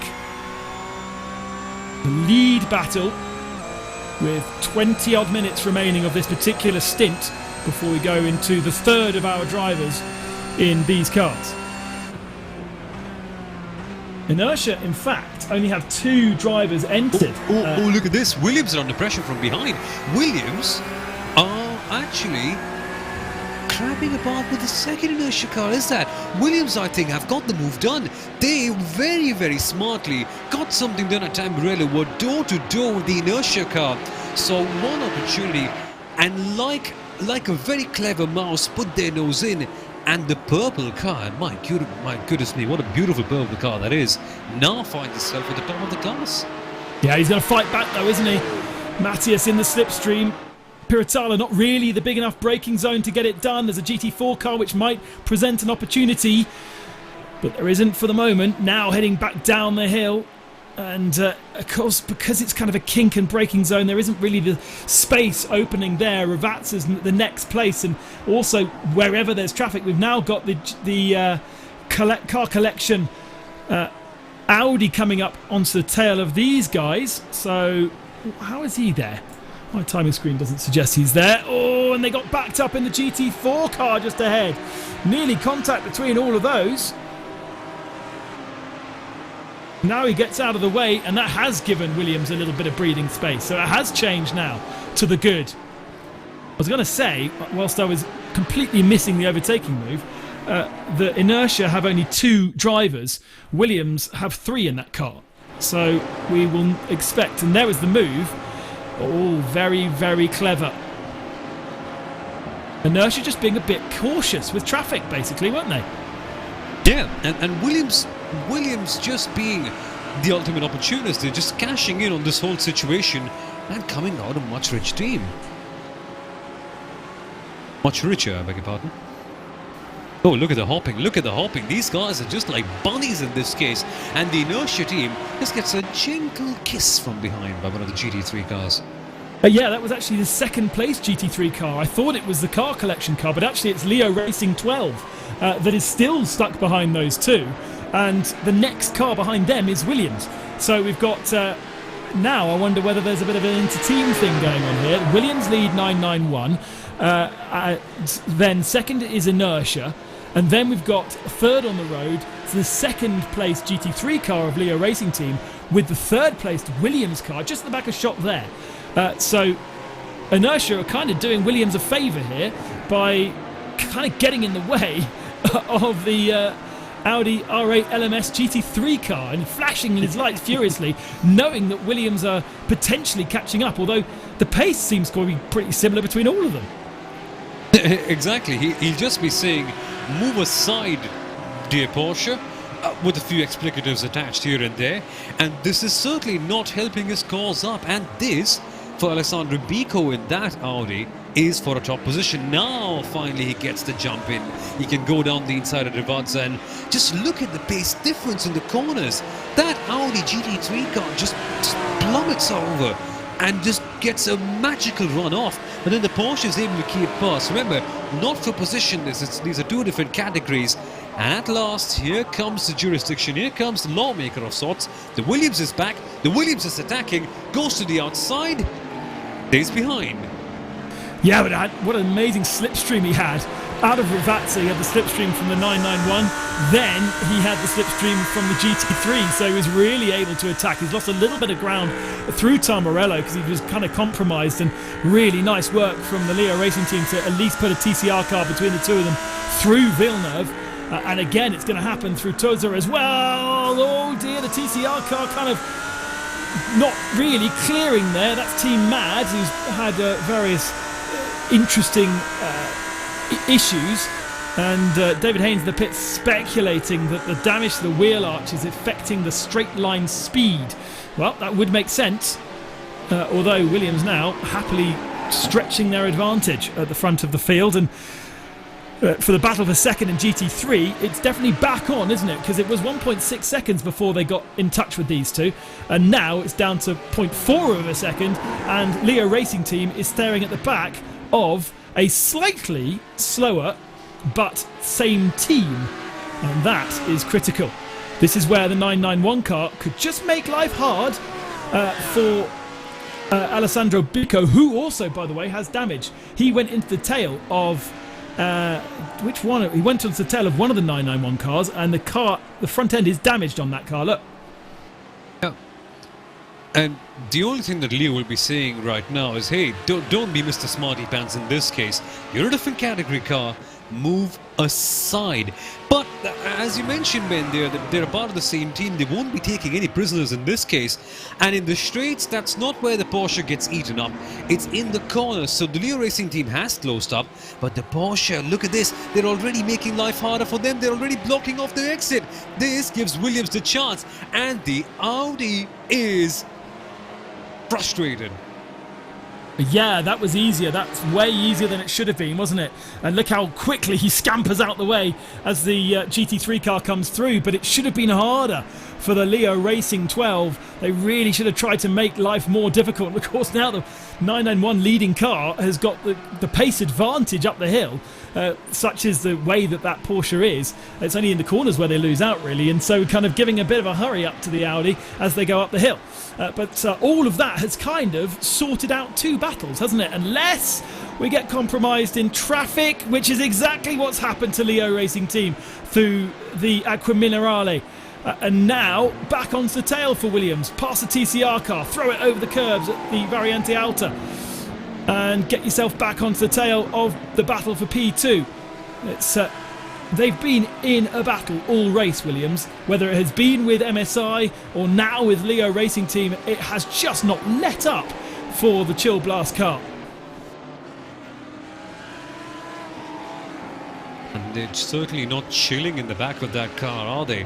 And they may be Chill Blast, but the temperatures in the cockpit must be searing, or in the virtual one at least, because in real life they are sitting back at home with their air conditioners on.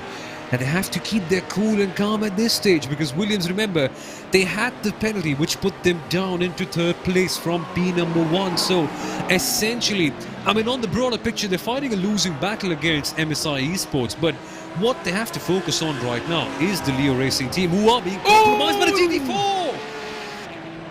Now what? It's this DRE car that's already been in the wars once today. And I just think he just drifted a little bit wide and into the path of the Audi. Let's see it again. Taking it from a long, long way back. So Leo Racing Team is going to come up onto the back and gets compromised into Tamburello. Really wanted to clear him before the corner. So he's on the brakes there, waiting. Then goes to the outside line. And look, the GT4 car just kind of fades into the Leo car, and then contact crucially with Williams too. So both of them have damage from that for sure. Here it is again. The last thing you want to do you? Oh no, just a rear end.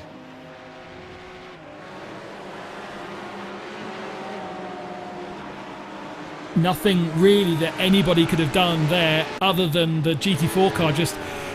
Well, he got understeer basically on the exit, just understeered into the side of the GT3 car. So that DRE machine has been in the wars quite a bit. Some days it's yours, some days it's not. Oh dear, and YMCA go grass tracking. Hold it together, boys. Just about. Oh my God, these kind of moments just make your heart stop for a beat. Oh dearie me, if you were in that Porsche GT4 car, you'd be slamming on the brakes. The Torque Freak racing car just reacting quick enough. Man, that would be two Porsches taking each other out in a flash. But he saved it, and that's what's crucial. As we now switch, this is what happened earlier. No, is that we're in real time now, so plenty more people grass tracking. TCR looking rather second hand, the 185 machine of Frozen Full Send Racing. Steen Ledger's still aboard that car. He's another one that's done a lot of work, but the front end looks pretty second hand. And they're being passed by the XVR sim car, and now side by side T3 Esports also part of the fun, and Kinetic Gabriel Ross. Now David, we got any news on Kinetic Racing, that huge accident we saw earlier on? Have they come to any conclusion? Let me have a look. Yes, it's a time penalty for the 183, 45 seconds. Car 183 turns into the 174 as if they were not there. That's exactly what we said. Yeah, pretty much, yeah. And so that's what I think the protest said, and the stewards have upheld that. 45 seconds though is quite... he's lucky not to have been black flagged, I reckon. It's very, very deliberate from Gabriel Ross. And now Williams come past in traffic, losing some time to Leo. You can see Leo in the front of shot there, the back of shot even, going away from us.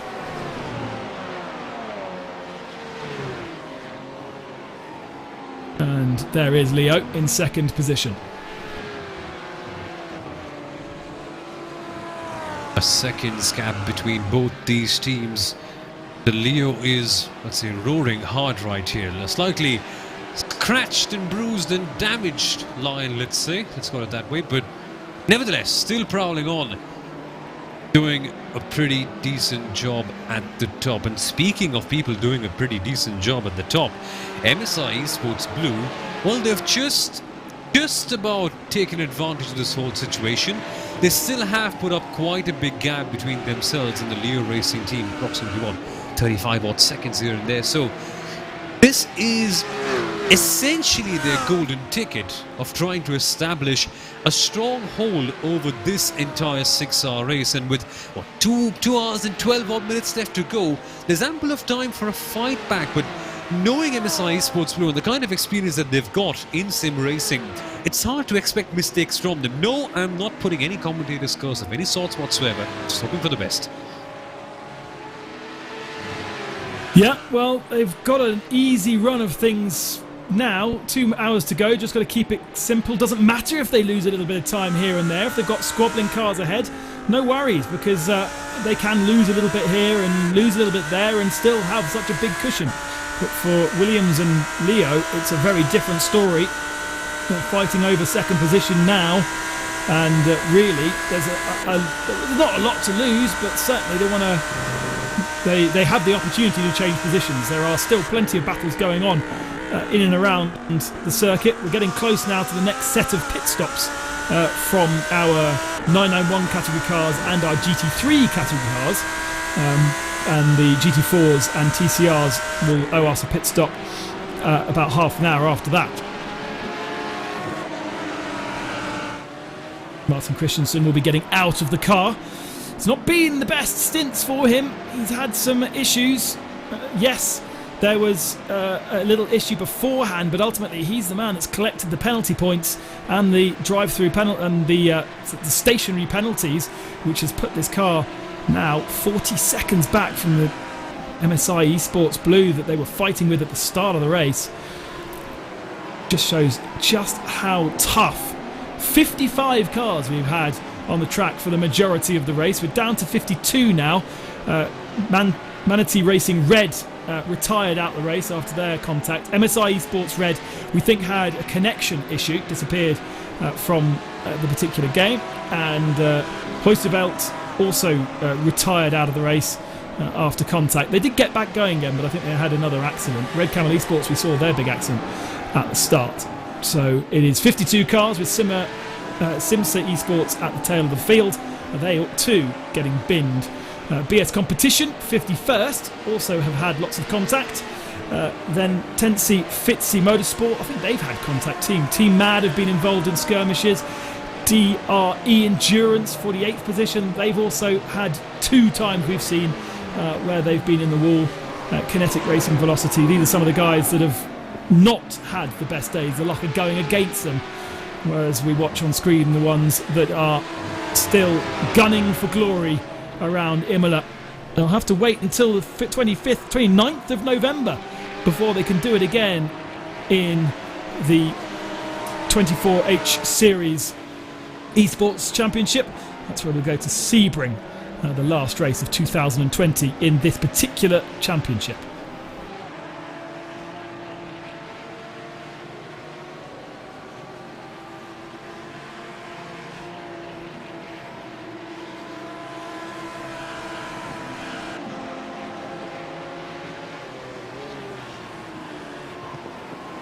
Gaps now between our drivers.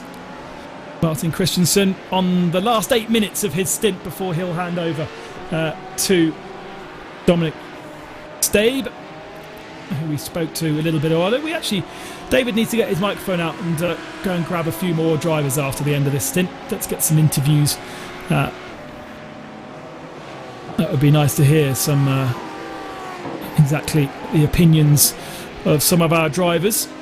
Tell you what, the man that's really surprised me, not surprised me I suppose, but has put in the mileage over these last 2 hours is Sven Hasse in the 45 Biela Racing Team Euronics #1. That car was nowhere at the start of the race, and now up to P4 ahead of Marla in P5. There is the Biela Racing Team Euronics 1. Yes, one of the very best we've got in this grid.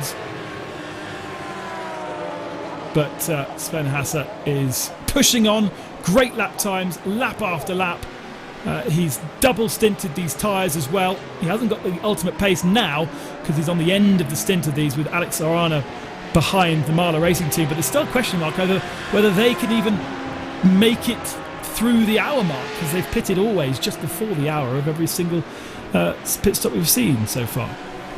Yeah, approximately around an hour, just 1 minute to go for the hour. That's when Marla Racing Team have usually made their pit stop. So it was not really looking very bright for them, and it's not quite looking very bright for them right now, as they have to just navigate past a couple of GT4 cars in traffic. Tell you what though, GT4 has been extremely far-fetched out, far spread out, let's call them, in that regard, because I don't quite remember them having any significant battles so far. No, we haven't. You're right, we haven't really spent too much time watching them, have we? They've all just been rather spaced out, and other than the very start of the race, it all seems to be, well, other than people getting in the way, it seems to be really plain sailing. And it's quite the opposite from what you expect from GT4s, because I remember the Intercontinental GT Challenge came here to Imola, a couple of months ago, and yes, that was a sprint race of sorts, but even with multi-class racing, they were able to put up quite a good race around here. But now, of course, sim racing, endurance racing drivers are a lot more calm, a lot more focused.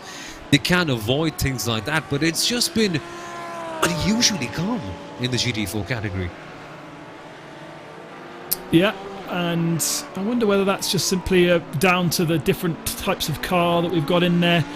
And also the fact that they're being split by traffic. They've got the TCR cars that they're faster than, but they also need to be really so conscious about what's happening behind them that perhaps they can't run as tight as you would have done. We see in the same now in TCR, 20 seconds the gap between the leading TCR car of Sim RC and Squadra Corsa. Squadra Corsa just nowhere near the pace of Sim RC in this stint of the race. MSI 20 seconds back from that, so it's really spread out on the top three in TCR. Pure Sim Esports Ross McFarlane 2 seconds back from MSI Esports TCR, so kind of a battle going on there, but when we change drivers, then things might change again. And actually, just a quick word on GT4 cars as well, because nowadays we are seeing a lot more BMWs being used by the teams and drivers lately. And when the BMW M4 GT4 was introduced to the service, I think the last update, it was, let's say, an unpopular choice in the GT4 competitive leagues. I mean, I remember the virtual 24 hours series happening at around the same time, and only one of the cars had actually picked a BMW in a whole ocean of Porsches. But now it's changing, even though the BMW is disadvantaged by the BOP with a power cut and not being allowed to transfer as much fuel in, and with ballast added on as well, it still does seem to be a preferred car of choice. It's just evolved in the service.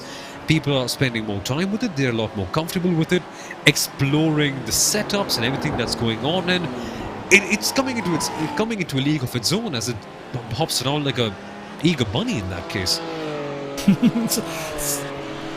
Such a different car though to what you see from Porsche. You know, it's such a different looking beast and such a different reacting beast. There is, you know, you would say that's a race car, right? Whereas when you look at,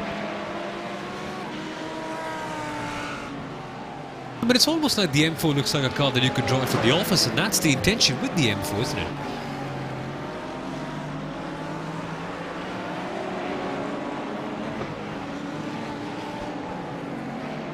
And the Cayman, of course, a very, very classic sports car-esque machine, mid-engine.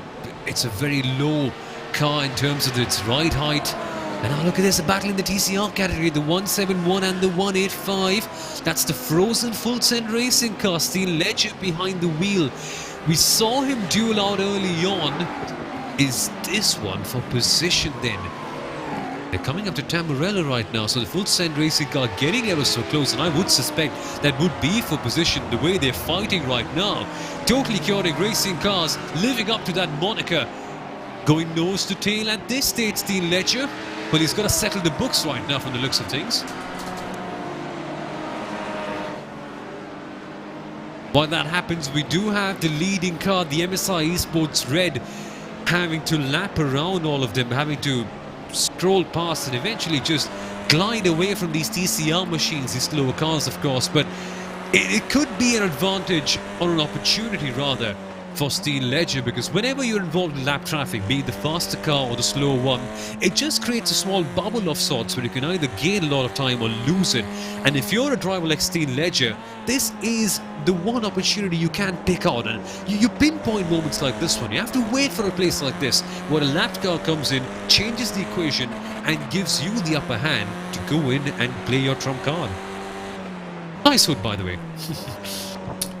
Marla Racing Team into the pits for their driver, no, not driver change, or maybe it is a driver change, but either way, the pit stop cycles have begun, and again, they're 2 minutes shy of the hour mark, so they've been in and already come out, as have, no, that they're the first to do so, so we're expecting the rest of the GT3 cars to follow shortly.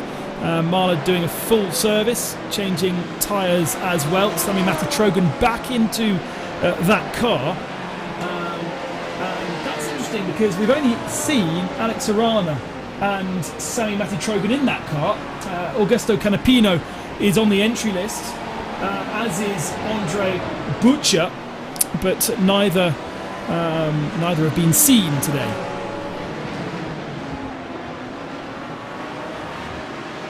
And drivers are able to change. Driver entries for each individual race are able to be alternated as long as you've registered that driver within the team, so it's not particularly strange that that's happened. You can do, if you've got 6 stints to do, then that's 4 hours for one driver, 2 hours for another, or 3, and either way that will fit into that 70% limit that you have to have between 2 drivers. But if you were to do 5 stints and 1 stint, not sure how good my maths is, but I don't think that would work. So the second driver has to do 2 stints.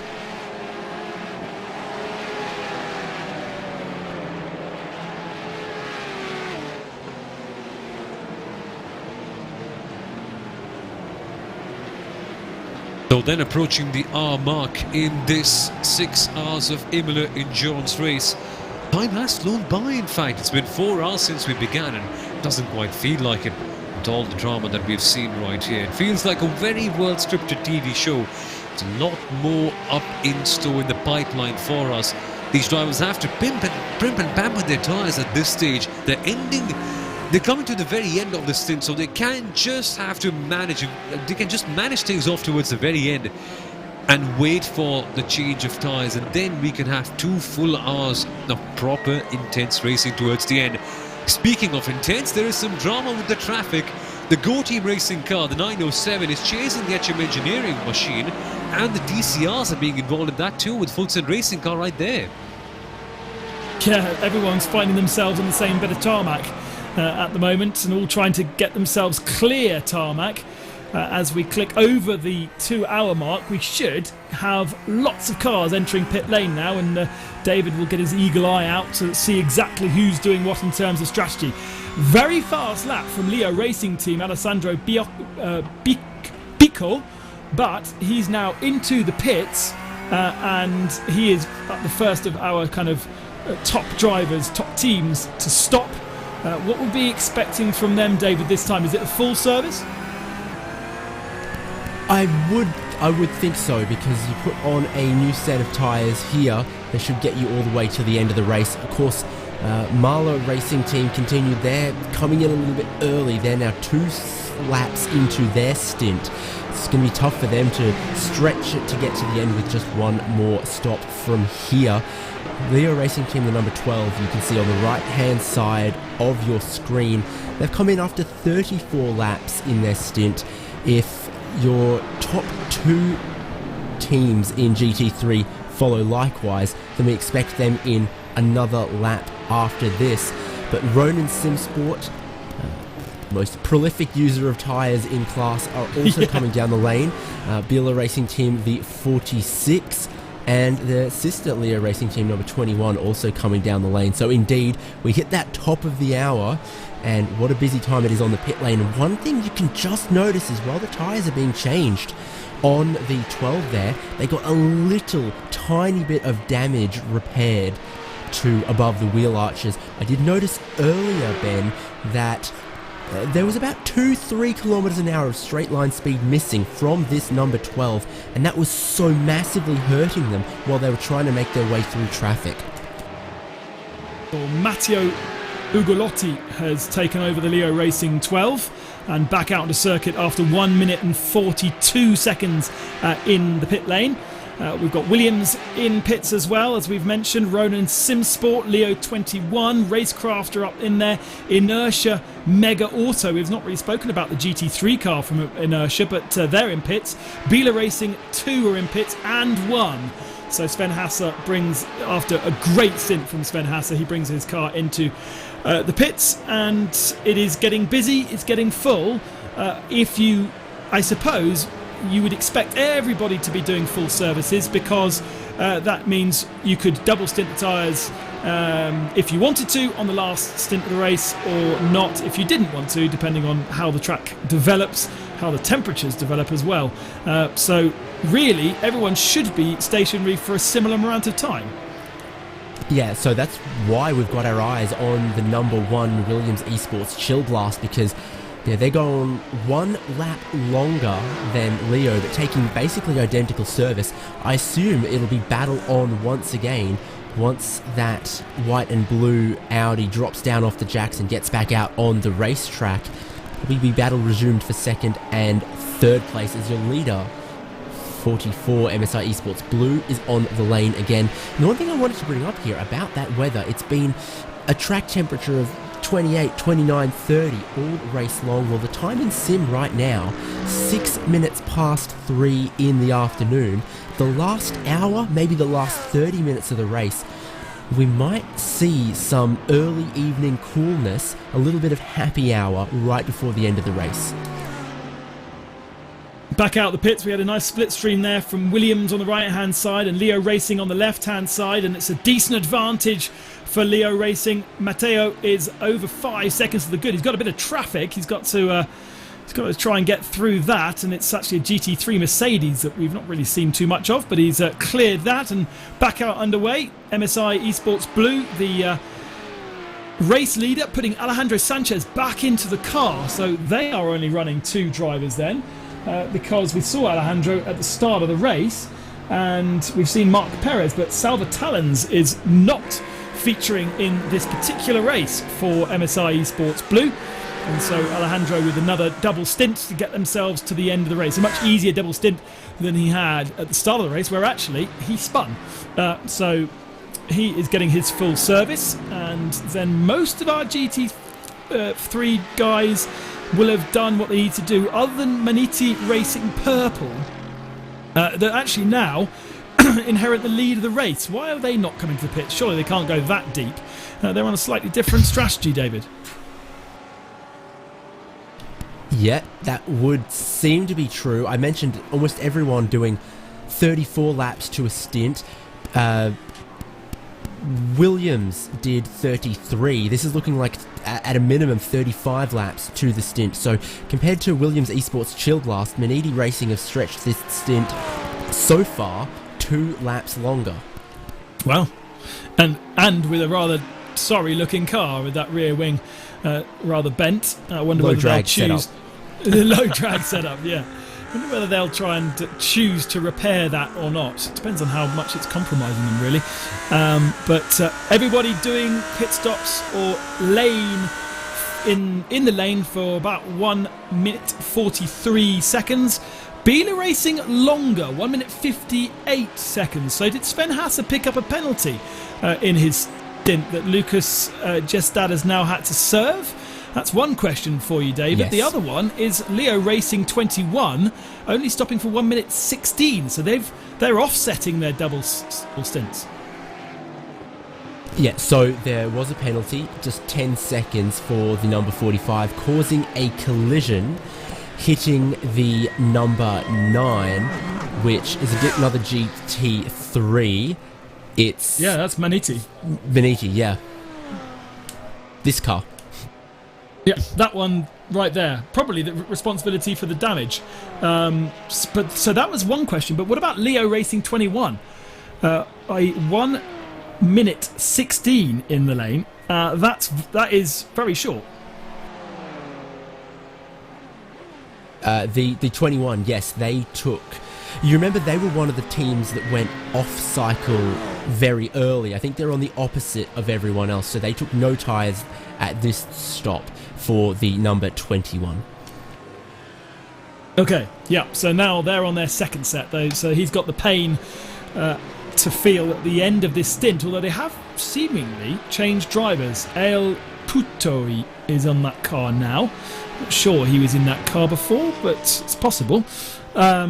So we now kind of will get, in a few moments' time anyway, once Maniti come out of the pit, an idea as to who is where. 33 seconds is the gap between Alejandro Sanchez in the MSI Esports Blue and Leo Racing Team 12 of Matteo Ugolotti.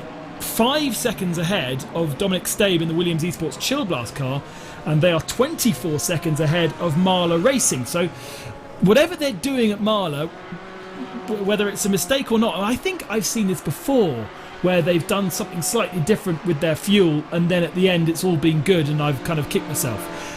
Seems to think that happened at Spa 24 Hours. Either way, Sami Matti Trogan P4 now, 5 seconds to the good over the Biela Racing Team Euronics number 1. That was because of that penalty that we just spoke about. So let's see if that can change. That's going to be one to watch. Leo Racing 21 in 6th, Biela Racing Team Euronics 2 in 7th position. And it looks as though Maniti Racing Purple have come out in 8th spot. So all of our GT cars now have done their pit stops, and we await the 991 cars to come in. In fact, Williams Esports have just brought the BenQ car in from second position. They never were able to clear the Inertia 902 car, and they've pitted slightly earlier, up on the jacks, new set of tyres, and Moreno Siracia will take the wheel. And I've watched Moreno race in a couple of events here and there, and he's a proper ace behind the wheel. Williams Esports have actually got a really good driver right there, as have all the other teams. But Moreno is someone extra special, can go deep and get the maximum performance from the car. They rejoin B number 6, not exactly the best place in the world, but they do have things firmly under control. In the pits for 1 minute and 36 seconds. Now let's see how that compares to the Inertia cars. Well, I say Inertia cars. Inertia car 902 is really the only challenger to this car. And there they are. 900 has faded to now a minute behind their teammates over the course of the race. It really hasn't gone so well for Henry Salmen. We saw him, I think, in the gravel at one point. But yeah, lost a lot of ground to his teammate. Who else has been in the pits? Ori's racing team has been in the pits. John Rodriguez now takes over the 977. Burst Esports back with Anders Dahl for the end of the race. 911 has been in the pits. And GTL VRT Reds back with Yaroslav Sebula. 979. So still awaiting a couple of cars who are going extra long, so they'll have a shorter stop either at this point, or you split it, or you just go short in the last pit stop. But that is going to play a little bit into the hands of Inertia, who are both yet to stop. As we now switch our attention to TCR and a battle for 6th position between Kinetic, the naughty boys of TCR, and Frozen Speed, but they've got to go into the pits, Kinetic, and serve a 45-second penalty, so there's no chance that this is really a real battle. Yeah, Oh, now here's a story for you, David, to go and investigate. Ronan Simsport back in the pits, or in the pits last time for 7 minutes and 20 seconds, back in the pits again. So our kind of hero Mercedes that was running single stints has got an issue. And I wonder whether it is very similar to what we saw from Racecraft in that they haven't been able to change drivers. I'm going to look at that, but I can tell you that there's damage over the front left wheel arch quite significantly for that particular car. I'm going to look back, but that's the only corner that's damaged is the front left, and quite significantly. So is this a repair in the pits for 7 minutes, 8 minutes now it ticks?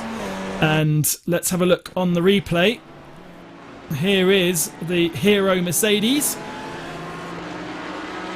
Out of the pits on a set of cold tyres, Tamburello bounce across the curb, and this happens so often when the tyres are cold.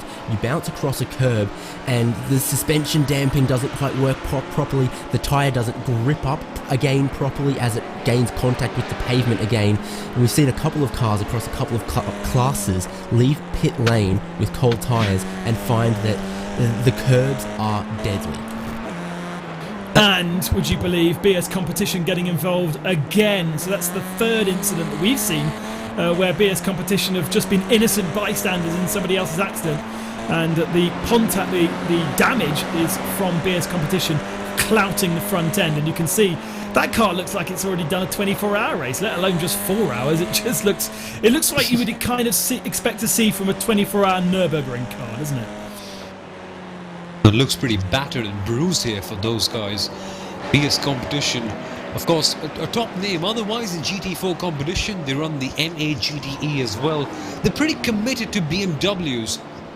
In the other side, in the real world, in fact, BS primarily doing PR for motorsport teams, and sure do know how to make their image look pretty good, but sadly not quite looking the same for Bureau Sport competition right now. And just coming back on the whole Mercedes incident, and naturally the Mercedes would want to go on the curbs because that car is softer on the curbs in comparison to the Audi, so drivers do naturally take the leeway and get on the curbs more easily in that machine, but then poor tyres and will almost always bite back. Into the pits again is Leo Racing Team 21. So there is a story brewing there. That's they've only just come out of the pits, so that's a weird one for you, David, to investigate. Looks like they might have changed the driver in that car.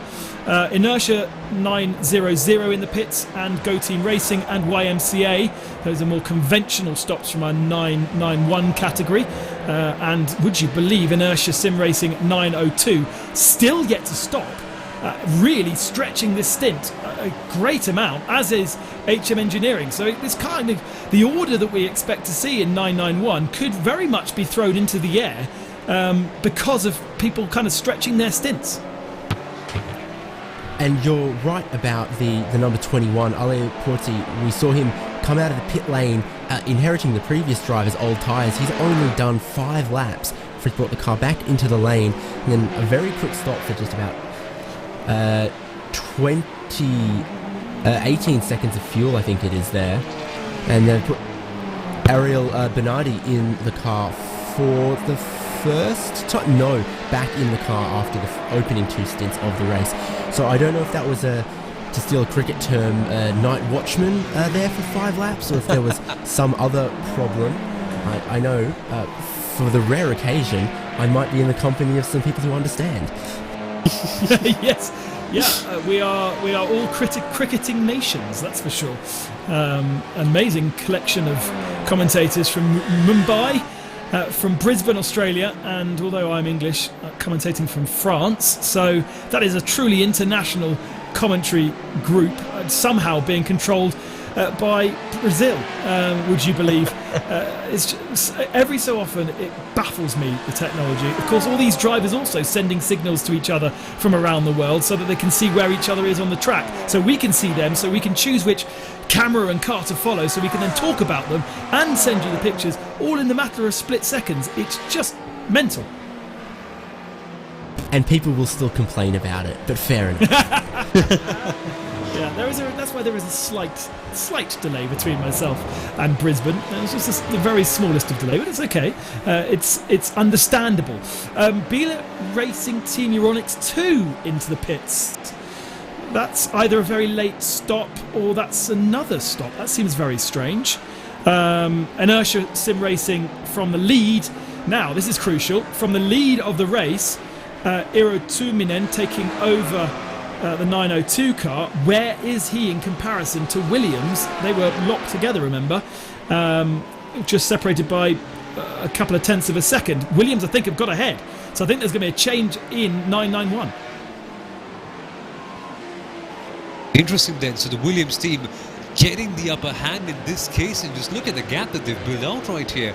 And so here is the Inertia Racing team on your screens on the right hand side, but no, from the looks of things, Williams do have the upper hand in this case. So they've just slowly dipped into that, and here they are, then reaping the rewards here.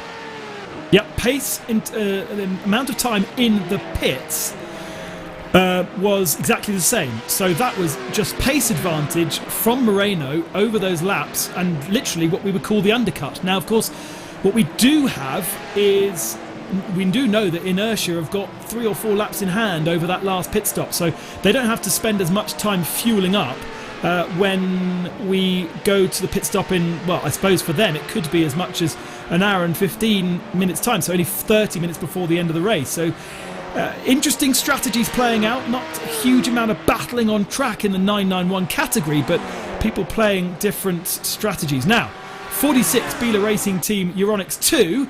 This is what happened. GT4 car ahead from P6. He's quite a long way back into Tamburello. Oh, GT3 car loses it. Oh, dearie me. Whack with the double C. Pow! That is that is Biela dead.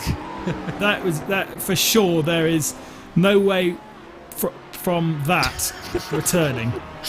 I shouldn't be laughing at this case, but goodness me, it's almost comical the way the Porsche can just flip around the Audi at that speed. So here he comes, he loses it all by himself. Biela like, no, don't flip into me. And guess what? He does just that. Amazing. So, yeah, I mean, there was no returning from that. He was parked on the catch fence as well. So, a bit of a disaster. Just lost the rear end of the car there. So easy to do under braking, especially when you're trying to trail brake. But mess. That's not where you should park. Well, students, if you're watching and if you want to know what a good triangle looks like with all the angles, that is a good diagram. Just put an Audi R at LMS there. Not much. Not a very cheap way to go about things. So, Biela Racing Team still on my timing screen saying they're in the pits rather than retired, but they'll have a serious amount of damage to fix from that incident. So I'd be surprised whether we see them out again, but very, very unlucky to have, and well, they'll have not to start fault. with cleaning the driver's seat. Yes, they absolutely would do. That was, gosh, unlucky. Very, very unlucky, and that is what I love about this multi-class type of racing. Unpredictability and moving chicanes, if you like. That was, that if we had a single class of car, that might not necessarily have happened, but it also could have done. It's one of those incidents that could have happened any time, anywhere. Right, top 3 in GT3. 40 seconds separate Alejandro Sanchez and Matteo Ugolotti. Williams now 3.4 back. So Dominic Stabe is closing down Matteo Ugolotti. 2.6 now. So wait for a few moments. We'll go and check on that when it gets a little closer. Top 3 very spread out in the 991 category. Williams ahead of Inertia, ahead of Ori's racing team. John Rodriguez now aboard that car. Burst Esports behind them by 9 seconds. GT4 is well spread out as well. We've got half a minute between Squadra Corsa White and Pure Sim Esports, with Talk Freak Racing slowly making their way up, and they are now sitting in 3rd position, but no real opportunity for changes in the top 3 there. And all possible changes in TCR for 2nd position. Pure Sim Esports, Ross McFarlane on the tail of David Perez in MSI Esports TCR. They are very close with Sim RC now 45 seconds to the good. That has been quite a stint from Jürgen Frank. That is a long one there by Jürgen Frank, and for as long as I can remember, he's been in that car. So he's certainly putting in the hours in the TCR category right there, Jürgen. Surely, if the result is good enough towards the end, he'll be having a big smile on his face. But yeah, right now, Sim RC just doing the goods at the very top, 45 seconds ahead of MSI Esports TCR. And yes, MSI Esports will be glad to see a 1 and a 2 in both the different categories. But the way Sim RC have driven so far, pretty strong, pretty good performance there. Absolutely. This is that battle. No, this is not the battle. This is number leader in class, Jürgen Franke. And he has TCR cars for company. But it's not somebody who he is directly fighting with. The battle is for second. There it is. David Perez with Ross McFarlane on his tail.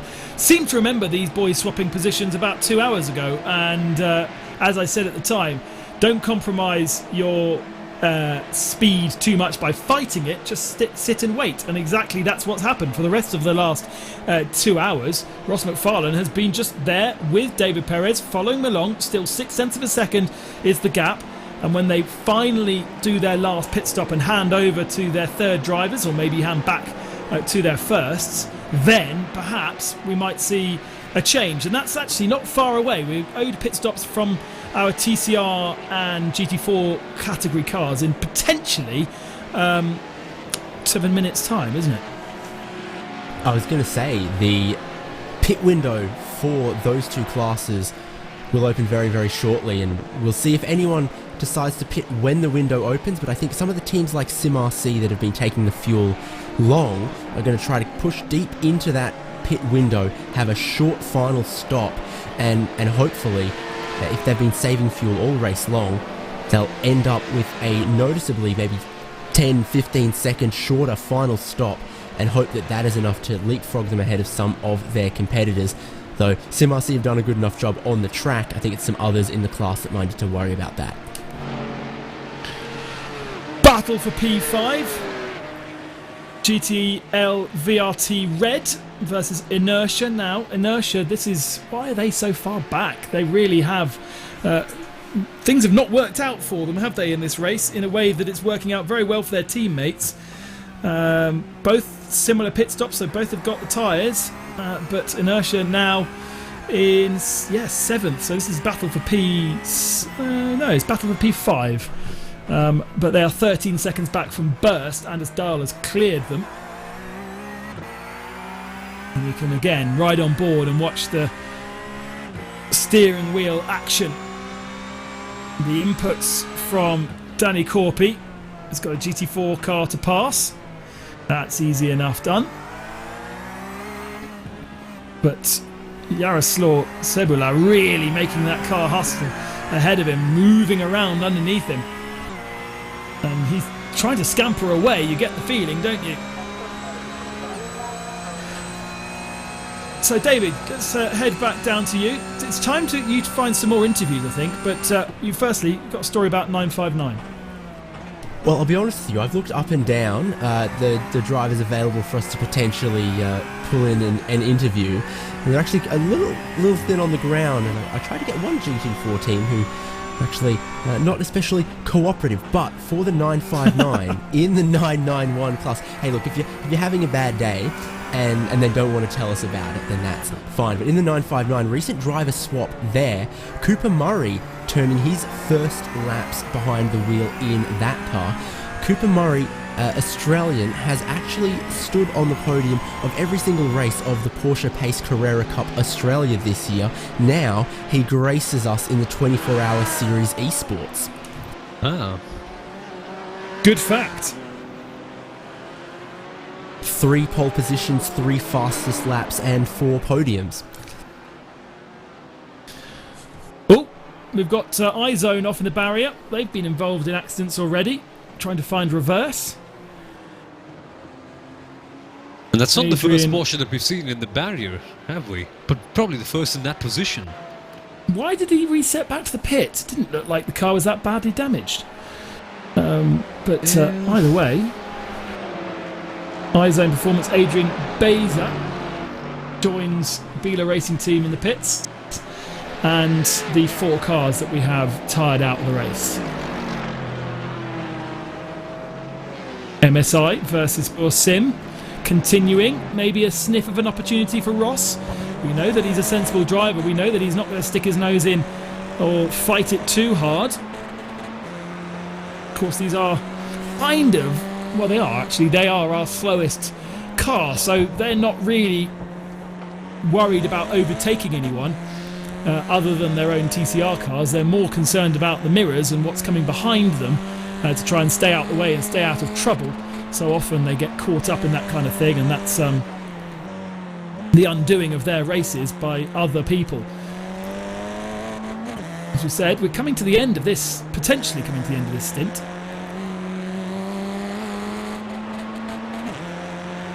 And 0.4 of a second separates these two to come across the line. You would imagine there would be a bit more of a slipstream effect from these TCR cars along this straight as a GT4 Porsche goes flying by.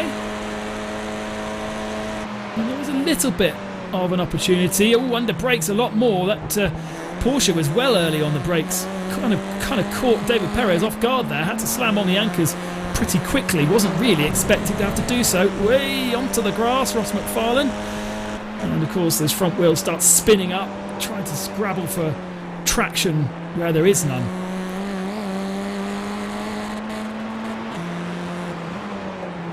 Now come up to the Dossa corner. Italian for scissors, essentially. Scissor-like corner, pretty tight, pretty twisty. And can't quite make your moves there unless you've got a really good run after Villa, which is not too far behind. And then on to Piratella. Using the AstroTurf, not going too far wide. And just making sure you're very good in this tough section of the Acqua Minerale.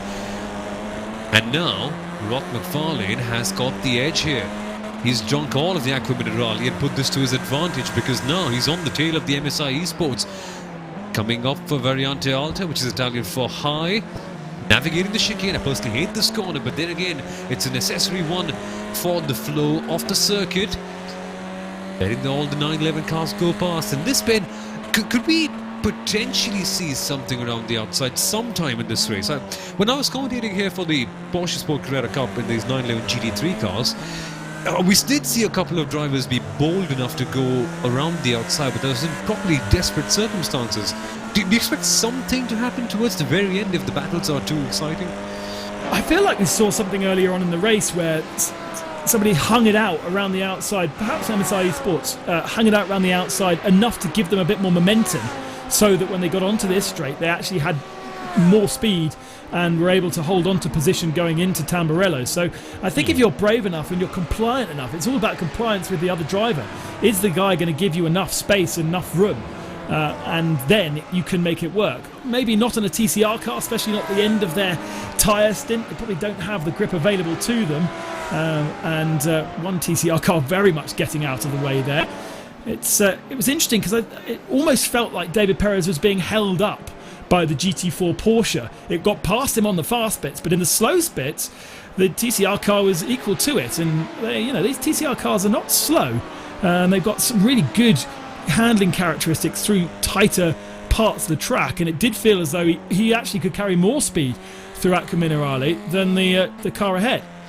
And that was then what compromised him, because he had to come out the throttle and allowed Ross McFarlane to get right onto his tail.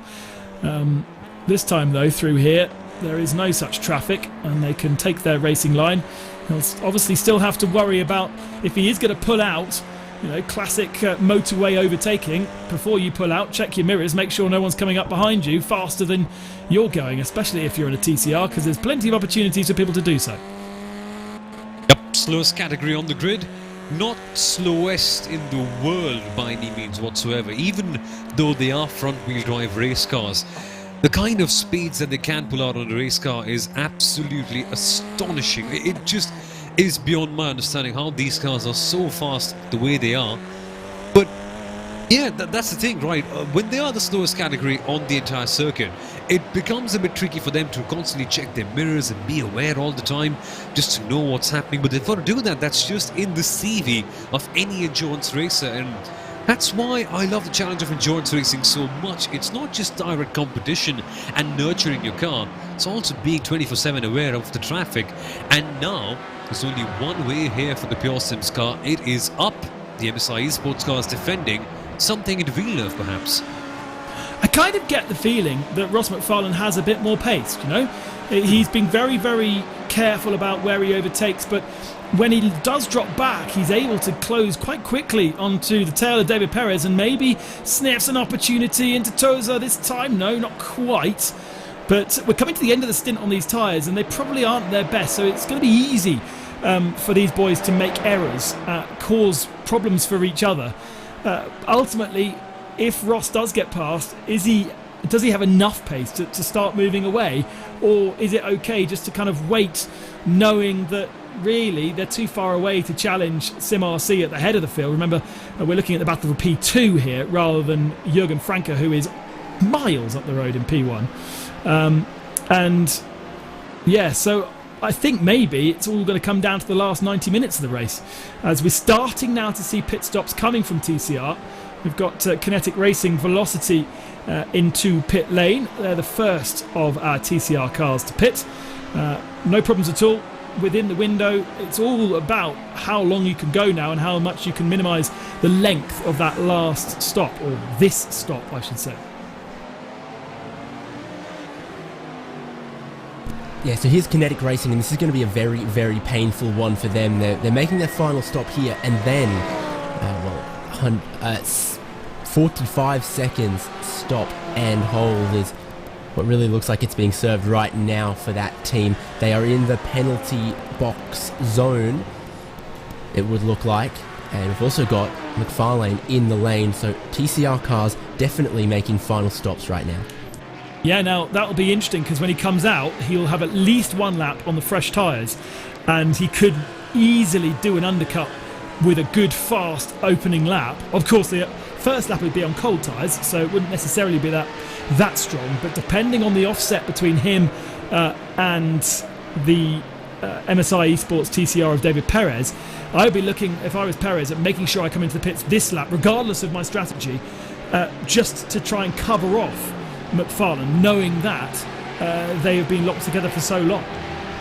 And speaking of that, McFarlane has made way for David Baker in the 116. I think just about to wrap up service. See precisely where that car comes out. A couple of GT4 cars, also Pure Esports 416 into the pits. Leopard Esports Black also into pit lane 453, and E-Game Racing, which is one of our cars that is registered with the wrong number. Number 33 it's registered as. It should not be registered as 33. It should be. I had that written down. 401. They didn't like that, so they had that 60-second penalty simply for getting the number wrong. As you can see, 401 on the graphics, but on the windscreen, the computer-generated number is 33. And that's right at the very tippy top of the penalty sheet, the very first one that came through, and that was that was before qualifying, before the race, when they arrived at the track with the wrong number. Of course, race control want everyone to have the correct number, not just because for the sake of law and order, but also because we haven't pointed it out, but you may notice each different class of car belongs to a different set of numbers. All of our GT3 cars, the overall class, 2-digit numbers between 1 and 99. All the TCRs are in the 100 numbers, Porsche here are in the 900 numbers, and GT4 is easy to remember because they are all 400s. Yep, as absolutely. It is in the real 24-hour series, not just the esports. So that is us trying to make sure we follow as the numbering and the rules are for the real-world Creventic series. And this is, as a championship, this has been run for the last couple of years as the Neo Endurance series, but as the partnership between Neo and 24 Creventic series strengthened across the lockdown period. They have now officially put their weight behind it, including adding Radio Show Limited as a partner, as a broadcast partner, and that is why I'm here. Also strengthening promotion thanks to VCO as well. So really going from strength to strength, and it's kind of a reflection on the how the drivers felt about how professional the championship was run, that it has managed to attract such support from left, right and centre. Many a pit stop right now. Pit lane is very busy. Our leader in TCR is in RC. Felix Ludding is taking the car over from Jürgen Franke. We're still waiting to see MSI Esports come in. So that is very much a question mark, because we need to see how that plays out when it comes to the end of the race. This is your TCR leader on the pit lane right now. Felix Ludding behind the wheel. Service going on, drops down off the jacks. That means the tyres are done, and they're still waiting on fuel to get this thing to the end. And at 22 to go, and in the end that is just 4 seconds shorter than a full tank of fuel. They've probably added about 95% of a tank at that final stop, and their key rivals in MSI Esports TCR are also on the lane, but quite a bit behind them. SimRC look like they're going to rejoin in the lead. Yeah, I mean, there was no one going to challenge them, were they? I think they were about a minute ahead of everybody else regardless, so they could have sat there and had a picnic and still come out in the lead of the race. The question is, this car. When does this car come out in comparison to David Baker, who's got 2 laps under his belt now in the Pure Sim Esports car? Victor Lobato has taken over the MSI Esports TCR car. A beautiful livery, and off they go. That felt pretty short as a stop. Let's see how it compares once they actually exit pit lane. But yeah, they're going to have a decent advantage. On the right-hand side there is Pure Sim, and David Baker is, getting up to speed, but he's going to be nowhere near. And is that because of a shorter stop? Yes, a massively shorter stop. No, actually not massively shorter. 6 seconds is the difference, but it has allowed MSI Esports to have a healthy advantage for second place going into this final stint. 2 new drivers though. What's the pace difference between Victor Lobato and David Baker come the end of the race?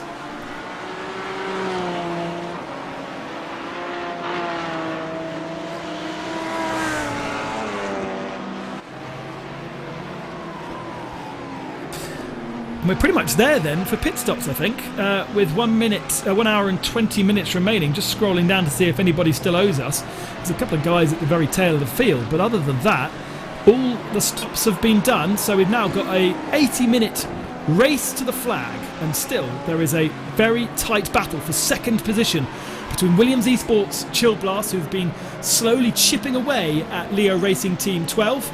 And now look at the 2 of them once again locked in. It's been a really super exciting race for Williams Esports Chill Blast. They perhaps will rue the fact that they are not fighting for the lead of the race any longer. The gap now up to nearly 50 seconds, such as Alejandro Sanchez's pace at the head of the field. But Dominic Stabe is within 2, it doesn't matter, the gap, you can see it there, less than 1/10 of a second. Let's go over to David Haynes in the pits. So we talked about it. There is the off-track limit, and the teams get a warning at 20 and a penalty at 40. The first team to get the warning for 20 off-tracks was this number 1, Williams Esports Chill Blast. They got that 2 hours 19 minutes into the race, so they'd used up half of the off tracks before the halfway point of the race. They got to be careful, and not necessarily tiptoeing, but they couldn't keep consuming off tracks at that same rate if they're going to avoid a penalty with 1 hour 20 minutes to go. That's something maybe looming over the head for Williams Esports Chill Blast. They've got to be just a little bit more careful than they were in the first half of the race. Well, and that was Arthur Leoc, wasn't it, who was driving the car in the first 2 hours of the stint. So he was the man that consumed all of those off-tracks, meaning that Martin Christensen had to be super, super careful. Now, of course, Martin was the one that got caught up in incident and ultimately caused the gap to grow. So now, so far, Dominic Stabe has just been clawing down the gap and is nearly halfway through his stint. and at least is now able to see the tail of Matteo Ugolotti as he flashes the lights. Well, no, actually, that was a TCR flashing the lights at Ugolotti, saying that was a bit unfair. And that, I think, was our friend David Baker, who is on his own conquest to chase down Victor Lobato and the 9.6 second gap that's between him and second place. Traffic, though, this time for Leo Racing, and he had to get out the throttle as he went through at Criminerale. Is it really the opportunity for Dominic Stade to get down the inside into Variante Alto? It's just not a place to overtake, but maybe it's just upset the rhythm for Matteo, and the place to overtake would be down into Ravazza. Let's see what happens then as they plunge downhill onto the brakes, locked together. Dominic looks to go to the outside, a bit of flashy lights going into the braking zone, but ultimately there is no space to stick that Audi R8 LMS down the inside anywhere right now. Here comes the Williams then, using all the slipstream in the draft, heading towards Tamburello. It's a tricky corner to make your move, but Williams Esports simply do not care. Leo was hurt with aero damage, they are losing straight line speed, and Williams have played the trump card, door-to-door action for second place, and the Williams Esports Chill Blast car are up ahead for now. Amazing move around the outside of the first part of Tamburello, giving him the inside to the second part. Now they get onto the tail of the MSI TCR car that's second in that category. Remember, we spoke so much and watched so much of their battle over the last half an hour, and Williams now trying to make the difference whilst it counts. Try and get the traffic at a different point in the circuit. Try and create that gap between the two cars. It was a fantastic move, forced to go around the outside. But it was really, as you said, Sunil, the straight line speed of the Leo Racing car is just not there after that contact. And look at that, put a car between the two of them into Acqua Minerale and just continue to have a little bit of advantage as the GT4 car over on the grass on the left-hand side recovers, but recovers safely, unlike the 991 car that we saw earlier on in the race. Now Williams catches traffic at the wrong point, but Leo already quite far behind. And Dominic Stade, I fear, has, well, not I don't fear, but I think has the pace advantage over Matteo Ugolotti. And this is where that Williams is going to stay. There's no chance in anything that he's going to close up 53 seconds to Alejandro Sanchez. But at least Williams back into P2 after so long fighting with Leo Racing Team 12. Still, we've got over an hour remaining. Anything can happen. There's the possibility of catching traffic at the wrong moment. And we'll just have to keep an eye and make sure that everything is calm and collected from Dominic Stade. Well, obviously that penalty putting Williams Esports behind, not quite giving them the chance to gun for the race win against MSI Esports Blue with Alejandro Sanchez behind the wheel. But nevertheless, they've got to make the best of all that they've got. And right now, it's just the way. Also, a little battle forming behind this group between Biela Racing Euronics 1 and Marl Racing. They are only 2.5 seconds between each other now, so that's something to watch out for, although we still have a question mark over whether Marl Racing can actually make it to the end without doing another splash and dash, such has been their strategy throughout the race. Traffic now, though, will mean that gap does widen slightly, and Marla Racing managing to clear those two TCR cars without too much of a problem. But where's the Biela car? Oh, he's got past it. No, the Biela car's behind. Sorry, being silly. There is the Biela car flashing the lights. Ultimately, probably passing those TCR cars in a better, safer, more economical place. But certainly, Sammy Matty-Trogan using the track quite well. And Marla, as a reminder, our title sponsor for round 2 of the championship when we go to Sebring on the 29th of November.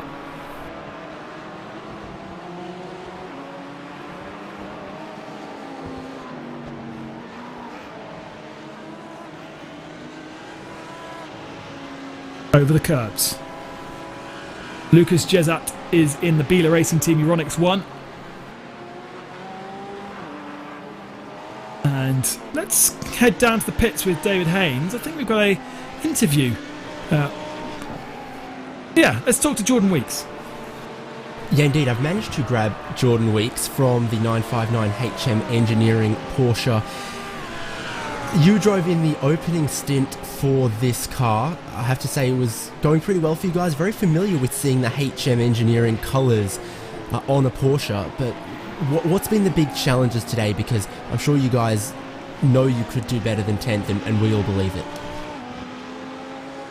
Yeah, bro. Yeah, it's just today it's not going our way. We had a bit of a contact with Burst at the start of the race on the third lap. That's giving us damage on the right rear, so we're suffering top speed. You've got Cooper Murray in the car right now. He's obviously pretty well familiar with driving the Porsche Cup car. How's he going along? He's doing alright. He's just managing the damage that we're dealing with right now. Because of the second incident we had with Jeremy, it's bent the steering a little bit. Well, with all that for round one, there's still a lot of excitement still to go into the championship. Very early days in this one, and you feel like the what was Neo Endurance Series, now 24-hour series Esports, just keeps ramping up a notch. Now we've added VCO for this year and more real-world links. And what's the feeling for HM Engineering about the direction the series is going? Oh, we feel that the league's gone in a massive step forward in our view. Definitely one of the leagues that we would stay committed to.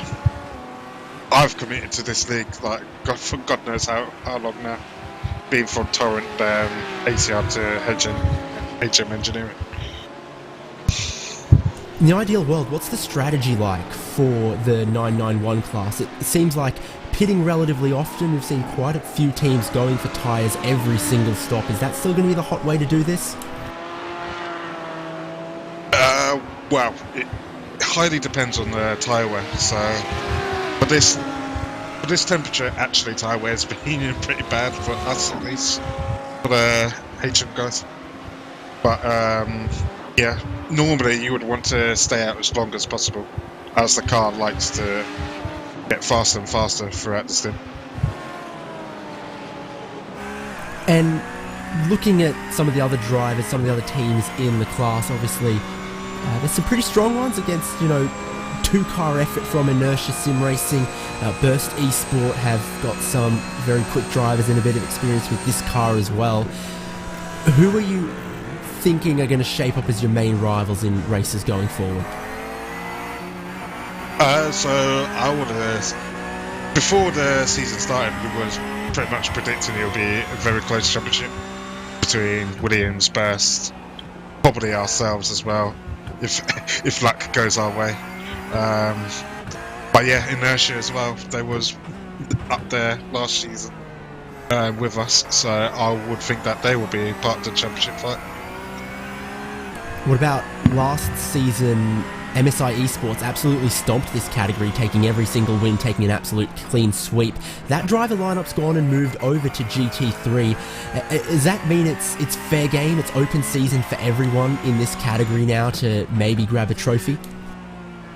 Well, yeah, of course. I mean, who wants another Mercedes situation in real F1? Those guys are just dominant.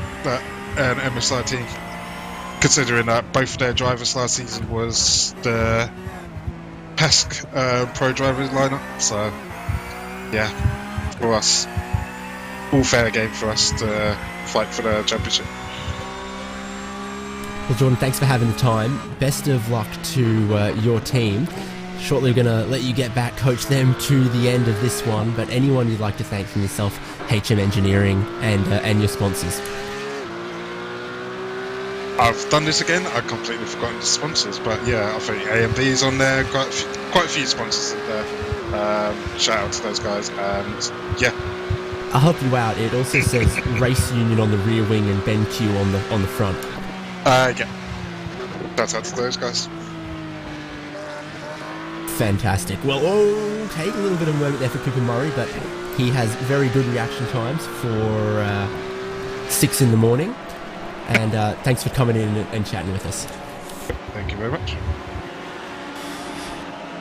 Yes, the time zone difference between all these different races is another thing that, of course, we always kind of take for granted, but there are places, people around the world racing at different time zones, having to cope with different situations. And this was what we just saw a few moments ago running on board.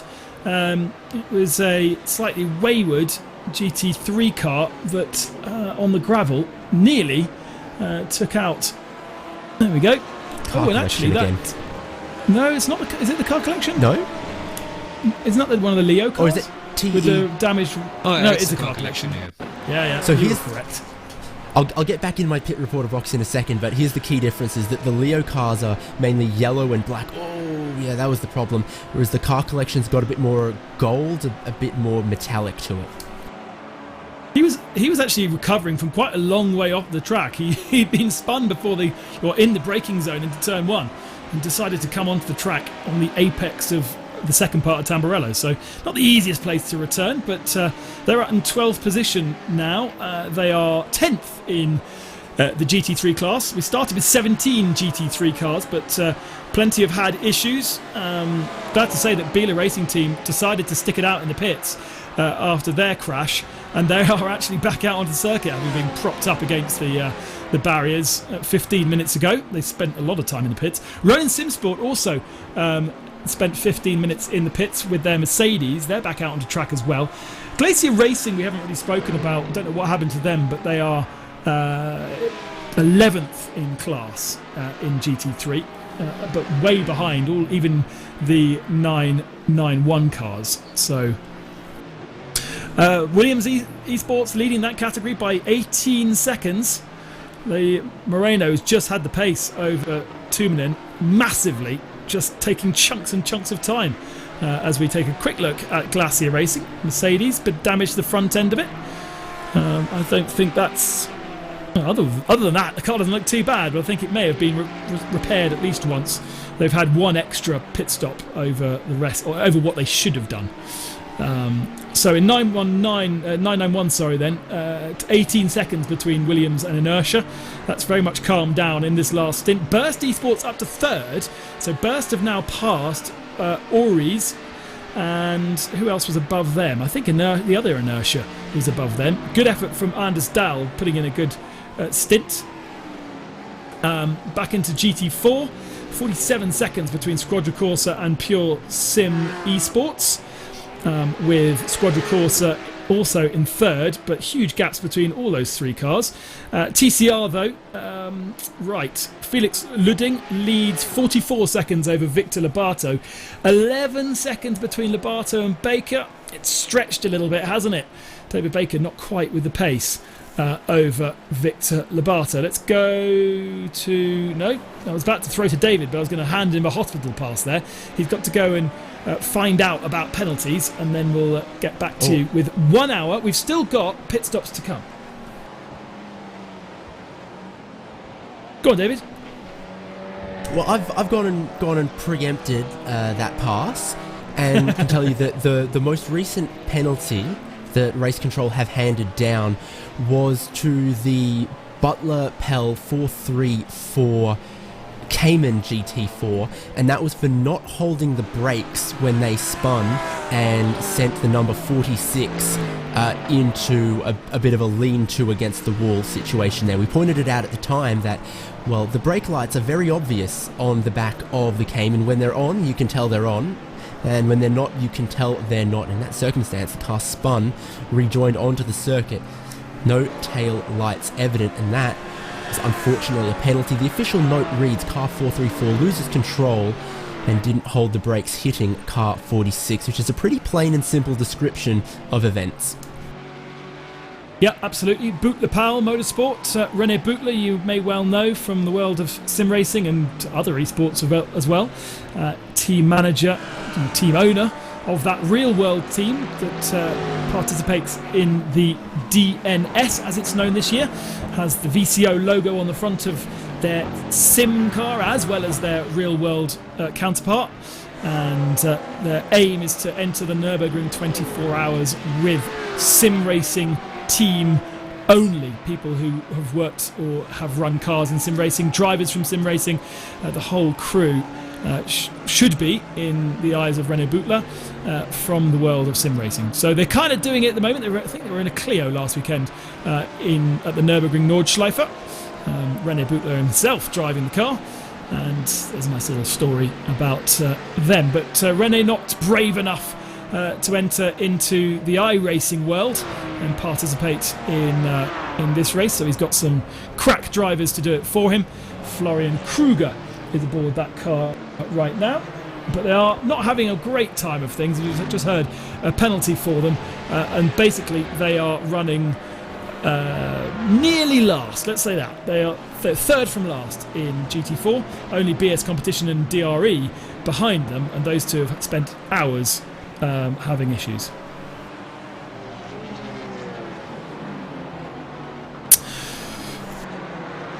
So yeah, we're kind of winding down now with 1 hour remaining, looking at the timing screens, trying to figure out where the next battle is going to come from. With Williams now past Leo Racing Team, Somil, where do you spot the next battle to come from? There's sadly not much going on right here. In the worst of times, even my live timing has just gone blank for a couple of seconds here and there. But the last I remember, there wasn't much going on for the Battle of the Lead in the DCR category. Not much in GT4s, I'm afraid. And GT3, of course, we do expect MSI Esports to maintain that cap, and also Williams Esports to keep this position now that they have. But from the looks of things, you could always get a couple of things in the mid-pack of TCRs. And I'll just be more specific when my live timing shoots back up. Give me a couple of minutes. That was a hospital pass, and I didn't think it was going to be, but the one that I thought was going to be wasn't, and that was. Watching Frozen Speed Full Send Racing, Lars Baal in that car, just ahead of Squadra Corsa TCR. Omar, I have to say that car of Omar Chama has really descended the timing screens. And why is that actually? Have they had an extra pit stop? No, their last pit stop was only 19 seconds. Something weird going on my timing screen. But Omar Chama, I'm sure that Squadra Corsa TCR were further up. Yeah.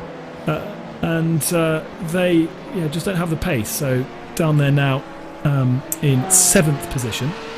And in fact, did we just see a change whilst I was reading the timing screen? Quite possible. So the timing screen has popped back up, and apart from this battle, there seems to be a grand total of none within a second. Sadly. Yeah. But we do have BL Racing Team Euronics #1, just eking away at the gap that Mahler Racing Team have developed for P #4. Sammy Matitrogan behind the wheel of that car, and that just makes me raise a question about how long has Sammy Matitrogan been at the back of the wheel of that Mahler Racing car? I mean, for as long as I can remember, and I'm not pretty sure. I think they're just in the pits, interesting enough, at the very same time. But I hope they remember the 70% rule. Yeah, I think that Alex Arana did the middle 2 stints of that race, and Sami Matitrojan's done the first 2 and the last 2. What concerns me more is that they've still come into the pits just before the hour mark, and so I'm hoping that they've got some extra little reserve of fuel in that car to get them to the end. Otherwise they're going to have a unceremoniously and embarrassing splash and dash before they finish the race, which, considering where they're sitting fighting for P4, would be hugely disappointing, because Alex Arana did a great middle stint to get them back into contention and back into a really good spot for fighting, and Sammy Matitrogan's been solid, managed to get himself up into P4.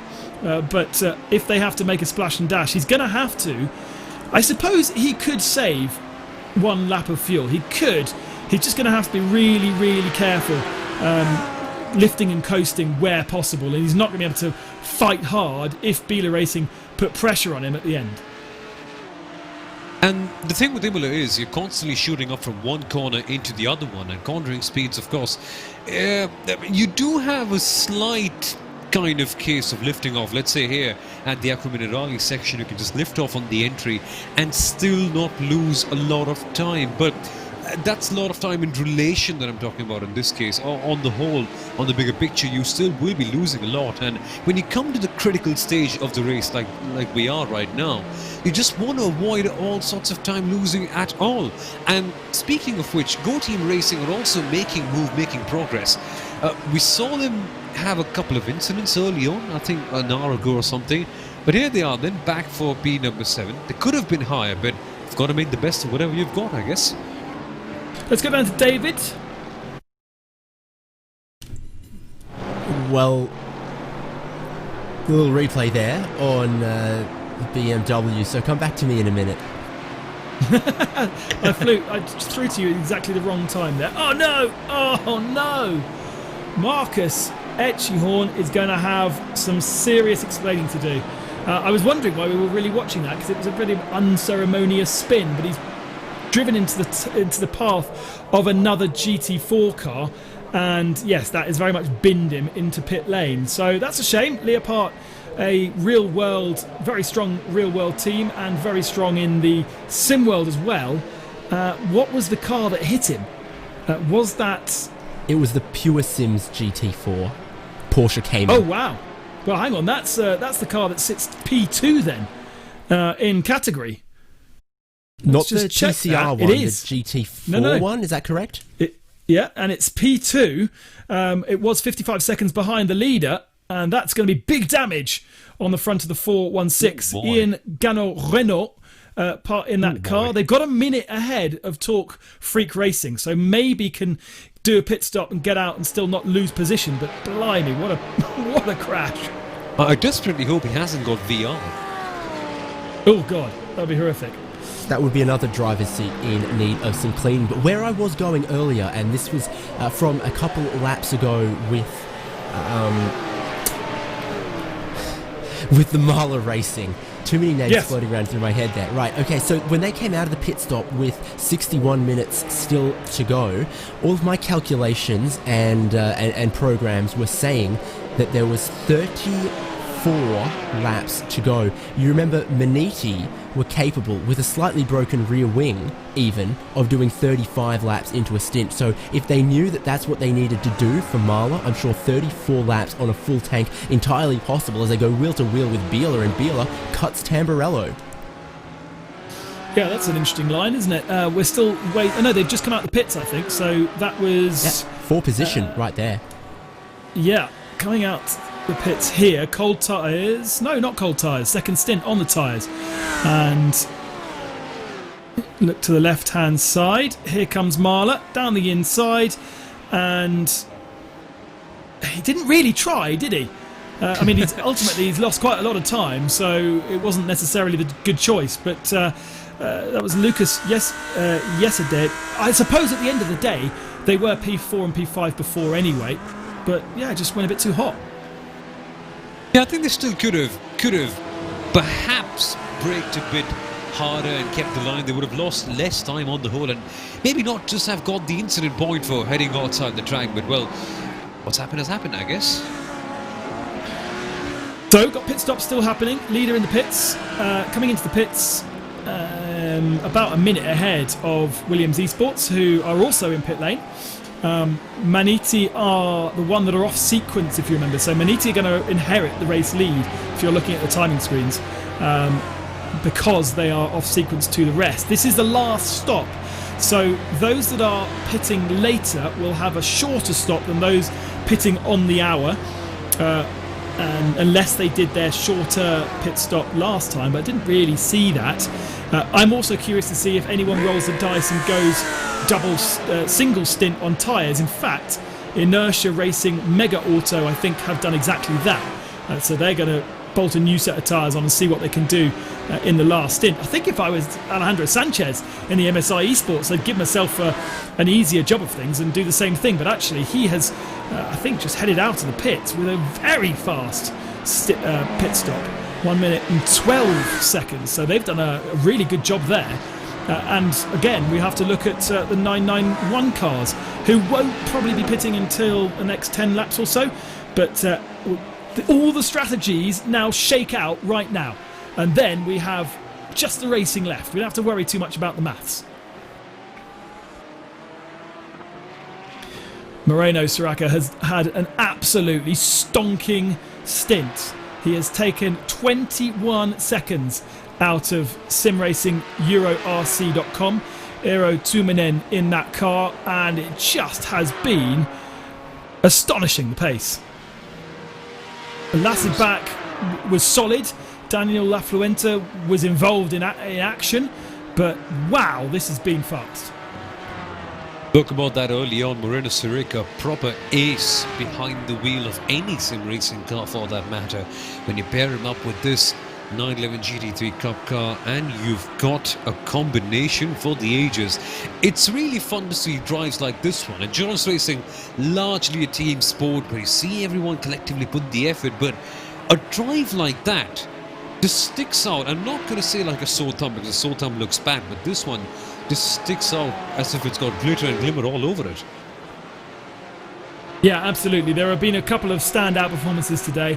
This is definitely one of them across our 56 car field that we started with. We're now down to 51 cars. iZone retiring out of the race, but some of them have had hefty accidents, long pit stops, and stayed with us, including DRE that are in 51st position, Simsa Esports in 50th, and BS Competition in 49th spot. Don't forget also the Bila racing car that spent 15 minutes in the pits after that multiple roll.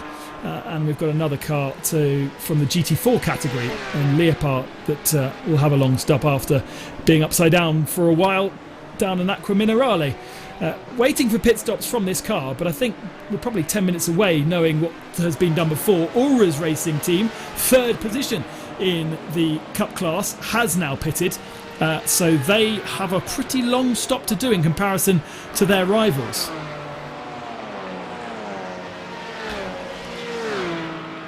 David Haynes in pit lane, I think, is going to grab a word with the 4-1, and that is Hell Racers. Oh, yes, they've been there for a while.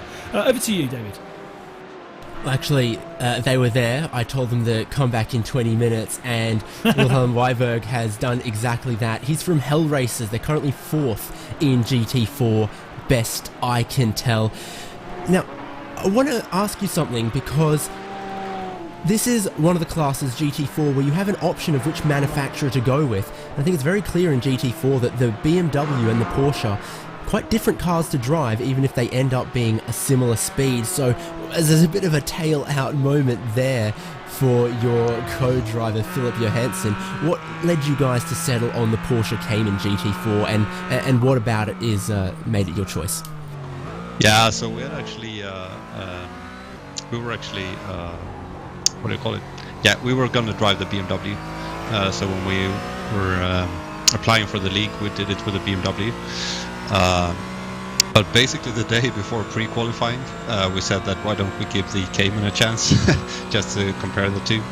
And we both kind of liked the driving style of the Cayman more. It wasn't that big of a difference in speed for us, but we felt much more at home in the Cayman. It drives a bit more like the GT cars that we normally drive, the GT3s and GTEs, while the BMW has, I don't know, for me it's a much more sort of different driving style that takes more getting used to. And while Philip drives some GT4, me myself, I'm fairly new to the GT4, so for me it felt better to drive something that is more similar to the other cars I drive, basically, so less learning curve. And very often we talk about one of the big differences being front engine versus mid engine, but I find personally one of the biggest differences is the gearbox, isn't it? That might be true. I actually find, like, for me the biggest difference is in turn-in, where the BMW needs so much more trail braking turning in, and if you kind of mess that up, it punishes you quite a bit, while the Cayman kind of, you know, it turns quite nice. And it's more forgiving, I feel, when you mess something slightly up, while the BMW can punish you several tenths just for not getting the trail braking exactly correct on the spot. But then we have, I mean, in this race we've been behind the BMW for quite a few laps, and it's really hard to overtake it. It's so fast on the straights. So we really have to fight getting past the BMWs. You're going to lodge a submission asking for the BOP to take yet more power away from them? Nah, I don't know. I mean, it's fun that the cars are different, and when we go to other tracks it will probably play out differently. Here the main straight is such a good overtaking spot normally, but we just can't, like, even though we're just behind it at the last turn, we just see it sail away, even though we're right behind it. So it's really hard to find the overtaking spot on this track. But I mean, coming to other tracks, the Porsche might be playing you might get more out of the Porsche in the curves and have other overtaking spots. So I mean, I can't complain of the BOP, and we made the car choice knowing what the BOPs would be, mostly at least. So yeah. So what's been the biggest challenge for you guys today? Has it been traffic? Has it been avoiding penalties? Has it been back calculating the strategy? What's been giving you the grey hairs today? We were talking just before I went here that, like, I guess you shouldn't say that with almost an hour to go, but it has been a pretty smooth race for us so far. We have seen that lots of the other GT4s have had struggles and ended up in the race control room, and we have sort of sailed through without not too many hiccups. But I would say that, I mean, the traffic is what plays the biggest role. We have had really great 911s. They have been really respectful so far.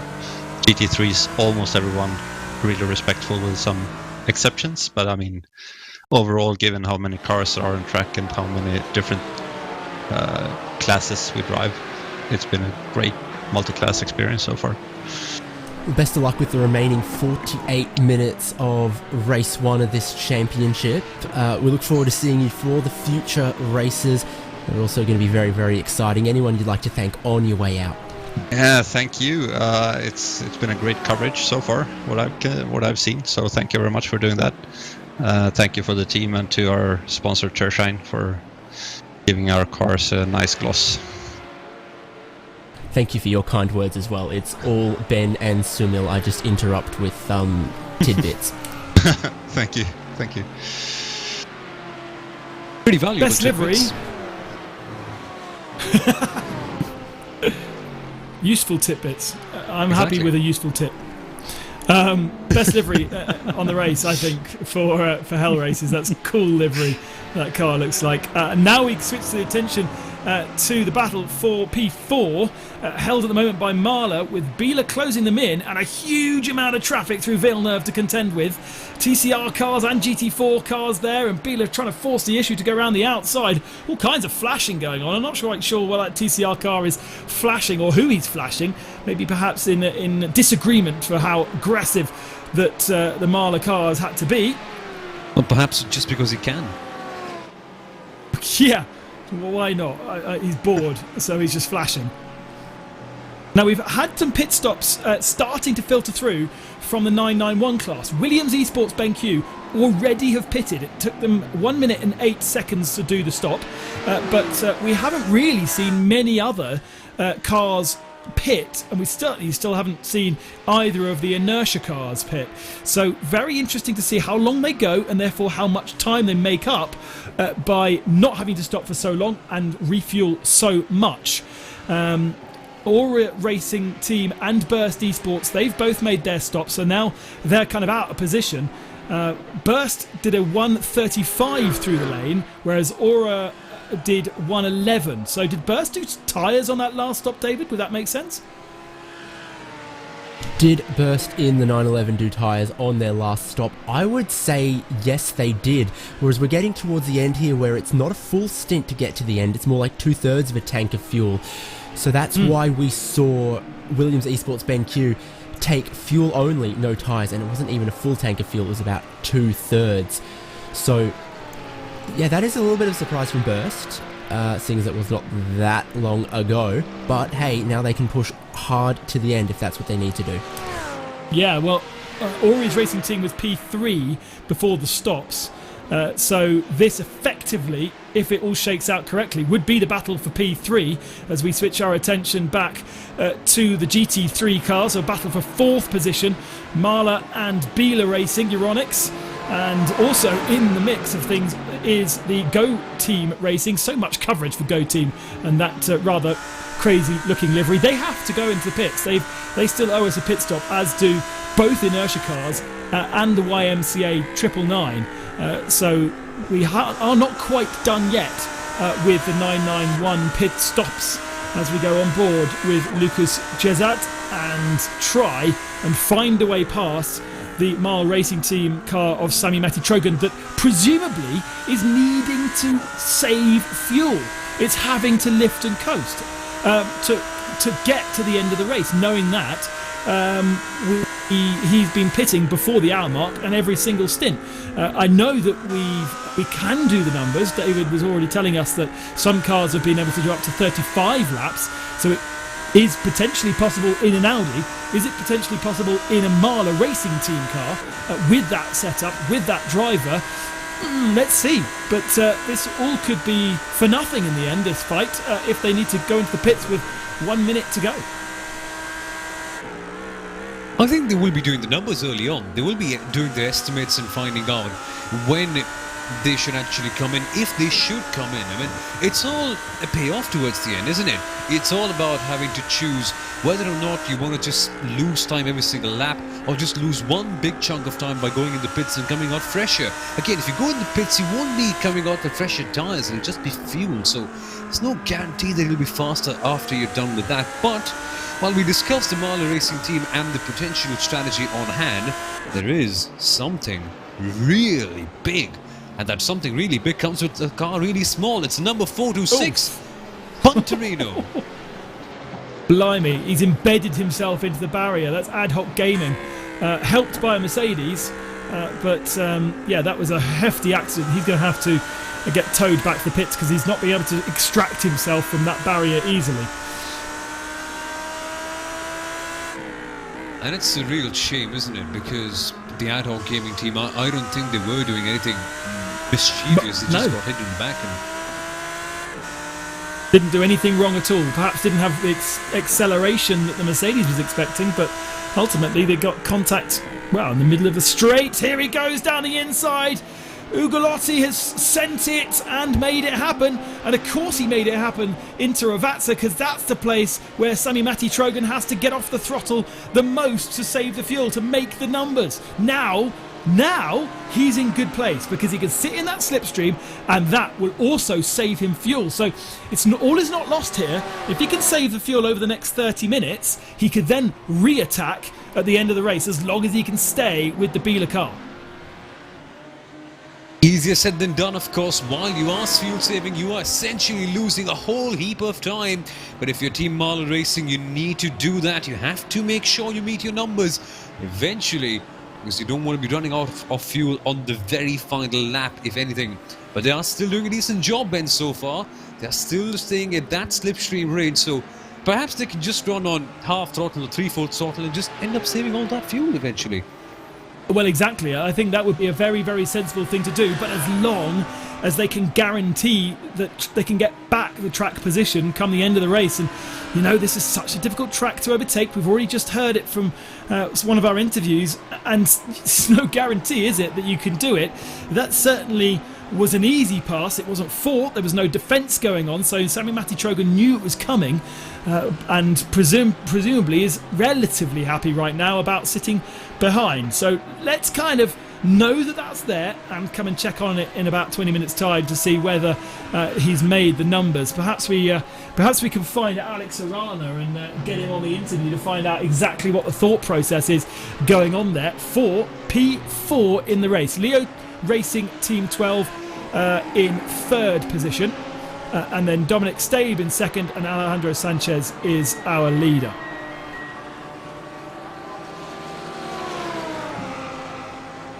I said that was Ugolotti diving down the inside, didn't I? I got it completely wrong.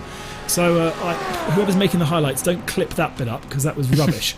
But yeah, Ugolotti's 10 seconds up the road from this battle. Wonder whether Lucas thinks that perhaps he could close up that gap by the end of the race. I don't know. Lucas Jestak pitted 2 laps later than Sami Matti Trogan and the Marla car there, so they've got no concerns about fuel whatsoever. The tyre life between all of these battling cars is pretty similar, so it's going to come down to who's looked after them well, because fuel I'm not sure is much of a concern going on here for him, and the tyre life is very similar across everyone.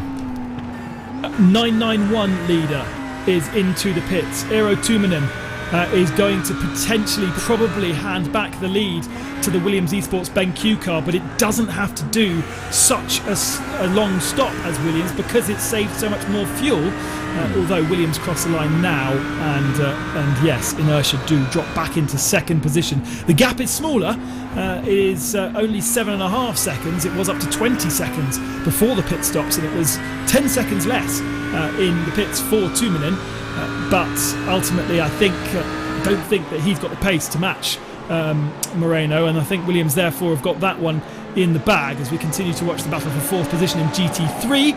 Everybody therefore has made their pit stops in the 991 category. There's still a great battle for 3rd position between Burst Esports and Ori's racing team. We've checked in a couple of times with them. Here they are once again, and in fact Inertia is there as well. Look, you can see Danny Corpy in the tail of shot, so it's 3 cars for 3rd spot as we ride on board with Anders Dahl. He goes to the outside, he's got damage to the front end of that car,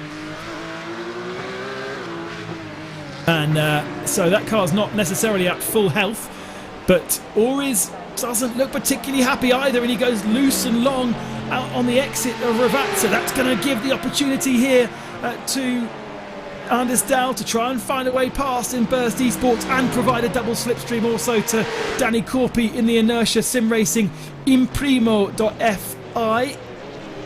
and nothing changes going into Tamburello, but there's still plenty of opportunities here. Great little battle going on for 3rd position in class. Ahead is Inertia Sim Racing EuroRC.com and Williams Esports. Side by side, but the circuit goes left and then right all the way round the outside. Contact between the two. That was inevitably going to happen, going around the outside, and now Inertia tries to go around the outside as well. This just had to There's happen. still an overlap. There's still an overlap, and there's a TCR car in the way. Inertia backs out of it, kind of blocked in there. But all is not over. Ori's holding on to 3rd, Inertia 4th, but Burst down 3-4 seconds after that half spin. Man, drama all around in the 911 GT3 Cup category. We take a look at this replay once again. Door-to-door action as you would expect. And they touch. And all of a sudden the 911 cars, just a gentle touch right there. And it spins around. The lightest of touches to spin the rear end around. Just brake traction, especially as he was off on the AstroTurf as well. Now some work to do for Anders Dahl. I don't really know if there's any way you can place blame on that one. It just seemed like a racing incident to side by side, and ultimately he was ahead, wasn't he? But the car inside just drifted a little wide. Let's see what the stewards say. They're still hard at work with 35 minutes remaining of this race, and now Danny Corpy in the slipstream of John Rodriguez. Maybe an opportunity going into Tamburello. Is there an overlap? There isn't. There's also a GT4 car ahead that they're going to have to worry about. They're not actually going to probably clear that before Villeneuve, but a little slide from Rodriguez, and that's enough to allow Inertia down the inside, and into Villeneuve takes the position.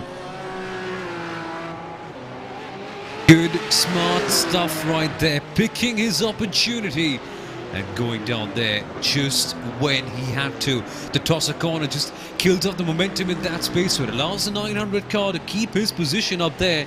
There are a few spots coming up. Can we see something into Aquaminadali? Hell, can we see something a bit of Taylor with the car behind getting closer? Maybe, maybe not. Perhaps the over-under coming into perspective, Ben.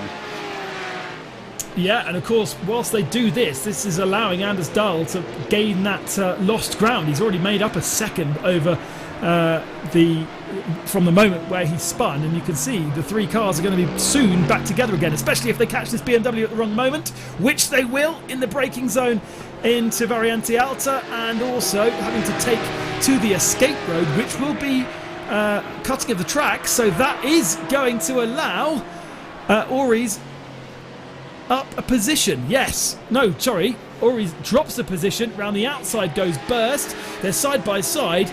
And it hasn't quite worked out. I think John Rodriguez got a slowdown for cutting the track there. The iRacing police are always up there. Look at the 911 car having to swerve away from the GT3.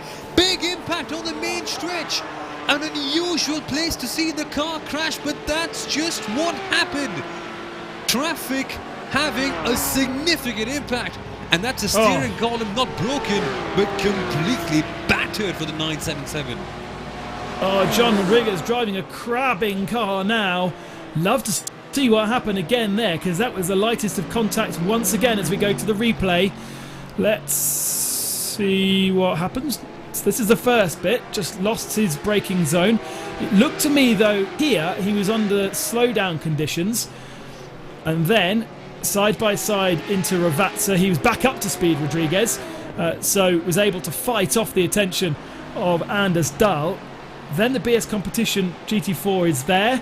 There's absolutely nothing between them, and just the lightest of touches from Dahl on Rodriguez, and that sent him into the barrier.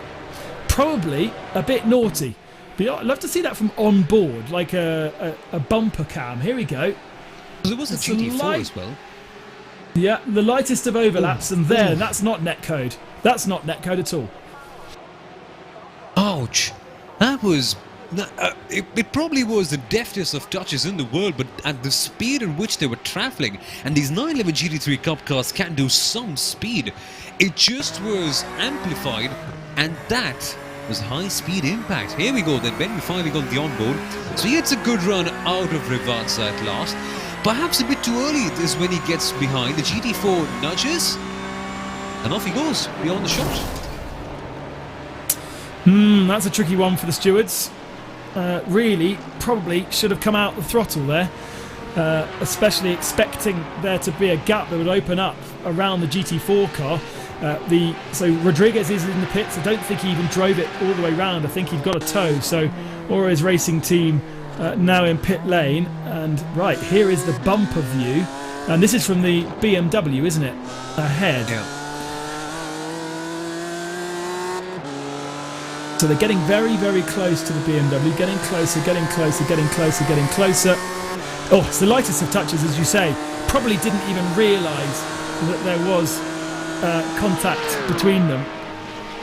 Would have felt it, but ultimately potentially too much of a risk taken there by Anders Dahl, and all of that has allowed Danny Corpy to happily inherits third position. So Inertia now second and third, and that is the Burst Esports car, and I don't think that looked particularly straight either, as we now go back to Biela Racing and Mull Racing. Now, is Sami Matti-Trogan lining up a pass here, or is he just happy to sit in the slipstream? He's happy to sit in the slipstream. As we thought, this is his fuel-saving strategy right here. He has to keep on doing that. Remember, he has to meet the numbers towards the end, and as dull and boring as it may sound, you've got to finish the race to win it in the end, and to score the kind of points that Mahler Racing Team want from P number 5. And they are quite serious points, by the way. They have to save on eventually. The one-stop way to get ahead, and they will be scoring at this stage 11 points in the championship, and when you consider the leader gets 25, that's not bad, is it? A reminder that the leader is Alejandro Sanchez, 1 minute and 7 seconds now ahead of Dominic Stave in the Williams Esports Chill Blast car, and they are 13 seconds ahead of Leo Racing Team 12 with Matteo Ugolotti at the wheel right now. He has an 11-second advantage over this battle. This is the closest battle on track right now in the GT3 class. There's a battle for the outskirts of the 991 category as well. Burst Esports actually have caught up pretty quickly onto the tail of Inertia, so that's going to be a continuing battle to watch if there's no penalties, and David will be scouring the penalty Google sheet to make sure that everything is being read as it should be. And further down, as we said, big gaps in the TCR category, and also in the GT3 category. 907 and 959, and that is for 6th position in the 991 category. And that is HM Engineering, Cooper Murray, upper position. Good driving. He kind of needs to do that as well, because the YMCA Esports machine and Marco Keller was closing in on them, so they kind of needed to get a bit of a wriggle on, to be fair, and that's what they have done. Now, temperature, presumably, David Haynes, is dropping. We are starting, as you said, to come into the dusk of the evening in Imola, and does that mean that the temperature has dropped from the high of 31 that we saw earlier on? Yes, indeed it has, to a bitterly cold 27.8 degrees Celsius. So no huge changes at this point, but it is trending downwards, which is going to help some of those teams that, particularly I'm thinking some 991 class teams, who had been single stinting their tyres all the way until the end here, where they're trying to do like a 1.5 stint on those tyres. The slightly cooler temperatures is going to be helping the teams for whom that was a little bit borderline. And another piece of news I can give you about Aurus and Burst: each team has gone and protested the other. Well, you would, wouldn't you? Spider-Man pointing meme. Yeah, absolutely. So interesting to see how that plays out. It looks like there's going to be a change of position there, because Burst is right onto the tail of Inertia again. So be interesting to flick to that, as Marla has just lost a little bit of ground on Bila on this particular lap. Probably not now benefiting from the slipstream being about a second behind, but let's see. Meanwhile, as I say, let's flick back to that battle for 3rd position in 991. It is the kind of most interesting one on track. There they are. Let's see if Anders Dahl can make a clean pass this time. Closes in under brakes on Danny Corpy, who's happily inherited 3rd position. And whilst they are a minute and 25 back from their teammate, be happy with 3rd after maybe not going the way it should be. Right, slipstream working very, very well, but TCR car in the way. Ooh, trying to slip to make it 3 wide. That was a brave move. And ultimately, Anders Dahl just turns in, and the rear just was not compliant there. And he's going to get a slow down for that, I would have thought. So Inertia come back past, the brakes flash on, and that is him trying to comply to the slow down that he's given for skipping across the gravel. But that was brave. That was really, really brave. The car looks a bit second-hand, to be fair, but actually both of them do. And you could see from a mile off that TCR car was there, and he just, I don't know, I think I would have probably backed out of that one. But by the time he'd managed to make the gap, he just was carrying a bit too much speed through there.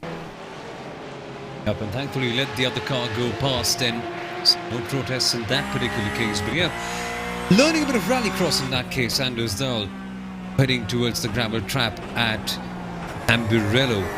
Of course, the track changing quite a bit in the last couple of decades. Lots of safety changes being added.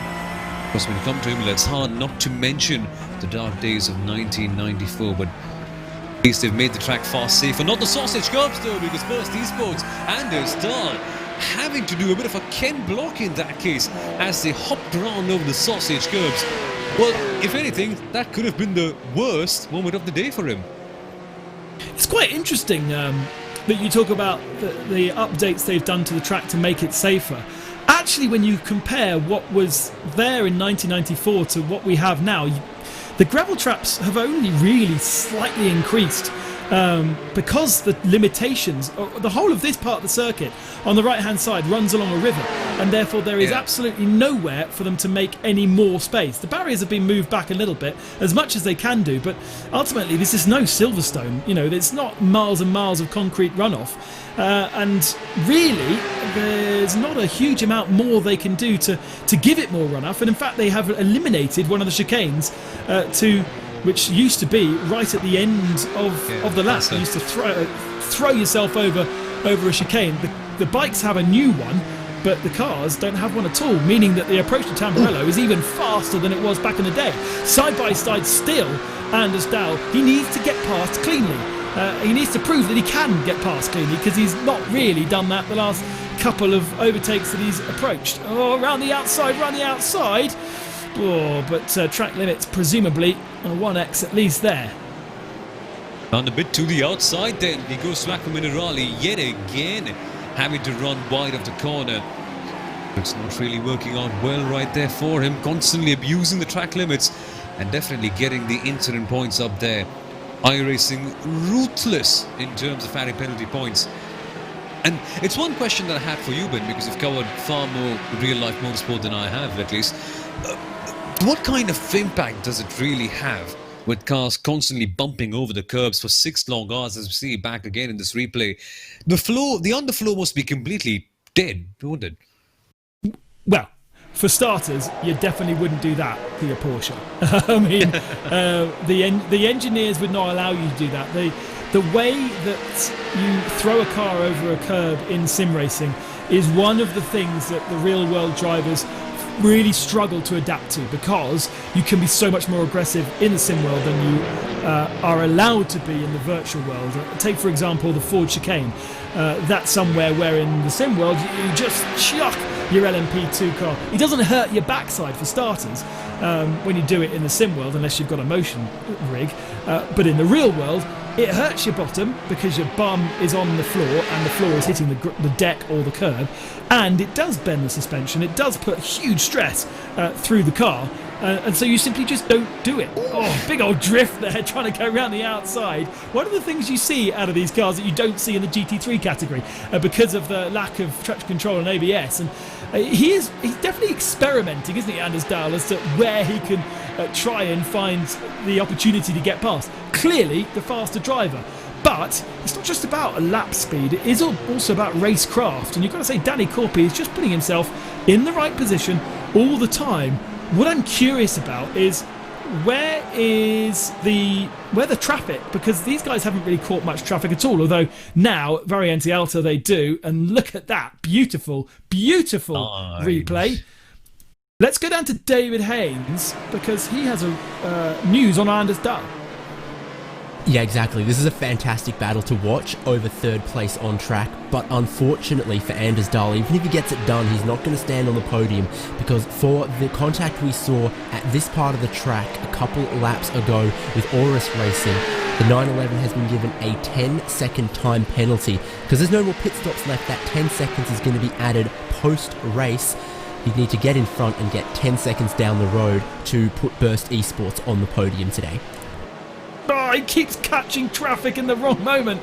Second time where a TCR car has been where he wants to be. I believe he can get past, David. I think he can do it. I think he can stretch that advantage. He's so much faster. He just doesn't seem to have the racecraft to be able to get past. And Danny Corpi, I don't know how he's going to hold on for another 20 minutes defending the way he is. Is there anyone that can catch them? No. Okay, so they've got a huge safety margin over the next car in 5th position. And again, tries to go round the outside. At Tosa, it's just not a place. It's just not something you do. He needs to try and do a switchback. He needs to force the car to the other competitor to go deep and then switch back. Hearing also time penalty for 977. So that is Aurus Racing, but they're still in the pits, so that doesn't really matter so much. Now we've got side by side. Now into Aqua Minerale side by side, but again, wrong side of the car. Really needs to start turning on his brain and working out where he needs to put that car, how he's going to force the other driver to move himself away from the racing line. No point going around the outside here, dude. No point. Oh, he's going to try and prove me wrong. Oh, I think didn't. Nearly proved me wrong, but ultimately should have lined himself up and then forced the issue into Ravazza, not run side by side through Alta. And the exit of Ravazza is going to be critical, because now 2 corners, 2 right-handers, and it is a long run towards Tamburello, which is going to be his place. So the 900 is definitely going to block the inside. A TCR car making the action slightly trickier for him now. Where does the Burst Esports car go? Inside, outside? From the looks of things, he is going to go to the outside. This should be fun. Not getting the draft, but still does not discourage him.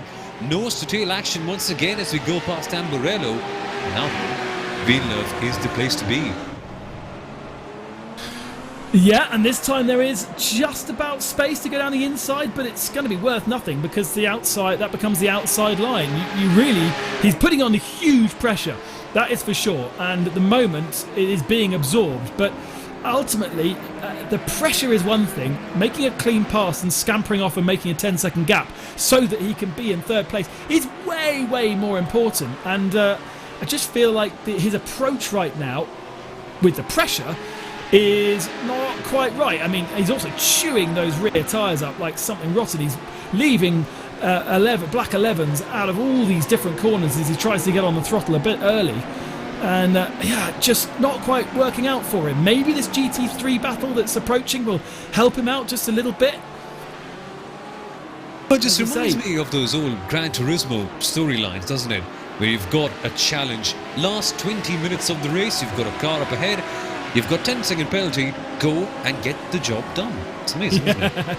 Oh yeah, and you've also got really bad tyres because you've been overusing them and they're overheated. Exactly. Yeah, exactly. That's exactly what's happening here. Update on the TCR battle that we were watching for... What was that? That wasn't it? It's second in TCR that we were watching. Yes, it was. It was Pure Sim Esports versus TCR MSI. 23 seconds now. David Baker not being able to keep up with Victor Lobato.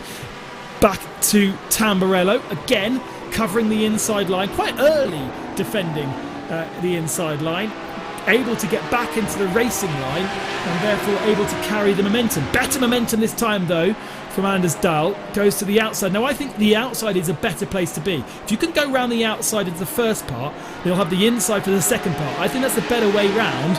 Or maybe he's intelligent. Maybe he'll use the GT3 car to kind of mine a gap. Let's see. Did seem to let him through quite nicely there, didn't he? Now up the hill. Actually, straight line speed of that GT3 car, not that good. We've got the Boot the Pal GT4 car to clear as well. Actually, this time getting out of the way. Get out of the way! Oh, God. Why is he holding the inside line? I suppose if he'd backed off too much, he might have scared the GT3 car, but blimey. And there is a gap now, very much so, between the two cars. They were locked together, but having let that GT3 car through, it's not quite as close. Let's see how Danny Corpy deals with a GT3 car. It's still behind, going into Vatsa. This is where the Porsche is better. Ooh, bit of a lunge from the GT3. So now that's really compromised Corpy, and he's going to be compromised all the way down the straight. This could be the opportunity for Anders Dahl. Let's see what he does.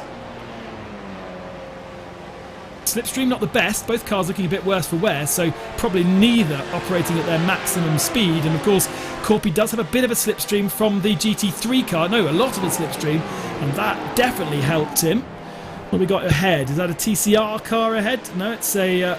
yes, it is a TCR car ahead, so that's also perhaps something to play with. There's all be thoughts going on in Anders Dahl's head.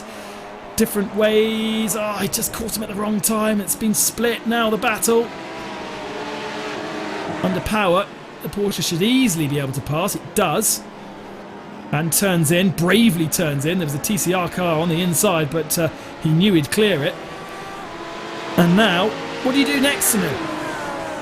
What do you do next? Well, you just try to be as close as possible towards the Piratella Acqua Minerale and then the Alta section. Perhaps get something done at Piratella.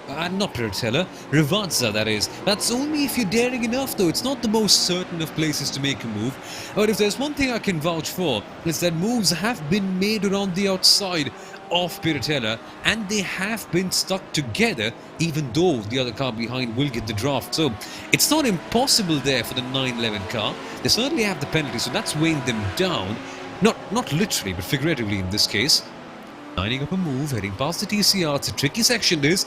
Turning, braking, avoiding the cars nearby. And Ben, the interesting thing is, there is a GT3 car, the Racecraft Esports machine, right there behind, just to interrupt this party. So when it goes past, which should ideally after Tamburello, it has the potential to disrupt this battle here. Yeah, absolutely, but absolutely no straight line speed. And GT3 goes in down the inside under the brakes, so that was a sensible move from Anders Dahl. I feel like that was an intelligent move. Can that GT3 car disrupt the inertia car? Not through the first part of Villeneuve. And maybe into Tosa. Maybe this is the opportunity. Maybe he can open the door into Tosa. Yes. This is the opportunity now, Anders. Get your foot down. Get the overlap. Oh, God. Not quite enough. Not quite close enough. And, of course, now the GT3 car not that fast along the straights. But still, go on to the inside now. This is the plains. This is the opportunity. Side by side through Piratella. Yes. Now he needs to get the overlap. He needs to make this work. He needs to make sure there's no contact going into Aqua Minerale. And it just he's on the wrong side. But that was the best opportunity, and now he's got to run also coming out of Aqua Minerale, and huge defence right on the inside line from Danny Corpi. And God, getting involved. I know we've only had 5 hours and 50 minutes, but it's still a sprint race, isn't it? And now another GT3 car. One of the Euronics machines trying to find a way through, and Anders can do the same. Allow the GT3 car to mine the hole, file through, stick on the bumper, but ultimately now he probably doesn't have enough time to make that 10-second gap that he needs. Now this is where the fun really begins. Tell you what, Ben, there's a battle even bigger than this going on at the top of the 911 field. It's the Williams Esports BenQ team, Moreno Sirica behind the wheel of that car, fighting hard against Inertia Sim Racing. That is at the top of this pile. Now that is something that we must have a look, because the gap was getting to under half a tenth of a second, so maybe we can have a close look at that one side by side. Look at this, the Inertia car getting a bit leery towards the exit. So Williams have now opened up the gap just a little bit. Now, what, 10, 30 odd seconds ago, it was a completely different scenario. But now, here we go then. This is the chance for the 911 car, using the Biela Racing Team Euronics car to get something done. They're on the outside, so the Biela car will get the move done heading to Piratella, as they naturally should. What do we do then? What does the 911 do? Does he force the mistake pass? Does he wait? Rather follow. Past. He needs to follow the GT3 car. This is the right side for the first time in so many laps. He's on the inside to Aqua Minerale. He's got the overlap. Turns in. Oh, that's so brave from Danny Corpi. He hangs it out around the outside. But for the first time, Anders Dahl actually had the inside line for once and still didn't quite make it stick. God, they're asking so much of the tyres as well right now with only 11 minutes remaining. I think there was a bit of a mistake, by the way, from 902. That's why we saw the gap get so close and then extend to 1.9. But keep an eye on that one, because I think in the last 5 minutes it could go back to being tight again. 902 has much fresher tyres as well. Exactly. I didn't say much fresher tyres. They're about 7-8 laps fresher, but some teams are clearly going through them. Yeah, it's about, 10-15 minutes there. Some teams are clearly going through the tyres very quickly on their Porsche Cup cars here. Like, for example, Burst, who seem to be sliding everywhere, even though they put those tyres on at the last stop. Yeah, so the lap times are 47s between these guys, whereas they're able to do 45s at the head of the field. 1.6 seconds separates our leading battle as we keep our attention on this absolutely epic battle for third position. But now a GT4 car in between the two of them. That's just going to cost a couple of corners. Anders Dahl, what does he do next? Is there much traffic ahead? Where are all the TCR cars? Why are they not overtaking those? They tend to be... and I suppose nobody's really in big clumps anymore. That's kind of the issue for these guys. That's what they really, really need. And Danny Corpi catching TCR in Piratella. Now, is he going to go which side? He's going to go to the left side, but more momentum once again from Anders. But Anders needs the inside line here. There's no point trying to go around the outside. And even the inside didn't work for him last time. Up the hill, gets better traction, better drive, gets a little overlap, but you can't overtake through Variante Alta, so backs off it and kind of just applies the pressure, and nearly he just wants to line him up to get a better exit through here, so that when they go into the braking zone of Ravazza, that's the nail of the coffin. That's where you really need to do it, and he is close enough, I think. Oh, but again, look, covering the inside line. Danny Corpy is holding on like a champion here. Yeah, Danny Corpy holding on like a young kid holding on to the fingers of his mother. Just not letting pass, but that could change. Anders Dahl going on the aggressive, on the diffuser of the Porsche, and he pulls out wide right now on the main stretch. He won't get the slipstream, crucially. It has to be done by himself, so he naturally comes back in and settles behind. Yet again, not close enough to make the move, so he'll have to use the momentum he gets from this corner, the Tamburello corner, to line something up. And Villeneuve, will he emulate the man after who the corner is named after? Not yet, not this time. No, but there's a TCR car ahead into Tosa, and there's a GT4 car just ahead of that. They both dive to the inside of the TCR car. As the TCR car complied, he has. But I think there was a little scare from Danny Corpy. Not quite sure where that orange machine was going. Again, now, line astern up the hill. Got the GT4 car to clear on the right hand. Oh, the GT4 car makes it difficult for Corpy. Maybe more momentum again from Anders Dahl, but again Corpy covers the inside line into Aqua Minerale. Oh, dearie me, it's so tight. 1.6 seconds at the head of this particular class, and look, the braking. I think there was a car off there. XVR. One of the 991's XVR was off, and so Corpy got into the brakes, had to slow himself down so he didn't go into the tail of that car recovering from the grass. That allowed Anders Dahl to get on the bumper. Now, this has been a really good run. Surely. He's hugging that white line on the inside. And just, again, he's not quite brave enough or strong enough in the braking zone either. Entertaining stuff with just 7 minutes remaining of this 6 hours of Imola, the first round of the 24H Series Esports, with VCO and RSL, and again picking up the slipstream and heading towards the braking zone at Tamburello.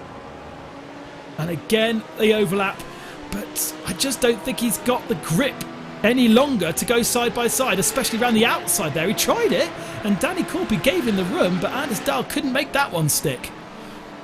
Yeah, he just could not make that one stick. And Danny Corpy, full credits to him. I mean, if I could, I would doff my hat to him, the way he's driving so defensively right now. Remember, folks, the 911 Burst Esports car does have a penalty on their back. But now, Marla Racing Team, Ben, they're striking. We expected this at some point. This is the point. 7 minutes to go, and Marla Racing Team have said that's enough fuel saving. We couldn't be bothered about that anymore. Now is the time to gun for it, and now is the time to actually go and do just that. Bring it on then. All the drama in different classes. Endurance racing at its finest. As dust settles in at Imola, the fun just begins. I can't believe that we've still got so many battles for so many different positions after 5 hours and 55 minutes worth of racing. There's a little gap now developing. I know that was a slower car. Anders Dahl again has the pace advantage going down to Ravazza, but ultimately we've seen many times he's not quite strong enough on the brakes. He's going to try and go around the outside here though. Has he got the grip to be able to do so? A lock up of the inside left wheel. The GT3 car goes for a wild ride behind them, and again wrong side of the track for Anders Dahl, but much better on the brakes that time. That front left locking up, and again he's got a good slipstream. He's got no traffic to really play around with here, so it is just a clean fight, and he'll try again to go round the outside, presumably like he's tried a couple of times before. This time there's an overlap. Has he got the inside line? Yes, he has in the second part of Tamburello, but he's got to have to go around the outside here, and now he's going to have to go around the outside the first part of Villeneuve. Side by side for P3 in the 991 class, and finally Anders Dahl has managed to do it after 25 minutes, and now he's got to skedaddle, get rid and get away from that inertia car, because remember, he's made the track position. He now needs a 10-second buffer in 5 minutes worth of racing. That is a tough ask. Cue up those old Gran Turismo challenges. This is what it all comes down to towards the end. 6 long hours worth of effort. Can Anders Dahl seal it with a kiss and end up securing P number 3? Let's focus back on that battle for the GT3. Then Bieler Racing Team Euronics is still trying to attack up that car, still defending, I beg your pardon, from the Mile Racing Team. And while the 911 car has to gain 5 seconds per lap to make sure that they get that, over here things are far more simple. The one who puts their nose ahead of the finish line gets that position in. And it's not just any position we're talking about here. It's the battle for 4th place. He's got to go for the jugular with that move, Sami Trogan. He's been fuel saving like an absolute beast right here. Can he do the unthinkable and pass Bieler? Even when we thought that the Mile Racing Team would actually run out of fuel. And we've got the battle for the lead in the 991 class as well. Williams having to defend from inertia with TCR traffic as well.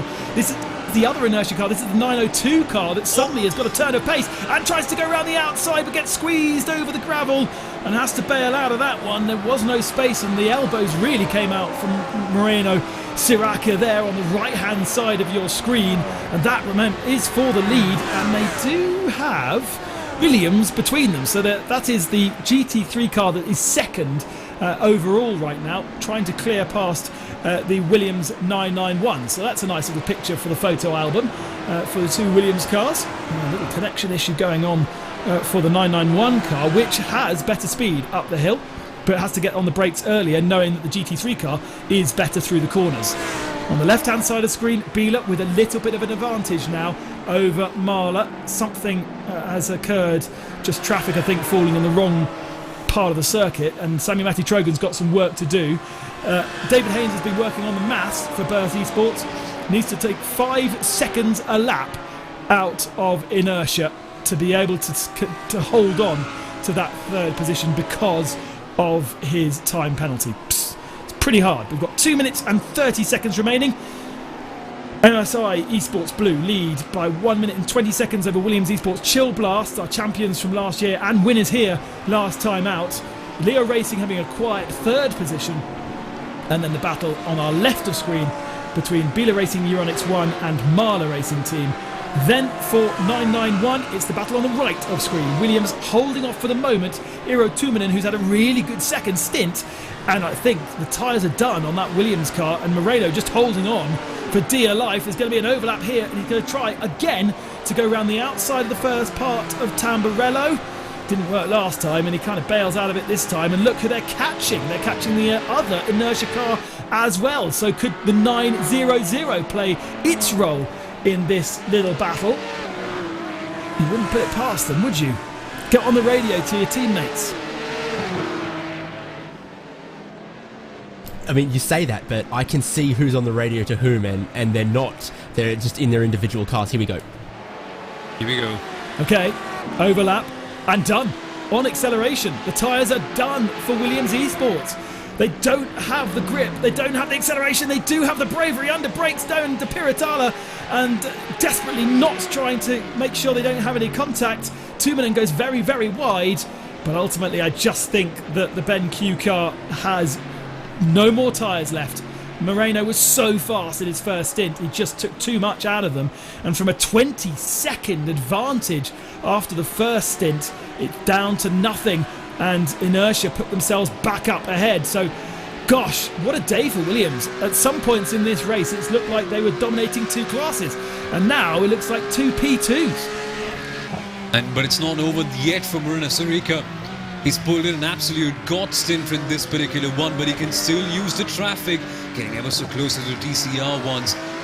There's the big chance. We've seen moves being made here at Tamburello, which is coming up, but not with that sort of a gap with the slipstream. It just seems like the Williams Esports BenQ car has run out of that grip with the tyres, and that's the reason why the Inertia Sim Racing car is just commanding at the very top. Full props to them though. It just felt like they were just going to get 2 and 3 and then perhaps just get B number 2, but that doesn't matter for now. Over the line, MSI Esports Blue, Alejandro Sanchez has done 4 hours of driving and he flashes the lights to take victory here at Imola for the first round of the 24 Series Esports Championship, beating Williams Esports Chill Blast by 1 minute and 20 seconds. In fact, they haven't even come across the line yet. Alejandro Sanchez doing the lion's share of the work in that car, sharing it with Alex Arana. Sorry, not Alex Arana. I'm completely lying. He shared it with... get the right piece of paper. Alejandro Sanchez and Mark Perez, of course, in that car in the middle half of the race, doing 2 stints in the middle. And thank you to the graphics for showing me whilst I was looking at my piece of paper. Here is the GT4 category, and they coming towards the line now with Squadra Corsa White, Sasha Gourlay over the line. And they've had an even bigger dominant victory because they've beaten Pure Esports Sims by 90 seconds. It's been a huge dominant performance in the BMW in the GT4 category. And that is Emmanuel Petri and Sasha Gourlay doing the final couple of stints in that car. In the 991 category, here comes Inertia Esports. Eero Tuominen, last lap move, and he takes the checkered flag to beat Williams Esports by 0.9 of a second. With Burst Esports, let's see when they cross the line, because at the moment in class they are 3rd position, but the gap to Inertia is what counts, and I think it was only 7 seconds at the line, and so Burst will go behind Inertia, meaning Inertia will be 1st and 3rd. TCR category over the line, Sim RC, Felix Ludding with a commanding victory there of 45 seconds over Victor Lobato in MSI Esports TCR. Pretty good day for MSI Esports. And Pure Sim Esports fading at the end with David Baker aboard that car to take 3rd position in TCR. There is the MSI, the leader, and the TCR machine just ahead of it. Quite sure how many cars we've got over the line, but Burst Esports have taken the checkered flag, and Inertia do get that P3. Whoa, well, I didn't really expect it to be quite so mental and exciting all the way to the flag, Samil. That was quite a race. That was quite a race indeed. I mean, I remember when we were on 4 hours in, I was thinking, man, this is just becoming a slog. But as soon as we got to the mark where it said 90 minutes to go, that's when a fire lit up under these guys, and they just started to produce the battles that we were all waiting for. There it is then, the celebratory burnout by the MSI Esports team. They deserve it. What a drive it was in the end. A calm head is what you need in a case like this one. And now it's time to take off all the sense of calmness and celebrate. What a race. Not quite so spectacular in a front-wheel drive TCR car, a burnout or a donut. It's I've seen a reverse donut in a TCR car. That's pretty spectacular. Well, they can get on 3 wheels, can't they? And that too, yeah. They can get on 3 wheels and lock one of the rears, which is pretty cool. But that sets a very exciting and interesting precedent, doesn't it? MSI very much have the pace over Williams Esports Chill Blast. Look at the gap in the end between the two of them. It just faded away for Williams. Leo Racing Team, the Italians there in 3rd position on the podium. Bila Racing Team coming from nowhere to 4th by the end. Marla Racing ultimately having to save the fuel and not being able to make that last lap pass that they wanted to. And then Manatee Racing in 6th. Lots of different teams, but the same class of car. The best Mercedes was the Inertia Sim Mega Auto team in 8th position. Ultimately, I think all the Mercedes having issues throughout the 6 hours of racing. Car Collection in 10th position. They had their fair share of issues, and then the rest below, Glacier Racing, Ronin Sim Sport, all with problems, and a couple of retirees at the tail of the field, including that first retiree, which was Red Camel Esports at the head of the field, being pushed into the barriers. In the 991 category then, Inertia taking victory from Williams on the last lap. 1.1 was the gap by the end. Burst provisionally in 3rd position, but that will change. Inertia will inherit that 3rd position. Burst dropped to 4th, HM Engineering 5th, GTL VRT in 6th. YMCA featured heavily at many parts of the race, but dropped to 6th by the end. Go Team in 8th position. And then we go down to some of the teams we didn't see so much of, like Atlantis Racing Team, for instance. Ori's Racing Team, sadly, down 21 laps by the end after that contact and issues with Anders Dahl at the end. GT4, plenty of Porsches, but it was BMW who took victory. Squadra Corsa taking the victory over a lap ahead of Pure Sim Esports, with Talk Freak Racing in third. Hell Races managing a pretty strong fourth spot, and then the second BMW of Squadra Corsa. Black in fifth position, Team Vikings in sixth, SRN in seventh position, E-Game Racing in eighth. Boot de Pal Motorsport had their fair share of strife. Then Ad Hoc we saw in the barriers in 10th position, and the rest also with some serious issues, including BS Competition there in 11th, and the other BMWs as well. And finally in TCR, it was SimRC taking victory by over a lap to MSI Esports. Pure Sim Esports fading in the end, with HM Engineering in fourth, Impulse Racing fifth, Frozen Speed in sixth position, Kinetic seventh, Squadra Corsa eighth, T3 in ninth, Team Mad in 10th, and those still running, 11th for Tennessee Fitzreese Motorsport. Simsa and Huskeveld had themselves, well, they ate some barriers at points, didn't they? So then, let's head down to the winner's circle. David Haynes will be conducting the winners' interviews with, firstly, our winning GT3 car, MSI Esports, and Alejandro Sanchez. Welcome, Alejandro. Congratulations. Great win right out of the box. You guys were successful in the 991 class last season. Looks like the same driver lineup has come over to the GT3, and so far the success has translated. Yeah, hello. We're pretty happy with the result from today. We didn't know what was going to happen after the second stint, where we had that incident and I lost like 12 seconds. But after all, we had a constant pace, and yeah, we put clean laps. Didn't take too much risks with too many risks with the traffic, and it paid off in the end. Stewards are firm but fair and always vigilant in this championship. Being clean seems to pay off just as much as being very, very quick or clever on the strategy. Behind the wheel, amongst all the traffic, 4 classes this season, how was that? It was pretty intense, because instead of 3 classes we had 4 this year, and yeah, basically every lap you found yourself overtaking a slower car, and yeah, it was fun because it was more of a balance between risk and speed, but yeah, it was really interesting and fun. And of course, GT3, one of 2 categories where you get to pick your choice of manufacturer, of model. It seems like the Audi is very, very popular. Was that a simple choice for you guys? Yeah, it was. We didn't really have time to try the other cars. We have driven the R8 in other championships, so we kind of know how it works. So it was a pretty easy choice for us. Even if it gets bopped, the majority of the field has the same car, so we are on the same situation.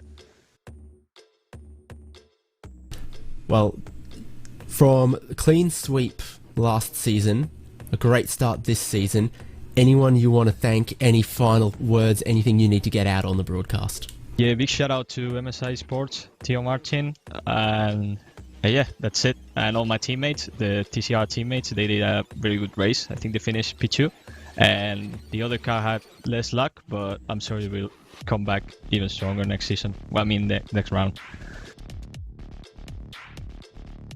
Thanks so much, Alejandro, from MSI Esports.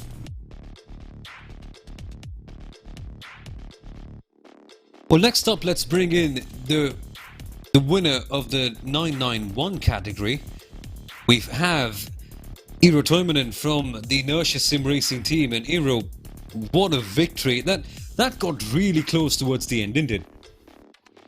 Yeah, that got really close towards the end. Did not expect that, leaving the pits the last time.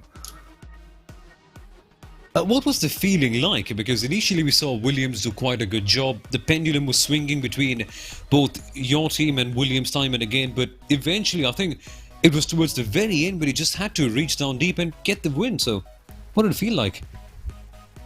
Well, obviously feels really great. Going to the last stint, I was not very confident that I could be challenging for the win. But the stint before, I had been taking it pretty easy, saving fuel and tires. So as soon as I realized we were a bit closer than we expected after the pit, and I was feeling really confident with the car, I just started pushing. And it brought us a great result. And Eero, how difficult is it to navigate through traffic? Because the 911 GT3 Cup car, I mean, last season we didn't have GT4s, now you have another category to lap out. Did that chew out your tires a lot more? Actually, I think it helped with the tire management as well as fuel saving, but it sure was chaotic at times. It was, the GT3 is not going as fast in a straight line, and yeah, it was sometimes a mess, but luckily we came out without any damage really from traffic. Absolutely. And Eero, just before I let you go, is there anyone you'd like to thank? Any teammates, sponsors? That was an epic drive in the end. Yeah, I'd like to thank EuroRC.com. You can use the offer code Inertia for a discount, and thanks to Mega Auto and Imprimo for helping us out here. And yeah, thanks for my team. Really good day and good preparation for this weekend. All in all, really good. Once again, thank you so much, Eero. Many congratulations and all the best for the next round. Yeah, thank you, and thank you guys for making this possible. That, folks, was Eero Tominen, the winner of the 911 GT3 Cup category. Well, then we'll move along to the next category in the championship, because our winner in GT4, it was SRC Squadra Corsa White. Sasha Gola was part of that team, driving the BMW. A little bit of bop against you, but it looks like it made the competition pretty close and pretty fair in GT4.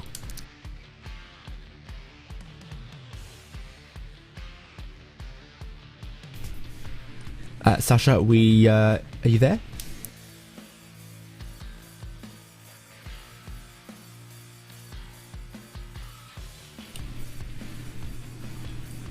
Well, unfortunately, I'm not at this point able to get a word from our GT4 winner, SRC Squadra Corsa White, in their BMW GT4. Their M4 was our winners.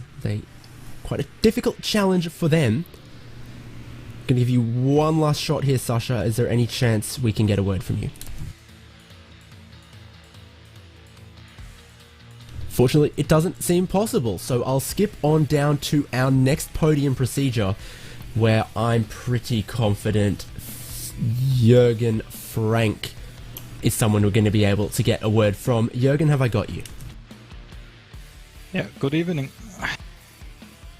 Good evening and good morning to you. Winners in TCR for SimRC. As always with TCR, super close racing early on. A lot of pack racing, draft racing. It seems like whoever wins these endurance races in the TCR is just who can be clever with the tyre life and the fuel consumption.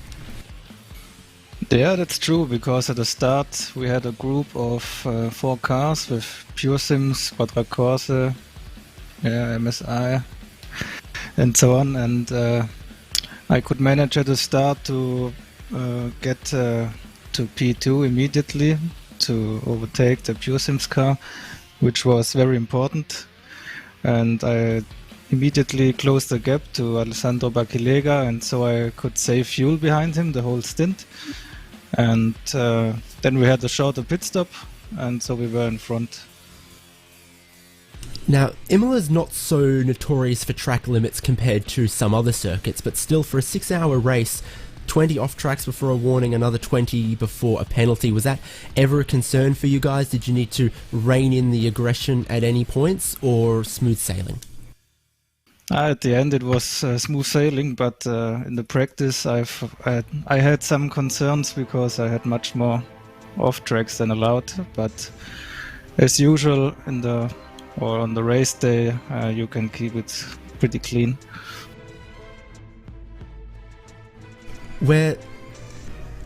Well, it feels like the Neo Endurance Series, now 24-hour series esports, has been around a long, long time. And for you guys at SimRC, that feeling must be true as well, because you're one of very, very few teams that I believe has participated every year since the induction. Is that correct? Yeah, that's correct. We started with the Ford GT2, and for me this is now the 5th season. I started 2016 with the Aston Martin GT1, and we are always happy to compete in this series. And of course there's been many changes to the lineup of the classes of cars. You mentioned there was GT1, GT2 cars, prototypes. Now we follow the same as the 24-hour series with GT3, Porsche Cup, etc. But what are the changes in the direction of the championship meant for you? Yeah, I mean, I like it pretty much because now we have 2 big different series, like the Sports Car Open, which is more like the WEC, and now we have this, which is just like the real 24-hour series. Well, I'm going to say congratulations once again to you guys at SimRC, to you, Jürgen Frank, your teammates, including Felix Ludding. You guys show up, and more often than not, seems like you win something in this championship. So we're looking forward to seeing you again next round at Sebring. Who do you need to thank? Yeah, thanks to iRacing and my teammate Felix Ludding. Also to our spotter today, Dustin Hickman, which helped with the fuel and spotting. And the whole team, and of course you guys, which did a great broadcast. And I'm looking forward to the next race. Thank you so much for putting on a good show on the racetrack, and also being a good sport, coming and making the time to speak with us and adding to the broadcast of this great championship. Now I throw it back to Sunil Arora and Ben Constanduris. Yeah, thank you very much, David. Great to hear from some of our drivers. And yeah, what a race. What a start to the season. What a start to a new era for Neo Endurance. So many partners involved. VCO, a huge presenting partner. Thanks also to RSL Studio, to RaceSpot for providing the pictures, and for providing you guys. David, it's been a really, really entertaining 6 hours. Yeah, well, I've definitely thoroughly enjoyed it. I've been a long-time fan of this championship, originally with some aspirations to maybe drive in it. Hey, that didn't eventuate, but you know, have been on the broadcast now for a couple of seasons, learning a lot about the teams, the drivers, the great competition we have. And when you get the best of the best in sim racing, when they race against each other round after round, they get to know each other, they have some respect, and a lot of the respect on track and between the competitors, it is also grounded in how firm but fair the stewards are. So a lot of credit has to go to our stewards, has to go to Neil Heckens and Neo Endurance for the great work they do, laying down the backbone of this series. Yes, Emil, this really is the premier professional endurance series now, and certainly seems to be recognised in that way. 100%. In the real world, it may be probably one of the top GT3 and in fact sports car endurance racing series in the world, but in the sim racing one, it's definitely right up there. You've got your Porsche Esports Super Cups and whatnot, but when it comes to long endurance races, you know, VCO gets the job done.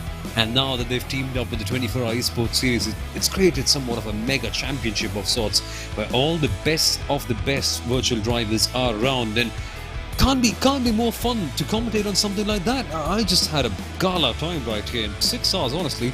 It just passed by like anything. It was amazing. And the best part is, we've got a whole lot more of this coming. Racing all the way to the final lap in our various classes. 4 different classes, 4 different winners over 6 hours of racing. The next race, November 29th, that'll be the Mahler 6 hours of Sebring. Same time though during the day, a kickoff at 3 o'clock Central European time, finishing at 9 o'clock, and wherever that is for you, do the conversions. Thank you very, very much to David Haynes and Sunil Arora for expertise and commentary. My name has been Ben Constanduris for RSL and VCO, and until next time, we say goodbye.